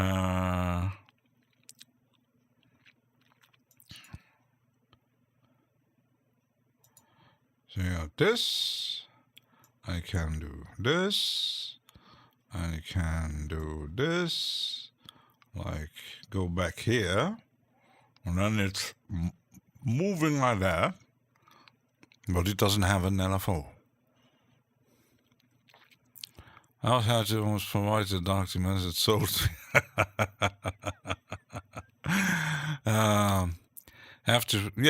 You could actually go into add the LFO from Reaper. That's a way. But now I can, because I have to CC. Let's use the tree on this. And then I've put it on here. It actually should. It's moving. It's moving. Whee. But I might need to have. Let's do some tutorials here while I'm eating my Ricola here. It's alive, yeah. It's a crazy plugin, but yes, it would need but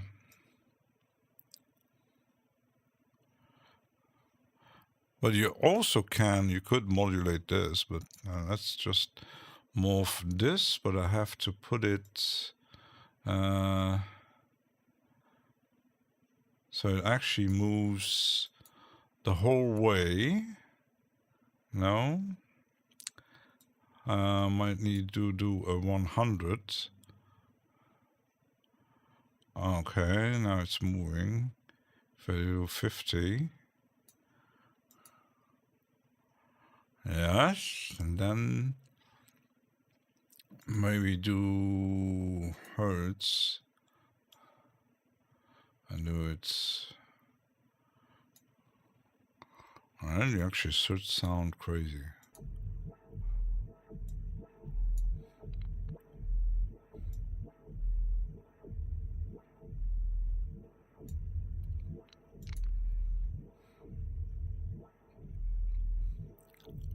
Whee!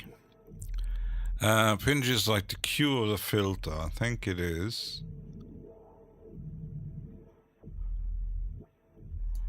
And do spread is interesting. And do scale or shift, or you can even change the totally radical or 6.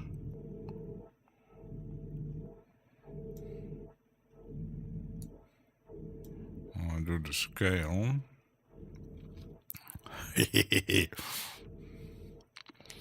It's a bit like the guy who did the same thing with modulating the EQ curves in FabFilter, and he made like a bit like how they call the notch filters with multiple like not notch.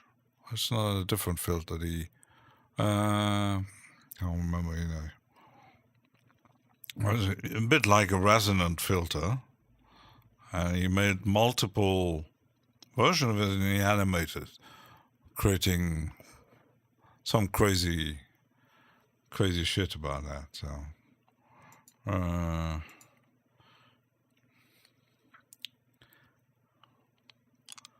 still moving.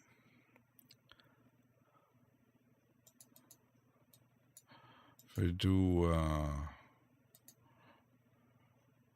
a notch, I'm just moving around. Whee, yeah, like this.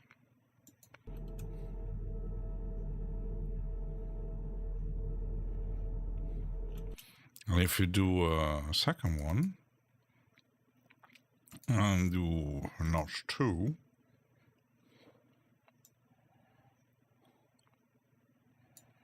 and then do this, could go totally crazy, and do like this.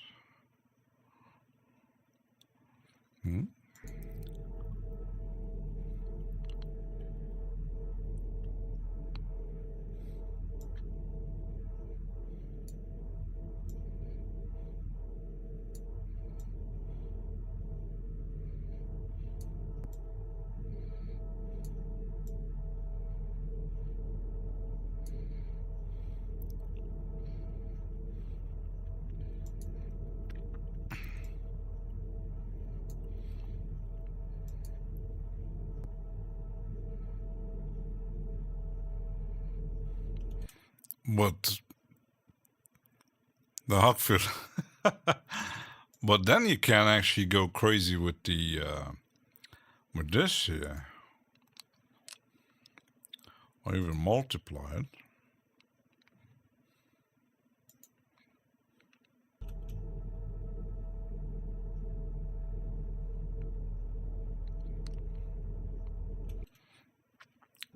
You could actually, let's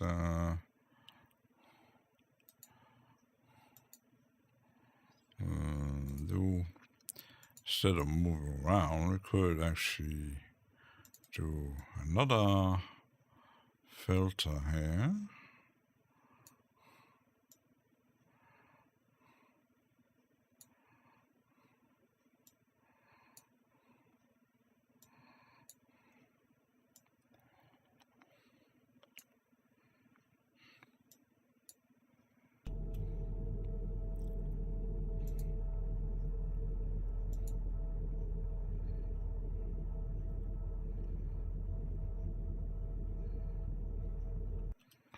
It does work. Whee! Like a bad heart values, yeah. Let's shut it up. Let's do.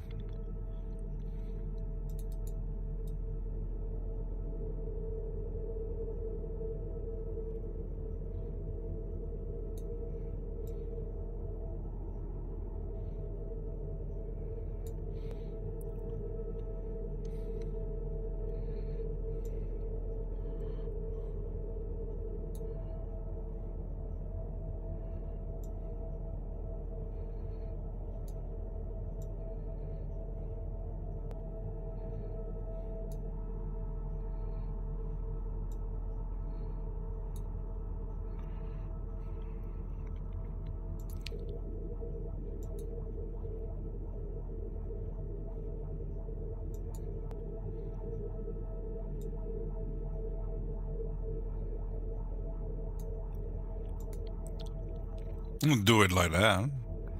Dark ambient, yeah.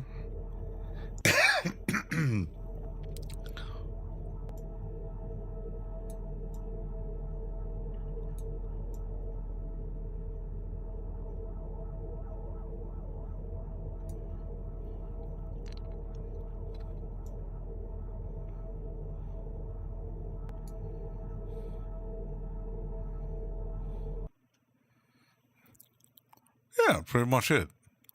$500 a bit low.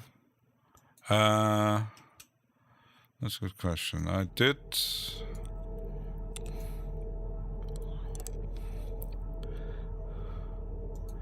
Because I did actually put 12 dB dim on it. If I take it away.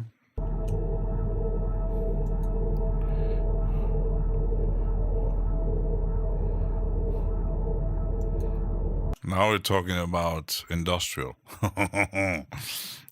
Dark industrial ambient stuff. Like I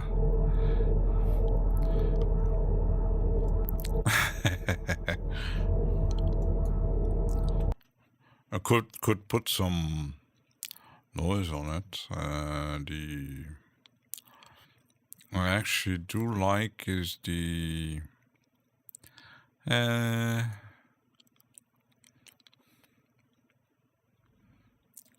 texture on it.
Not 9-inch level yet.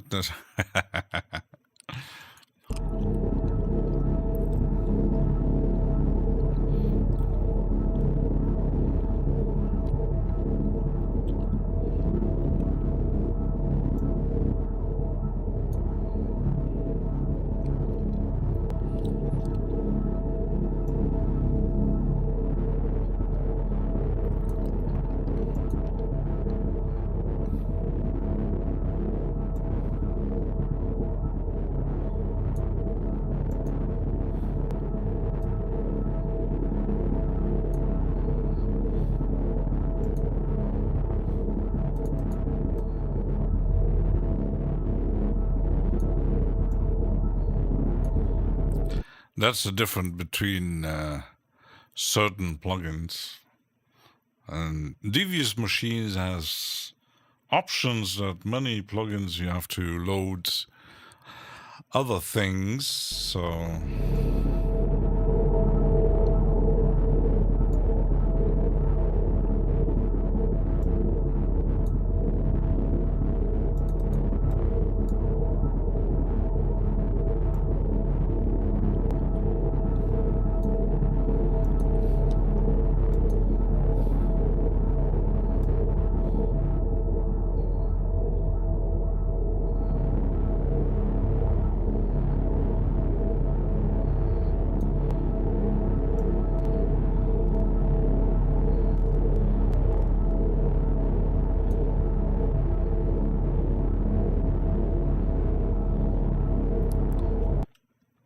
If you put the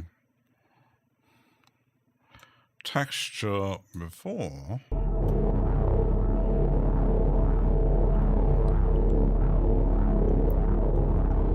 yeah, now it's getting myopic. Myopic, you actually glad you just joining now. We were ranting for like 4 hours about certain topics. We didn't make any music. It was me doing the Weaver Beats stuff.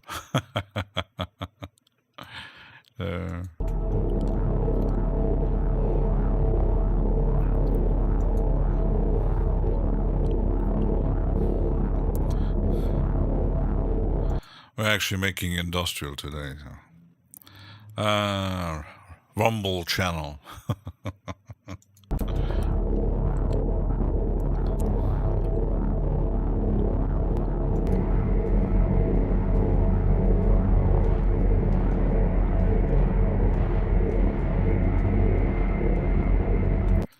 getting very, very industrial. We could actually use the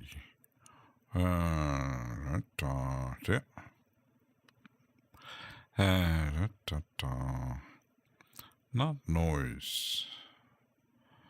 Did I have it tape or distortion? You could use hate. It's funny of pushing and shoving. Oh yeah. I mean, you missed the good part, yeah. We offended a lot of people. You offended the FL Studio users. We offended the Catholics. Yeah.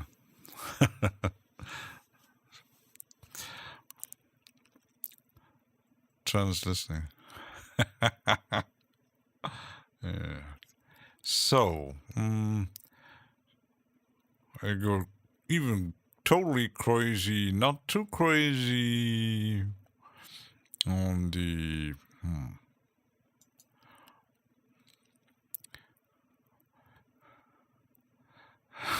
and it didn't offend anyone, did you? Oh, that's not. And the Easter Bunny. That's why I didn't get any chocolate today. Didn't get any. Let's try the. I got two of them. One sounds better than the other. Breeding transients. Distortion.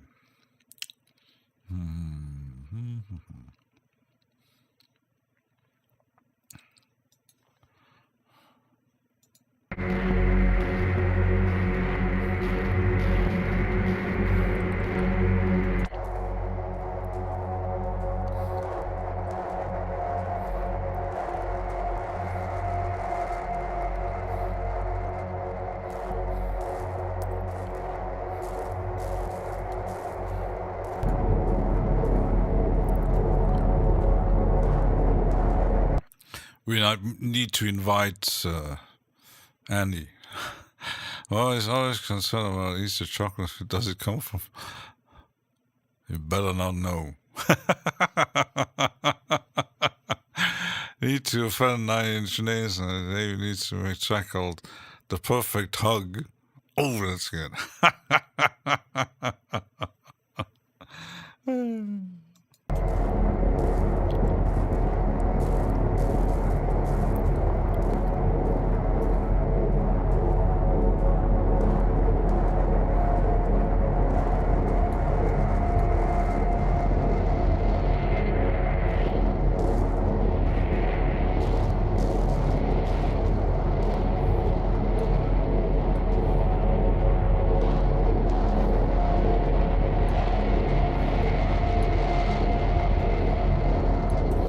Oh, I got an idea here. If I use the MIDI shaper off here, and let's say,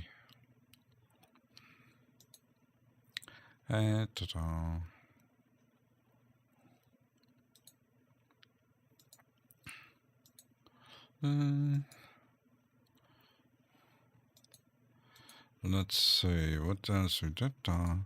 Because now I want to modulate this one.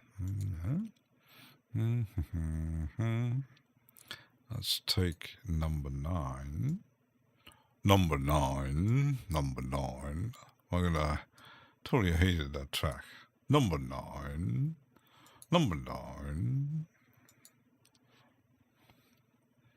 The first industrial track. Number 9. Yeah. Tape loop with. Let's do basic.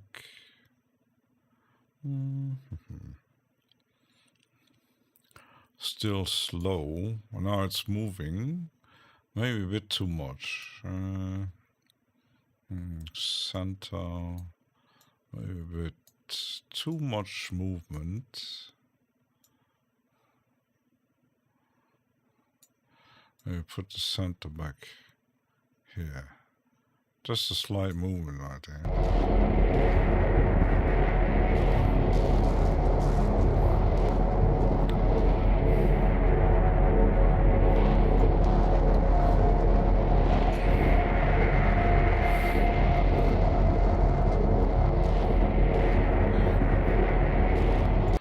Tiger was, oh, makes me really want another plugin. I really want.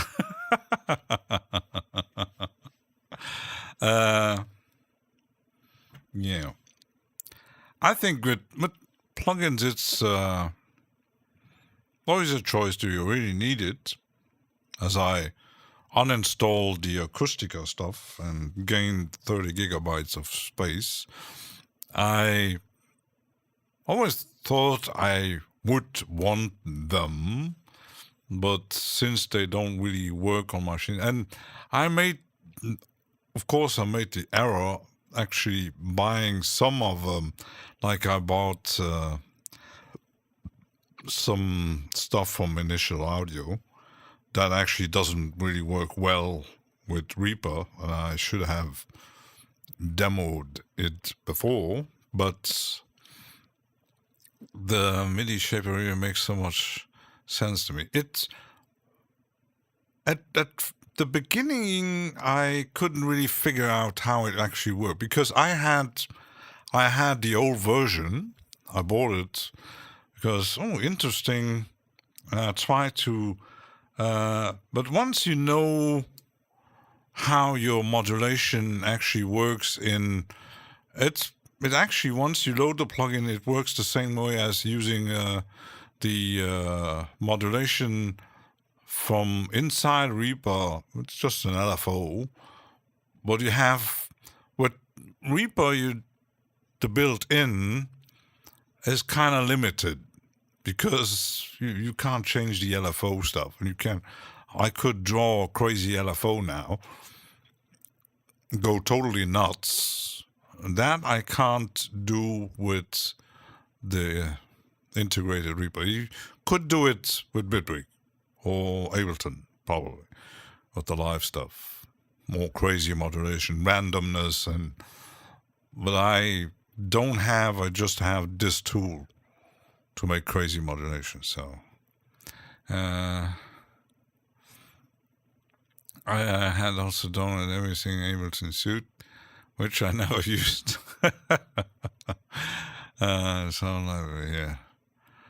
Yeah, it's that one is huge. So I just want to figure out how to set up spectroscope and stuff like that. The thing is, I think with most plugins, especially even the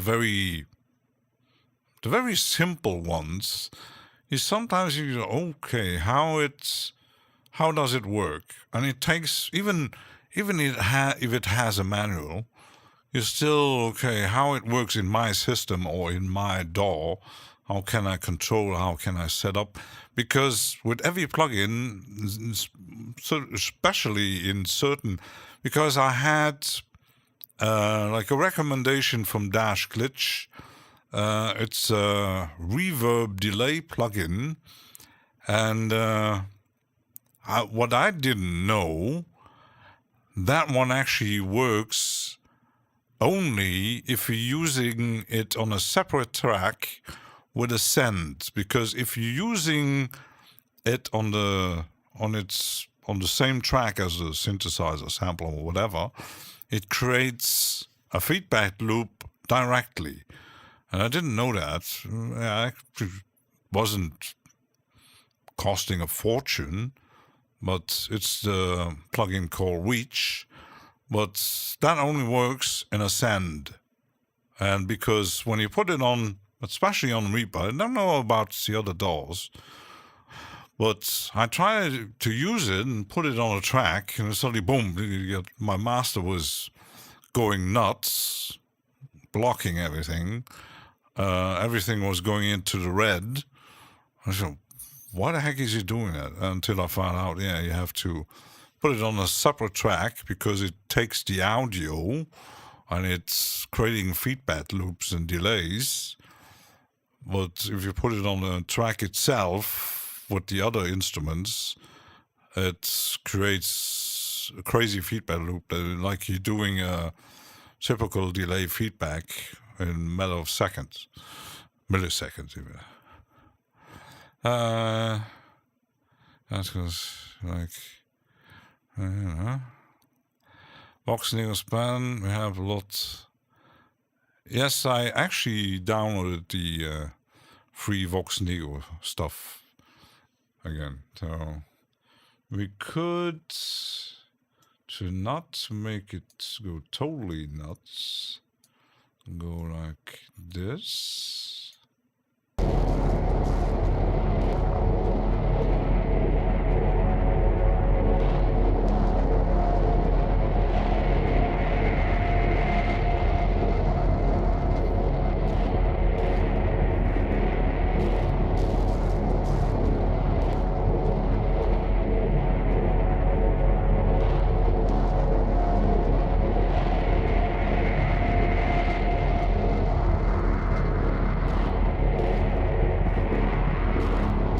It almost screams at you.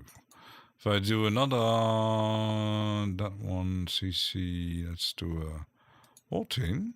That's on this one. Let's do 14.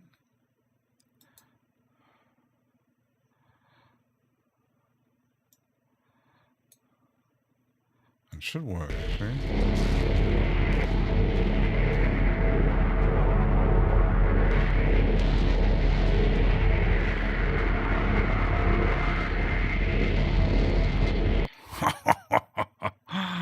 Maybe a bit too, let's see, maybe a bit too much. Like very, very low.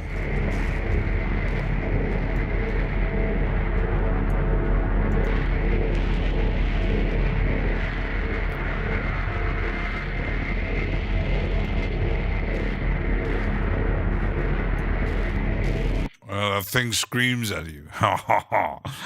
The more thing on. For distortion, but it's a bit extreme noise and as yeah,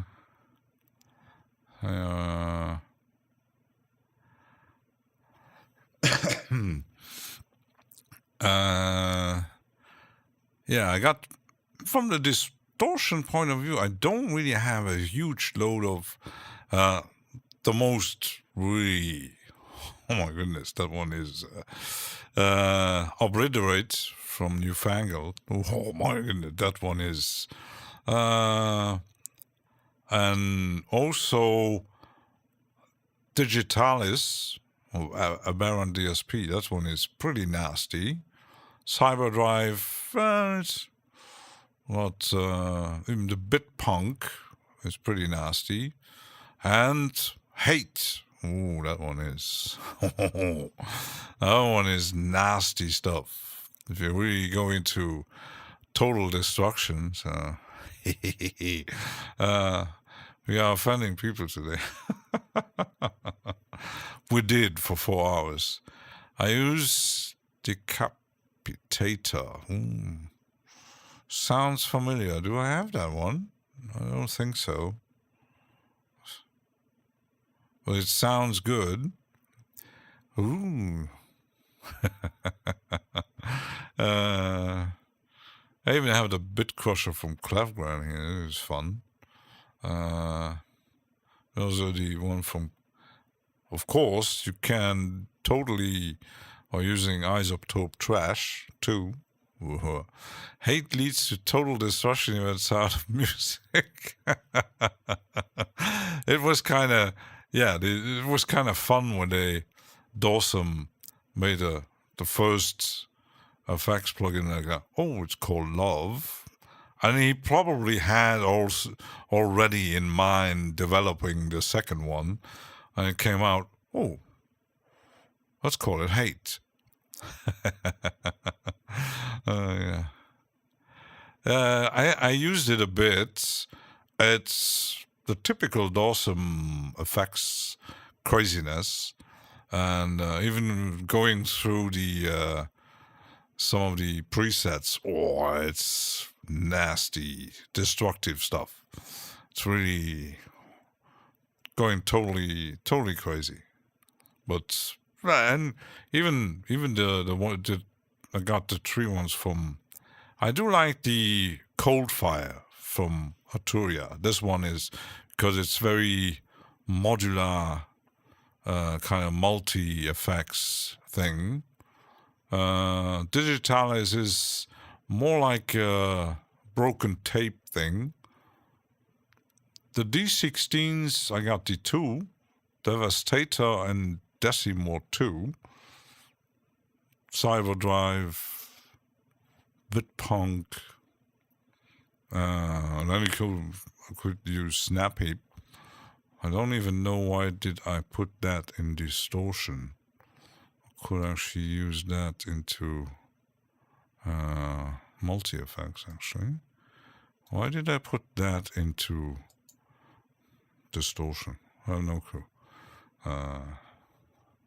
But the one from Newfangled Audio, they released that one on Halloween, I think it was, for free. So that one is really nasty stuff.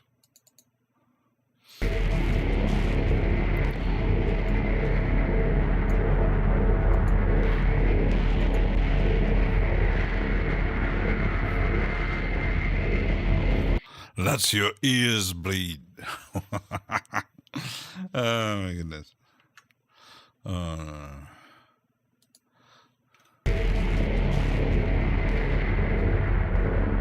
But when I think of it, when you listen to Cyro Chamber stuff on YouTube or even on the Bandcamp site, that's it. That's pretty much moving drones and industrial noises around punching somewhere. And when I think of it, even like when Eddie Sonic does his crazy, totally experimental, it sounds almost like this. The QIs of Dawson don't really speak to me. They look childish, but they sound great. Yeah, they have their own appearance because well, it's everybody's taste. Some might use something way more simplistic or more hardware looking, like the one from D16 or the Bitpunk from GMG. There's many other crazy. I have another D16 here, Redoptor. So there's 3 of them. Oh, John Matthews, Mr. Toucan Studios.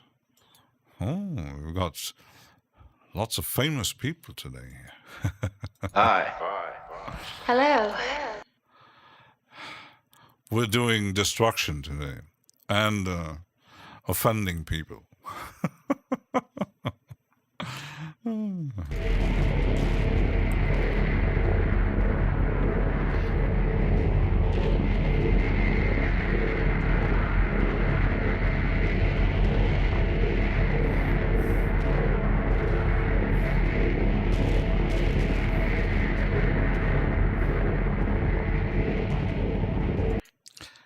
Let's actually lower the volume itsy tiny bit though, because it makes my ears bleed here.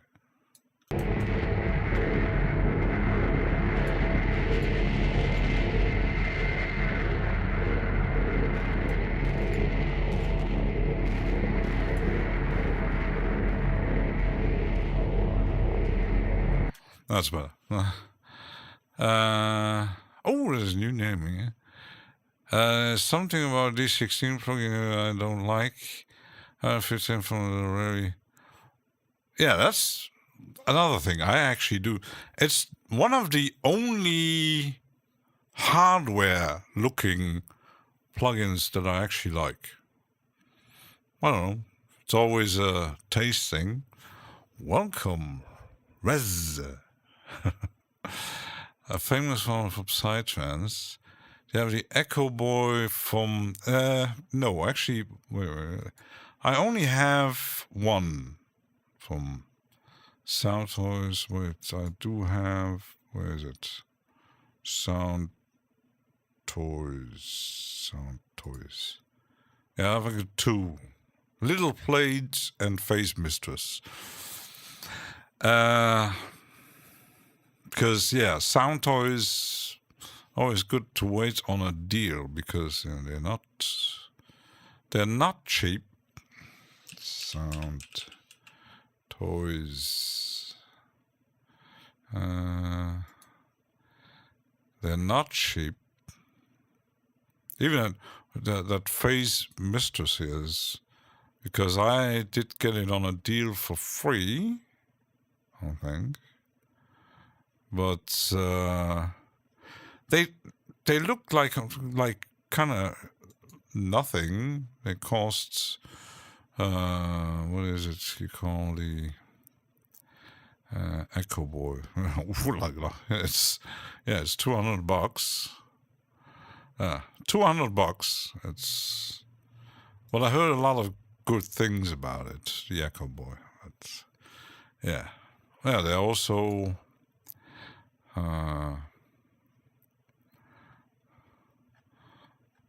But the interface, doesn't look like $200. So, your face was not perfect. Yeah. I don't even have saved the site. I didn't actually put it on the effects here, because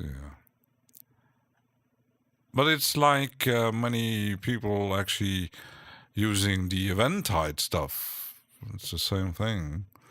Peter, I got this late bottle and I use it all the time. Yeah. Can't buy a lot of ramen noodles, but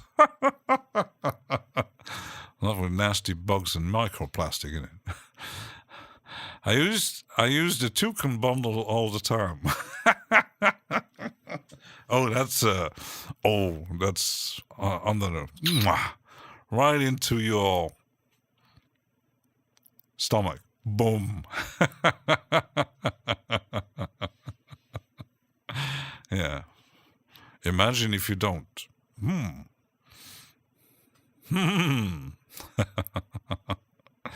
Yeah.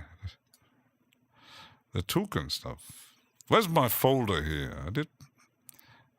I did put it up there. So, yeah, lots of nice. Are you actually doing something new again?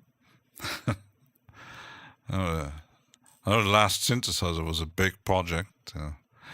They get discounted heavily at times of Black Friday. Yeah, I think, especially I had always my eye on the Newfangled series, but like they're part of the Eventide thing, and yeah, I grabbed one. I had gotten one for free, a plug-in boutique. It was the EQ, I think, and then slowly they added deals, and I suddenly got an email from Eventide itself that I could complete, because there was one who was part of the whole Newfangled audio mastering mixing bundle. But that one you couldn't buy separately, and I could upgrade for a few bucks to get everything, so grab it. But I don't have anything from Eventide, not even the very famous Black Hole. So, big project, we're making some preliminary imitations. Oh, action. Let's see what John is preparing us.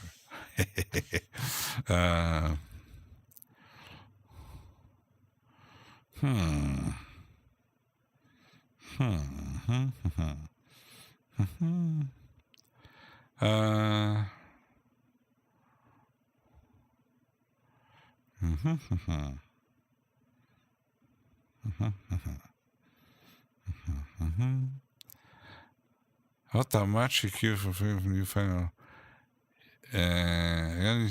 Yeah, it's kind of with newfangled. It's a bit of getting used to with the greenish looking craziness, but once you get, I actually, because I do have a ton of EQs and stuff, and when I got the EQ, at the beginning I didn't use it, and even though where's my, the equivocate, at the beginning I was like, because it was a bit looking like the EQ from Hornet. So. Cheers, John. Thanks for joining. Hope you got chocolate eggs today. Oh. So yes, because I know that Alchemy always used the saturate, and they actually have also. I'm not sure if I did put it in the distortion plugins, because they do have one. Let's put it in there. The obliterate. The names are a bit okay. What does what? What does this one actually have? This one, that's the synthesizer. Yeah, that's the synthesizer. Yeah, because you got the generator, that's the free one. Recirculate. That is what? Yeah, that's the one of the delays I really like a lot. But that's a company who has their specific UI design, like FabFilter, Melda, Newfangled. They all look like they look. Things are called old school and hot days, brainwork stuff. Just like telling you, yeah, and that's, yeah, you used to that. I actually don't like it, because I never used any hardware, like EQs, compressors, and whatever.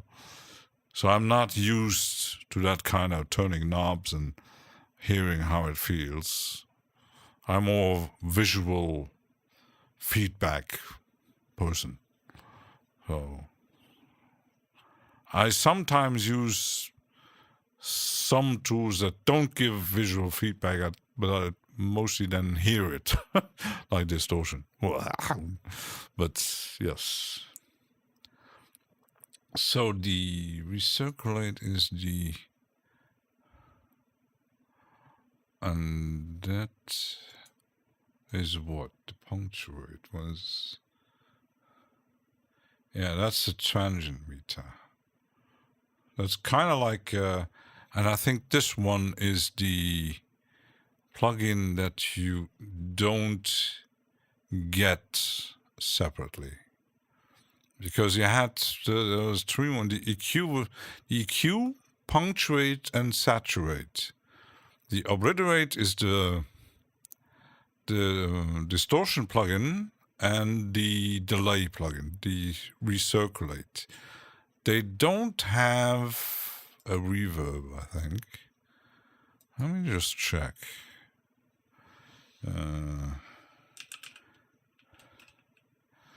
Eventide.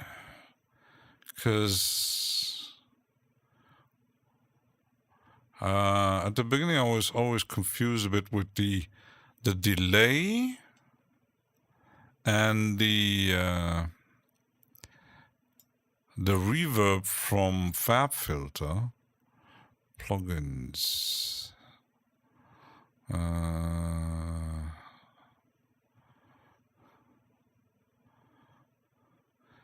But the thing is with Eventide,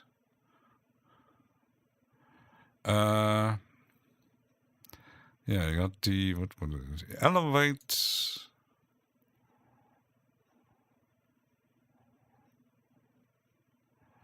Huh.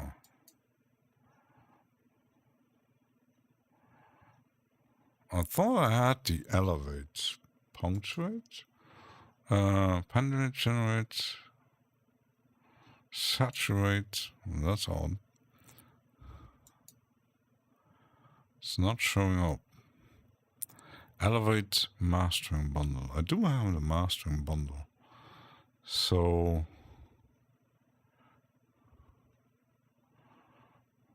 well, it's not. I thought I had it installed. So pendulate, saturate, EQ, punctuate. That's this one. Generate, that's the synths.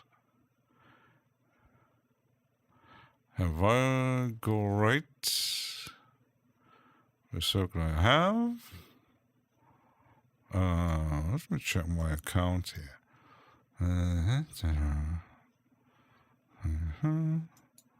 My plugins.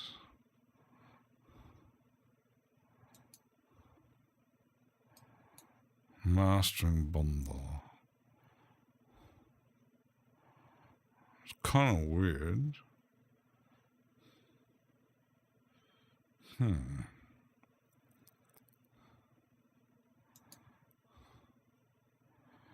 Kind of weird. Mastering bundle. Let's go into the details because something I got to learn more.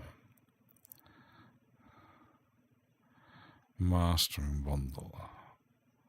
Yeah, it's not installed.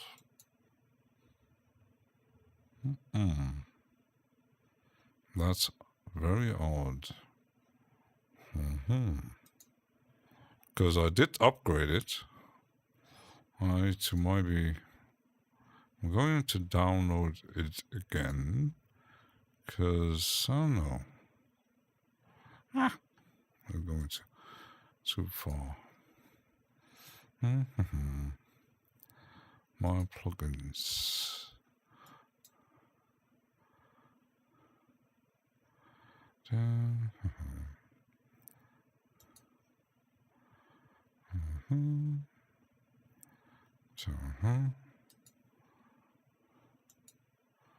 Let's save this, close it a bit, because I want to check something. Why something doesn't show up?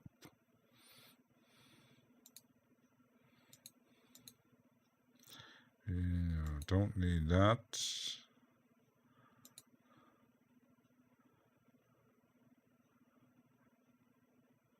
Shows up.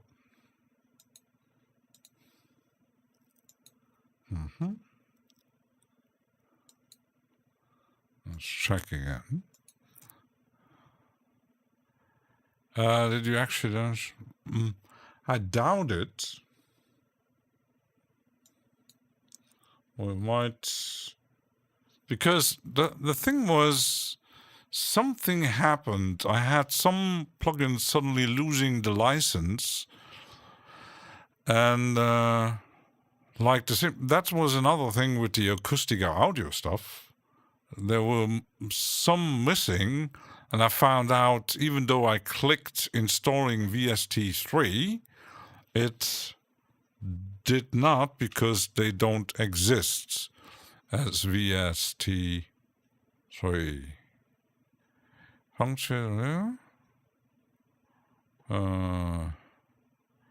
it still doesn't show up.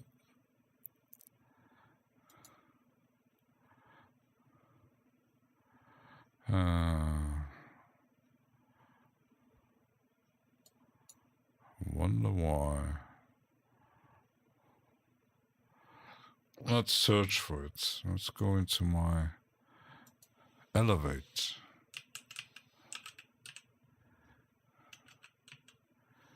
Oh, it doesn't show up.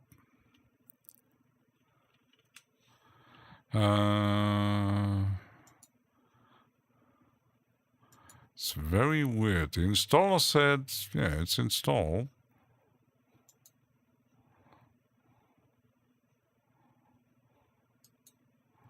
Full activated. Elevate mastering using. Oh? Hmm. Hmm.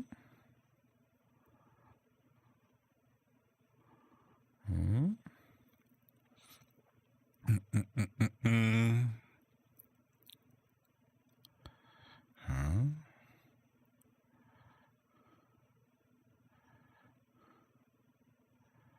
It's very odd. Very odd. It's still not showing up. Let's see if I go into... even if I search for it. Event type, that's just the quadrbox.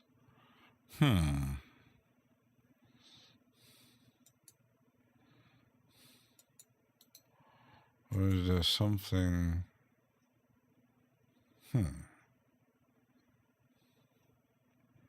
Very odd. Very odd.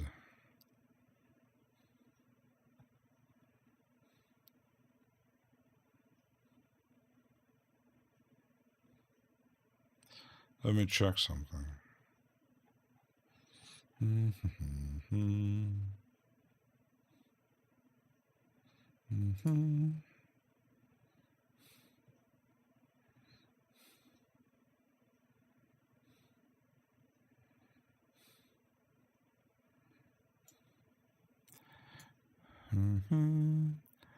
It's very odd.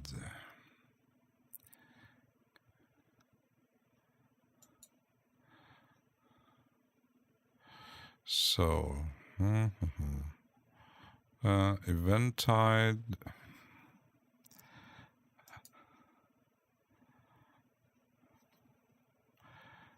It is activated. The queue elevate. So either I am using something wrong, or Reaper does mess things up here. It's very strange. Newfangled. Punctuate.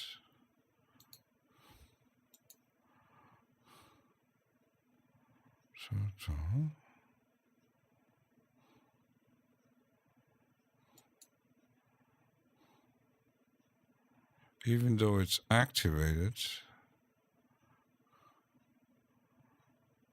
I got the two instruments. If I do, that's the Q. It doesn't show up. I got still a Q comparing to my Q. It's showing up here. Elevate. It does. Yes, you can, but I got the feeling.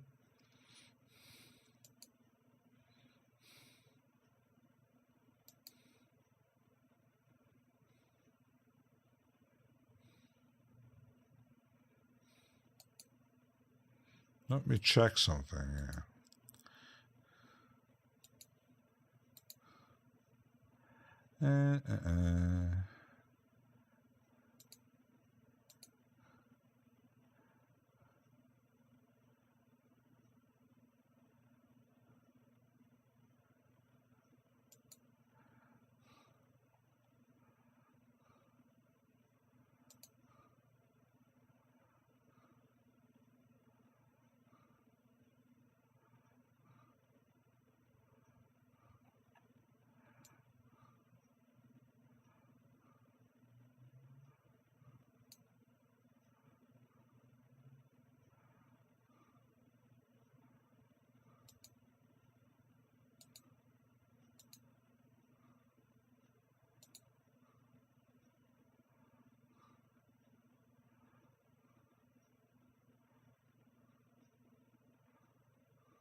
Factory front we use to have a phone.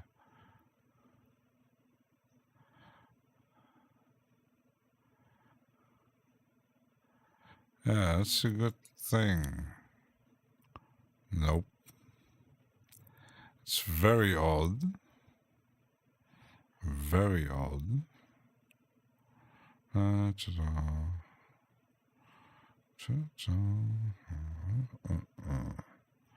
Because it was already confusing me the first time. Oh, still saturate, punctuate. Very odd. Very odd. Let's check something. Let's go into Bitwig. Yes, I did rescan, but it's still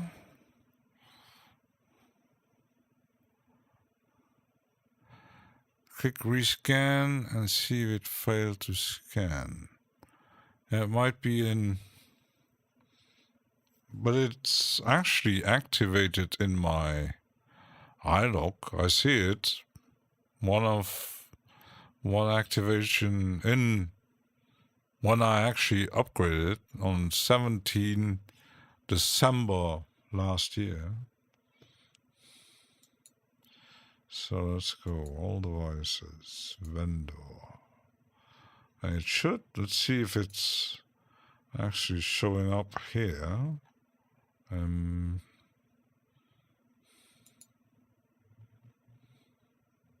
There is.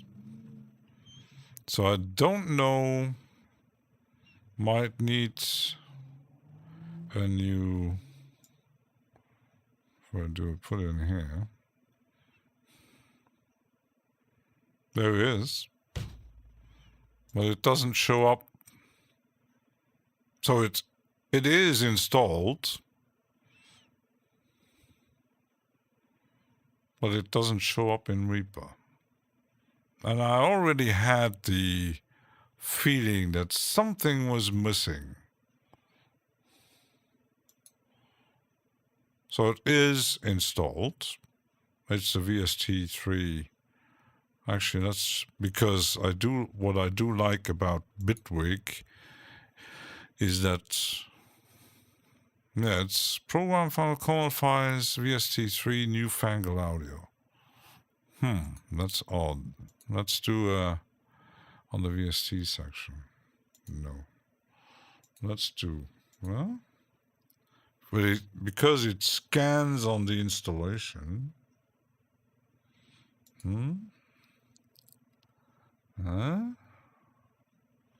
Save it.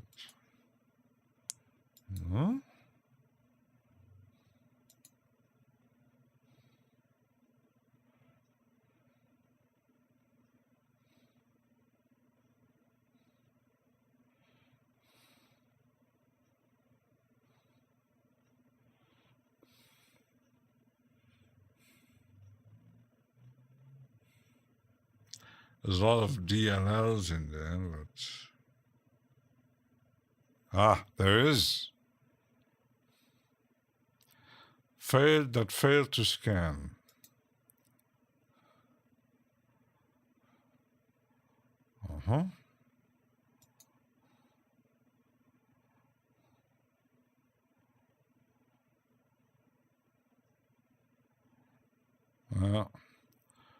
Might do after the stream. Yeah, that's the thing with iLog, because Reaper scans at startup, the same as Bitwig does. It scans all the time, and you got with some DAWs you got might problem, but when Reaper launches and there's a new installation and that uses iLog, it got stuck until the iLog activation is showing up. So it might be the first day when I installed it that something with the iLog was blocking. I don't know. Let's see if it's showing up now. And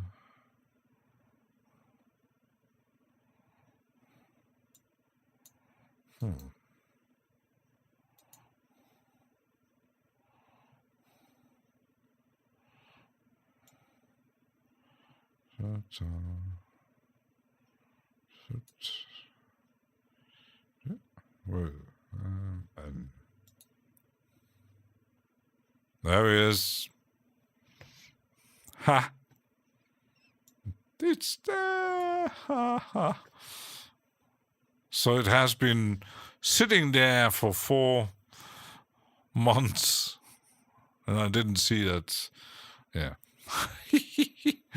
Yeah. Glad we actually looked for it, because very strange things happening. So it's kind of because I had the problem with Cube. It's a nice plugin. It's a pretty crazy plugin from that company who also made that crazy beam. But it's a bit buggy because especially it takes a huge time to load, at least on my system. Maybe because it's a sample-based instrument, I don't know. But I had a DLL version, so an old VST version still installed, and Reaper, no matter how much I scanned for it, it couldn't launch it. It was impossible to actually launch that old VST version. It worked on Bitwig and other stuff, but not in Reaper. It was impossible to start up. I know that even older version, he's doing the bridged stuff, and it's kind of odd. And especially on old DLL files, some DAWs might have some problem. And Bitwig isn't. If you have like very old 32-bit VST lying somewhere. And I made the mistake. And the day I will buy a new machine, I will definitely put in an SSD where I'm going to install the plugins outside of the C drive, definitely, in one specific folder. Not always, because most installers let you choose where to install, and I'm pretty lazy, and I make the mistake and just go, oh, why not use one folder instead? So I only load in VST3. That's much more stable. Yeah, mostly I started why I did make the track templates only using VST3 and clap version if I have to, because VST. I even started avoiding installing all older versions if they're still getting you the options, because I had some stuff installed that I had to, especially plugins, some free stuff that I grabbed somewhere around with no installers, and I had to do cleanup in my phone. I had to use Bitwig to actually get rid of most of them, because most of these Bitwig recognize plugins, but you can't uninstall it because there's no installer or uninstaller. But once you search for the specific file, you can't find it. And the feature, what I'm missing in Reaper is, okay, I got a VST3 or whatever, no matter what it is, that has no installer, that's sitting around somewhere on the drive, just show me where it is. And Bitwig has the function reveal in Explorer. Boom, there it is. And you can delete that certain. That's how I mostly clean my system. That's a good use to use Bitwig, not to make music, but actually to get rid of plugins. And I don't know why Reaper actually doesn't have that function to reveal the files where they are. I think there's an option to show the path, I think. Here, I think.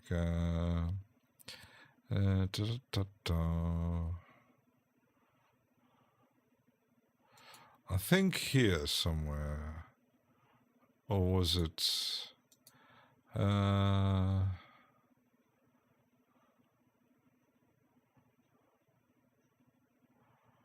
I think that's a new option.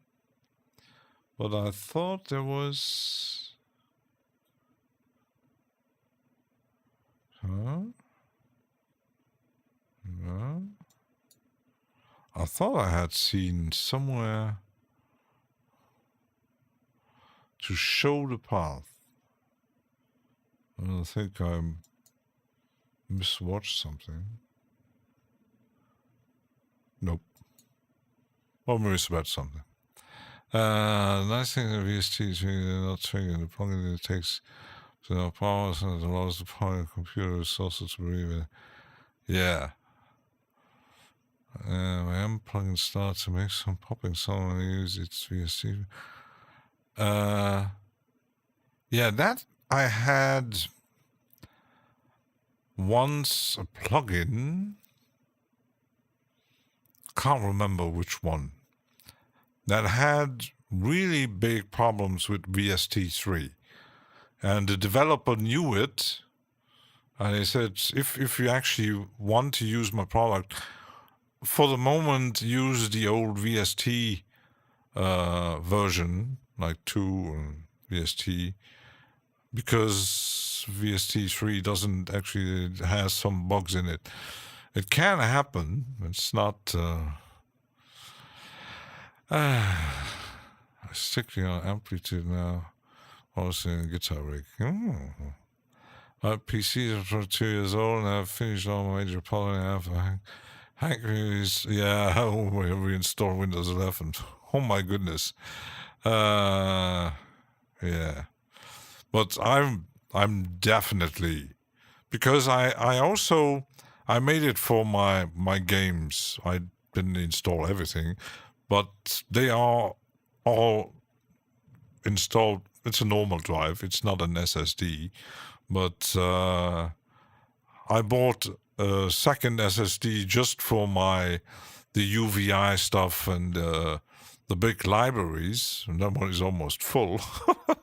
So, yeah, but the next PC will get definitely a separate SSD just for the plugins, so that I have a better view on what is. The problem still is, even though if you install a plugin which has an installer, if it doesn't, it's much more easy. But sometimes you get plugins where you say, okay, I'll install it on a different SSD drive or whatever. But then comes, presets. And sometimes that thing gets installed in the My Documents folder or the Program Data folder that you can't change in the setup. Sometimes you can, but most of the time you can't. Well, that's rant again. So you got plugins like especially in huge collections like the V collection, or where you got a huge load of synthesizers, a huge load of presets that sit on your main drive and suddenly gets bloated until boom. The cloud backup. I do have an external backup of my C drive. Yeah, I came out with stuff. It's and imagine using like acoustic or audio stuff. If you have like a huge collection, you would need like I don't know, a 4 terabyte SSD to actually use all that stuff, because it takes so much space.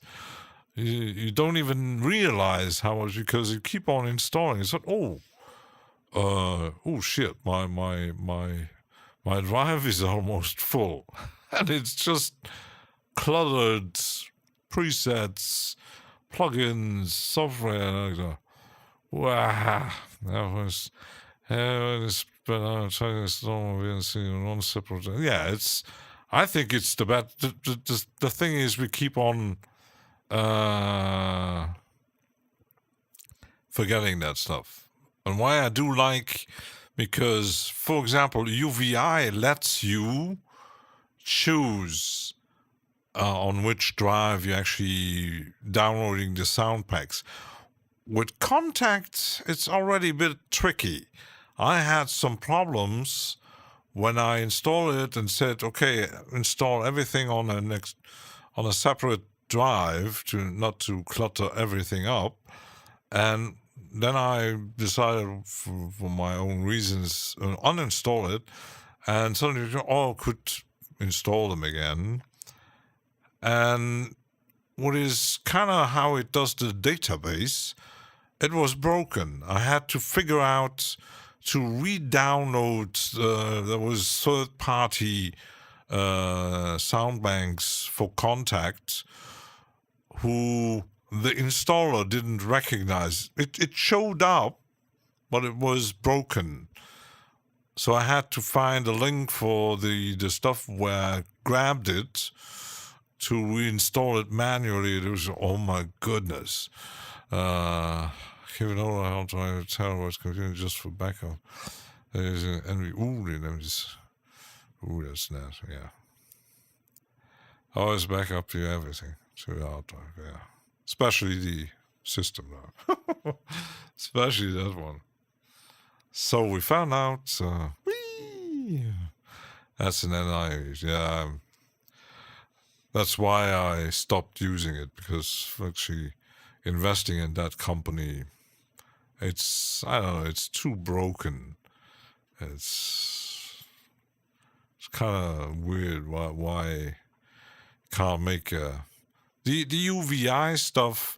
But I recently found out that even though my sound packs are all installed on a separate SSD for the library, so it should be fast. But recently I discovered, especially with Falcon, it's kind of just having come out. It's symbolic thing. If you're told for the DO2, you want to create a symbolic thing program. Who's command? Oh, that's a making from. Oh, Jazz do this. He's very smart. That's stuff that not really everybody knows. What's one clone all the drives at free Western Digital clone somewhere. Yeah, I do my thing with another. You can buy Pro, but the other one works too. How to make symlinks to tutorial libraries. Yeah, when I'm switching PC, I might do exactly that, because that one is actually also very huge. Let's take a short break. I want to experiment with a plugin that I have for 4 months and never use it. Does symlink all of its libraries to any place you want. Interesting. So I'll be right back.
back. Oh, let's change my setup here again.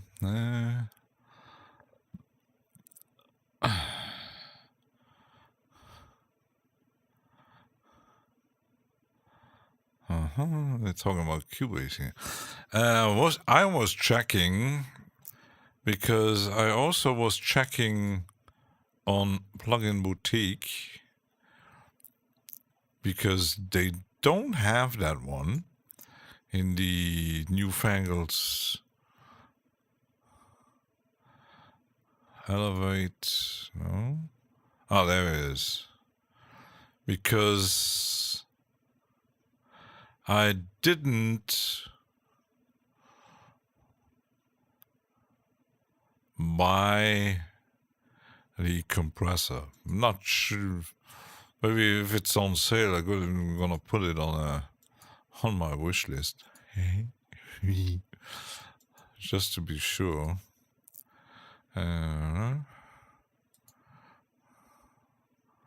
Should be in there now. Yeah. Maybe it's when it's on sale somewhere. So I got the whole range. So, how does this thing works? It's kind of...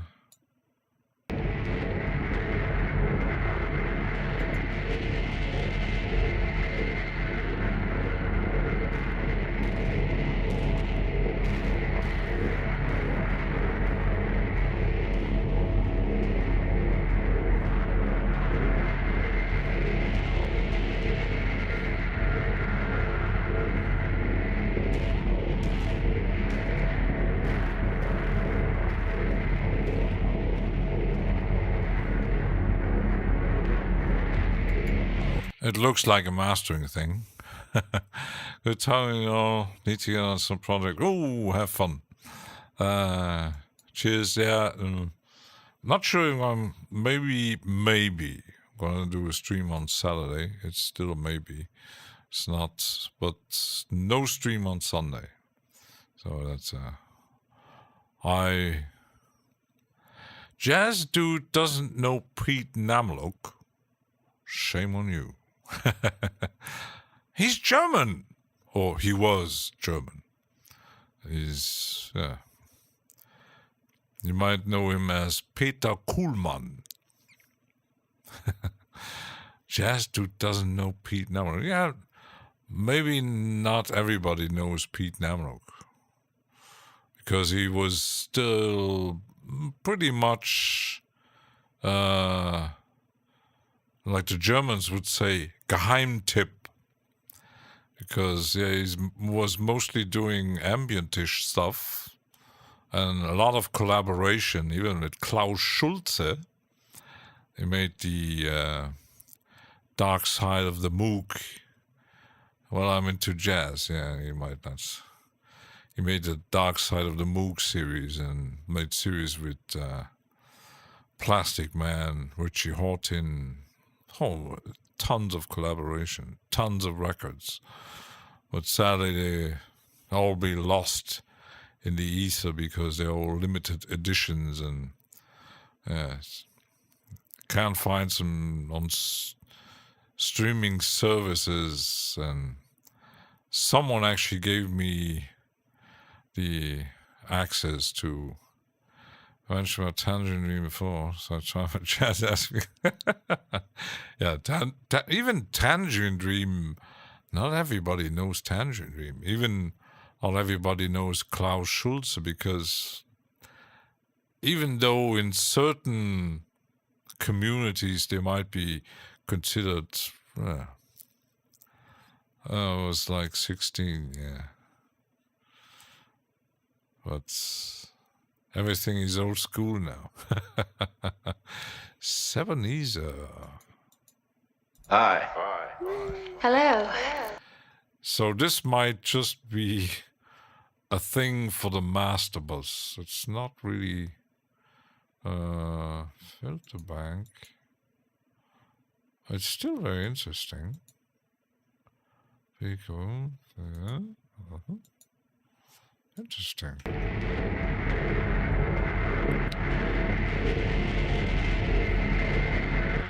Yeah, it's definitely something to put on a master track. So at least it's finally showing up in my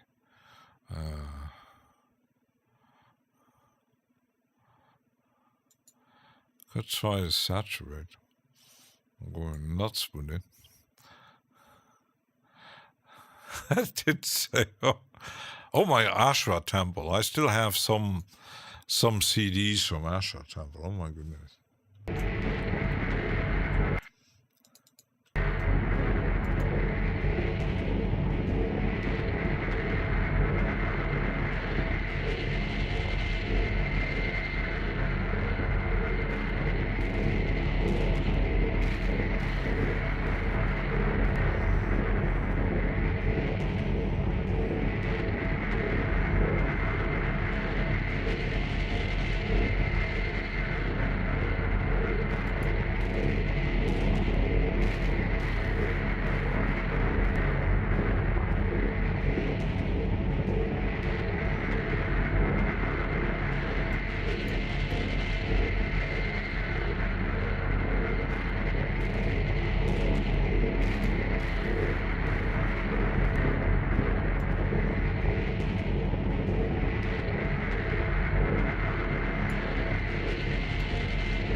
Oi, oi, oi.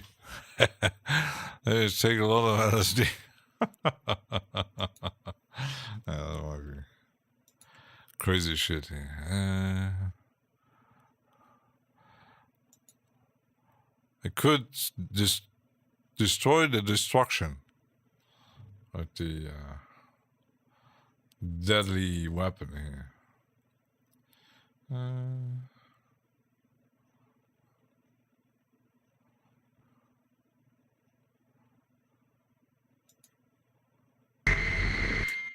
Aye! Aye! Might lower the output a bit.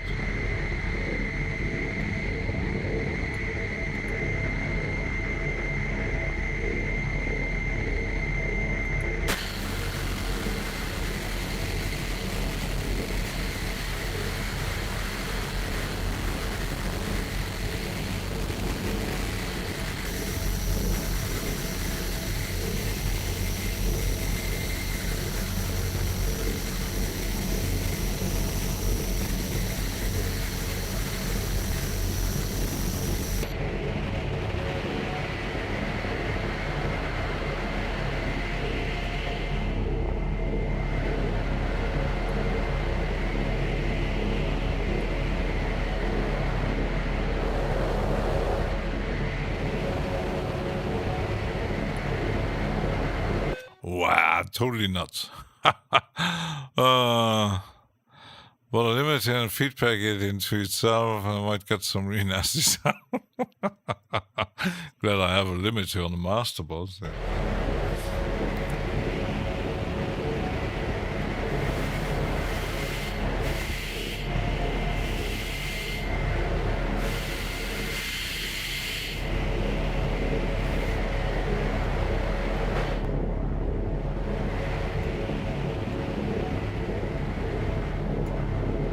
I don't even know what this thing actually does.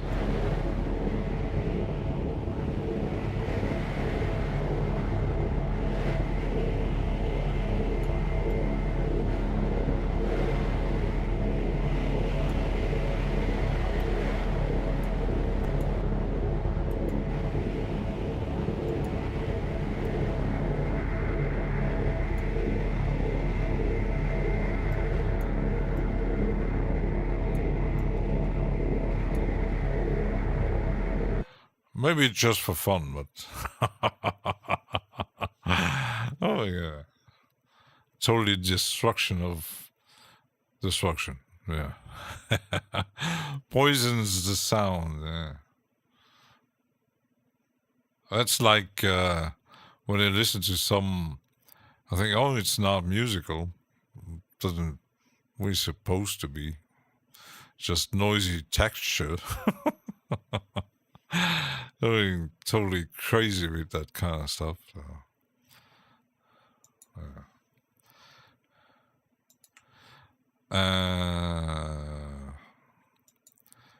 That is here. Let's try something.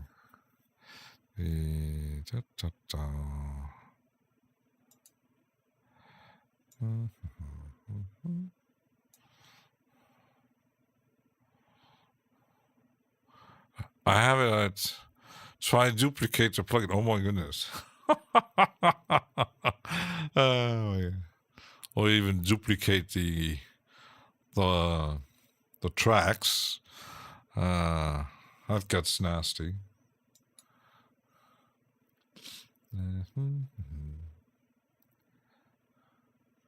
It's actually just a mastering, but that is the. I do have another one. Where's that one? Suit.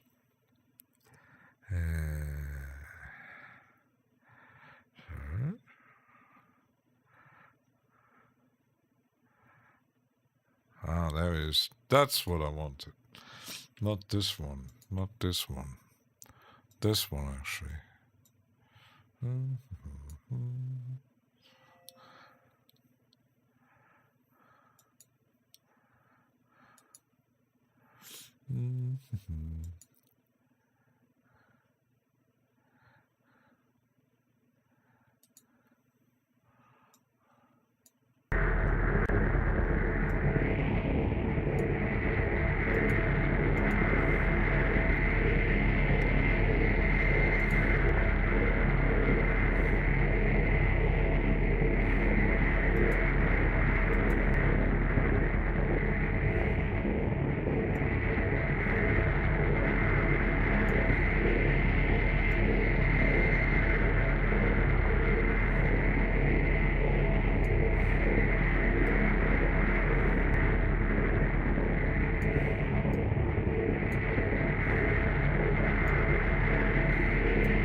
uh,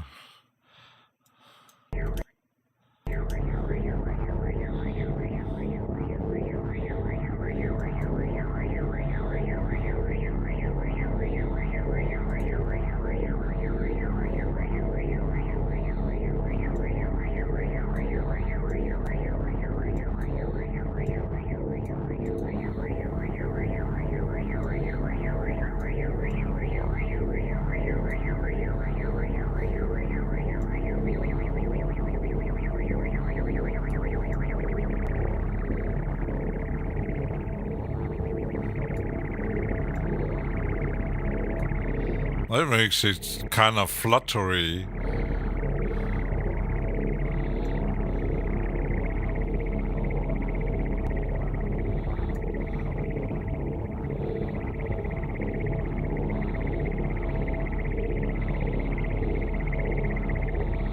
Crazy.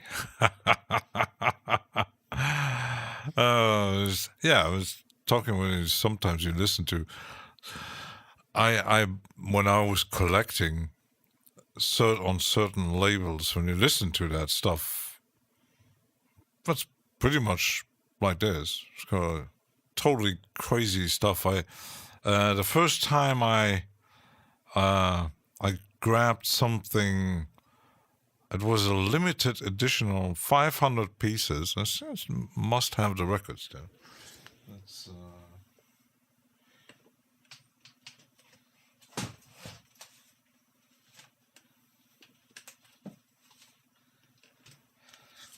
I'm still owning it. That thing must cost a fortune on Discogs at the moment. Some 1995. It's limited edition on 275 editions. It's from a label called Praxis Dr. Beerman. Probably the label doesn't exist anymore. So, from Mr. Akifumi Nakajima, who calls himself Ob. I interviewed the guy decades ago via letters sent to Japan, and he wasn't very good in English, so he used a translator to answer back. But yeah, he was actually surprised that someone actually playing his stuff on the radio. It was for my radio days. Ob Pulse Resonator, and it's pretty much that. It's even said recording at Studio Mecca Kyoto Winter Spring using 1 voltage control oscillator only as material. That's pretty much it. It's pure noise, pure sound, and even has his old address here where I did send the letter. Kyoto, Japan. Hey. I sadly hadn't got the chance to really.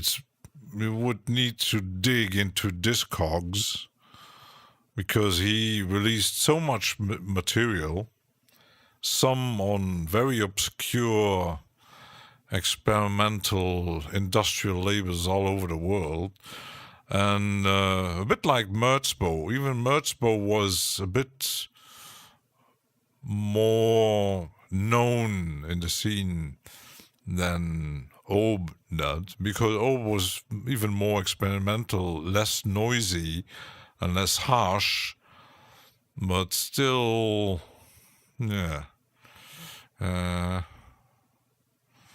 But I think let me just check something.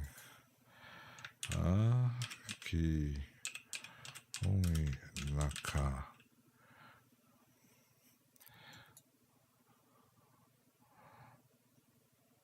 He died 2013, so like 12 years ago.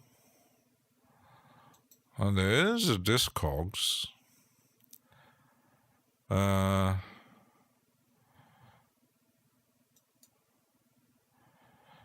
He released, at least on Discogs, 112 records. So that's on all kinds of labels.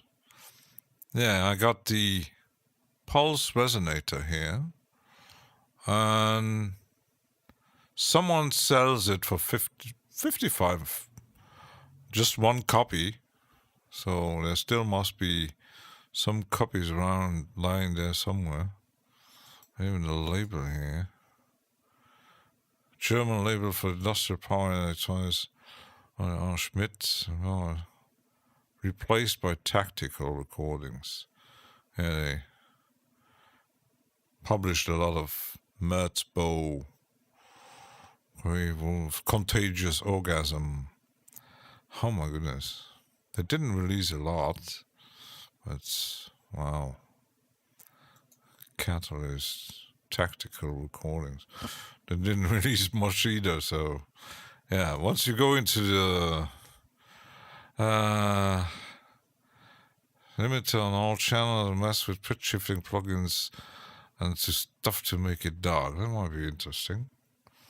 Pitch shifting, I don't have a lot of pitch shifters, I never do.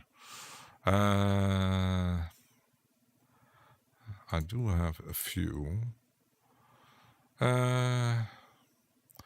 do have the one from Pitch Monster, but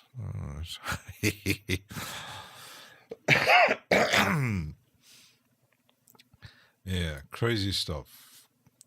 You could actually use if you use the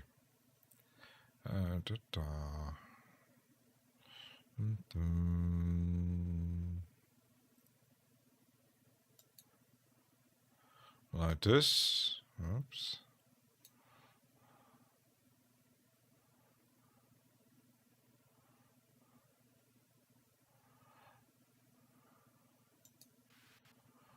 So now it's a container.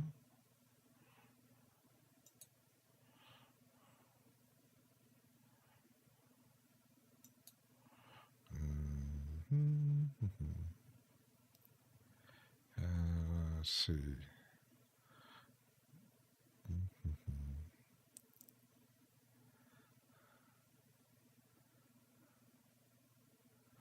And not everything is.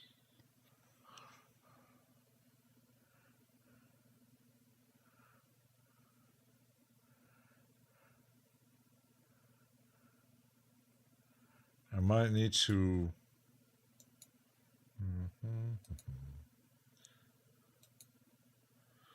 I do need to leave a scan here.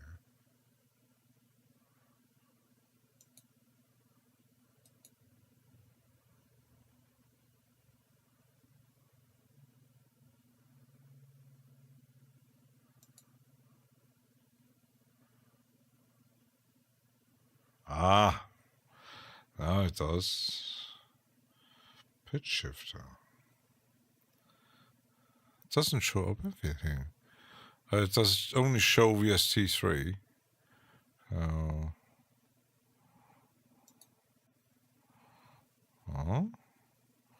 And then we need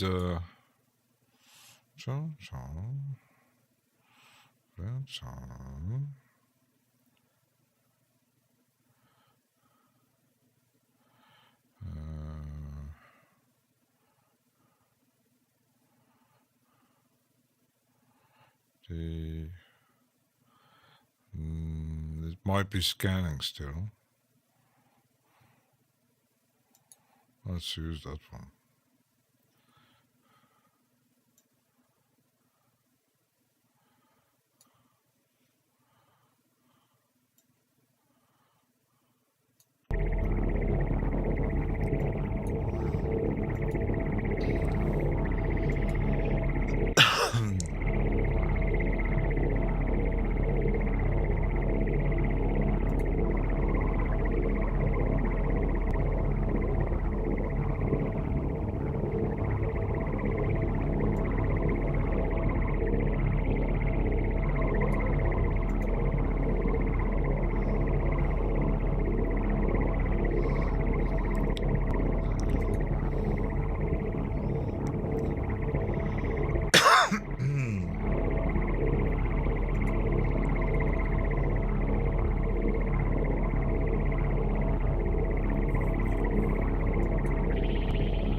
crazy stuff. Crazy stuff. All the time. I think it's doing enough stupid shit for the ranting. I broke my record. Whee! I definitely broke my streaming record today. So,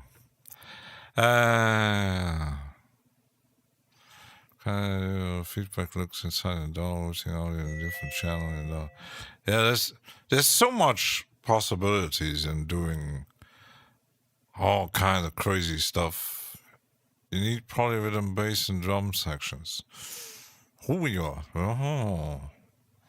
Yeah, could do that with triads or battalion or crazy stuff. Yeah. There's actually no limitation what it all can do. It's just your imagination and your own, because there are some people out there who are trying, I need to make a hit or make a, I don't know, they're trying to make the perfect song or something melodic that sticks or someone else might like, but sometimes people just add a very slow going kick drum. Yeah, it's even like with delays on it. So it's always all kinds of, just have fun. Go with and just like this record, he used just one voltage control oscillator to make this album and the 7-inch. It was ages that I didn't actually listen to it. Just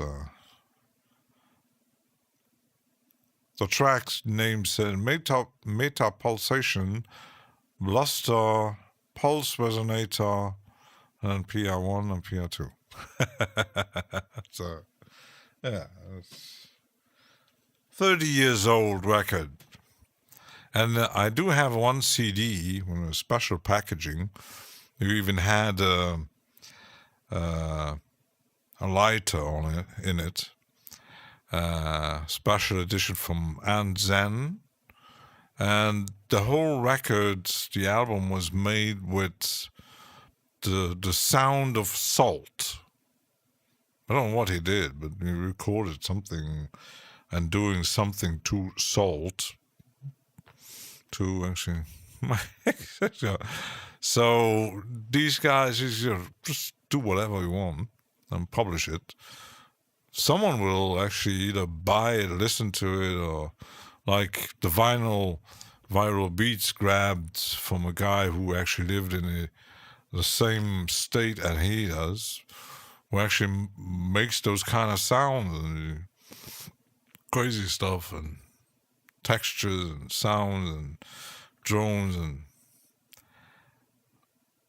sometimes you don't really actually need to make some melodic stuff and just do whatever please. It's like bands just droning around with guitars and going through like 10 reverb pedals and delays and whatever. Just droning around. Has been around for ages. Someone is listening. So just do stuff. Yeah. Experimenting what's possible and what's not. I'm still way in my beginnings of actually trying to create stuff, and yeah. So yeah. So the ranting, babbling, making noise stream is going to an end. So thanks for watching. Well, I might be checking who's actually live. Sano, exactly. That's probably the most famous one. Milo says, no! Was quite short. Destructo! I could just cut it up and make like 200 shows out of it to fill up the YouTube short list. Warmed up. Yeah. Anyway. Yeah. Thanks for watching. I like everything not boring. Yeah, exactly. So just do crazy stuff. Everything is possible. Just do crazy stuff. Offend people. Tiger send me a Discord request. Aha. So, yes. Jazz but freeze to 0. 0 BPM. Oh, I've never done that. Is that actually possible? 0. That doesn't work. Well, you can do 1. No. Can do 10. You can do 10. So it's just like.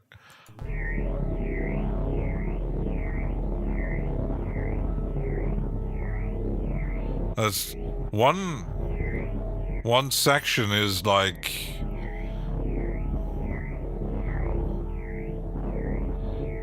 multiple minutes. Reverb freeze like in black hole. Yeah, I do have some plugins that actually do. Yeah. Viral Beats says with a evil. Yeah. Yeah. Thanks for watching and me offending you all. And let's see. Goodbye. Goodbye. Whee!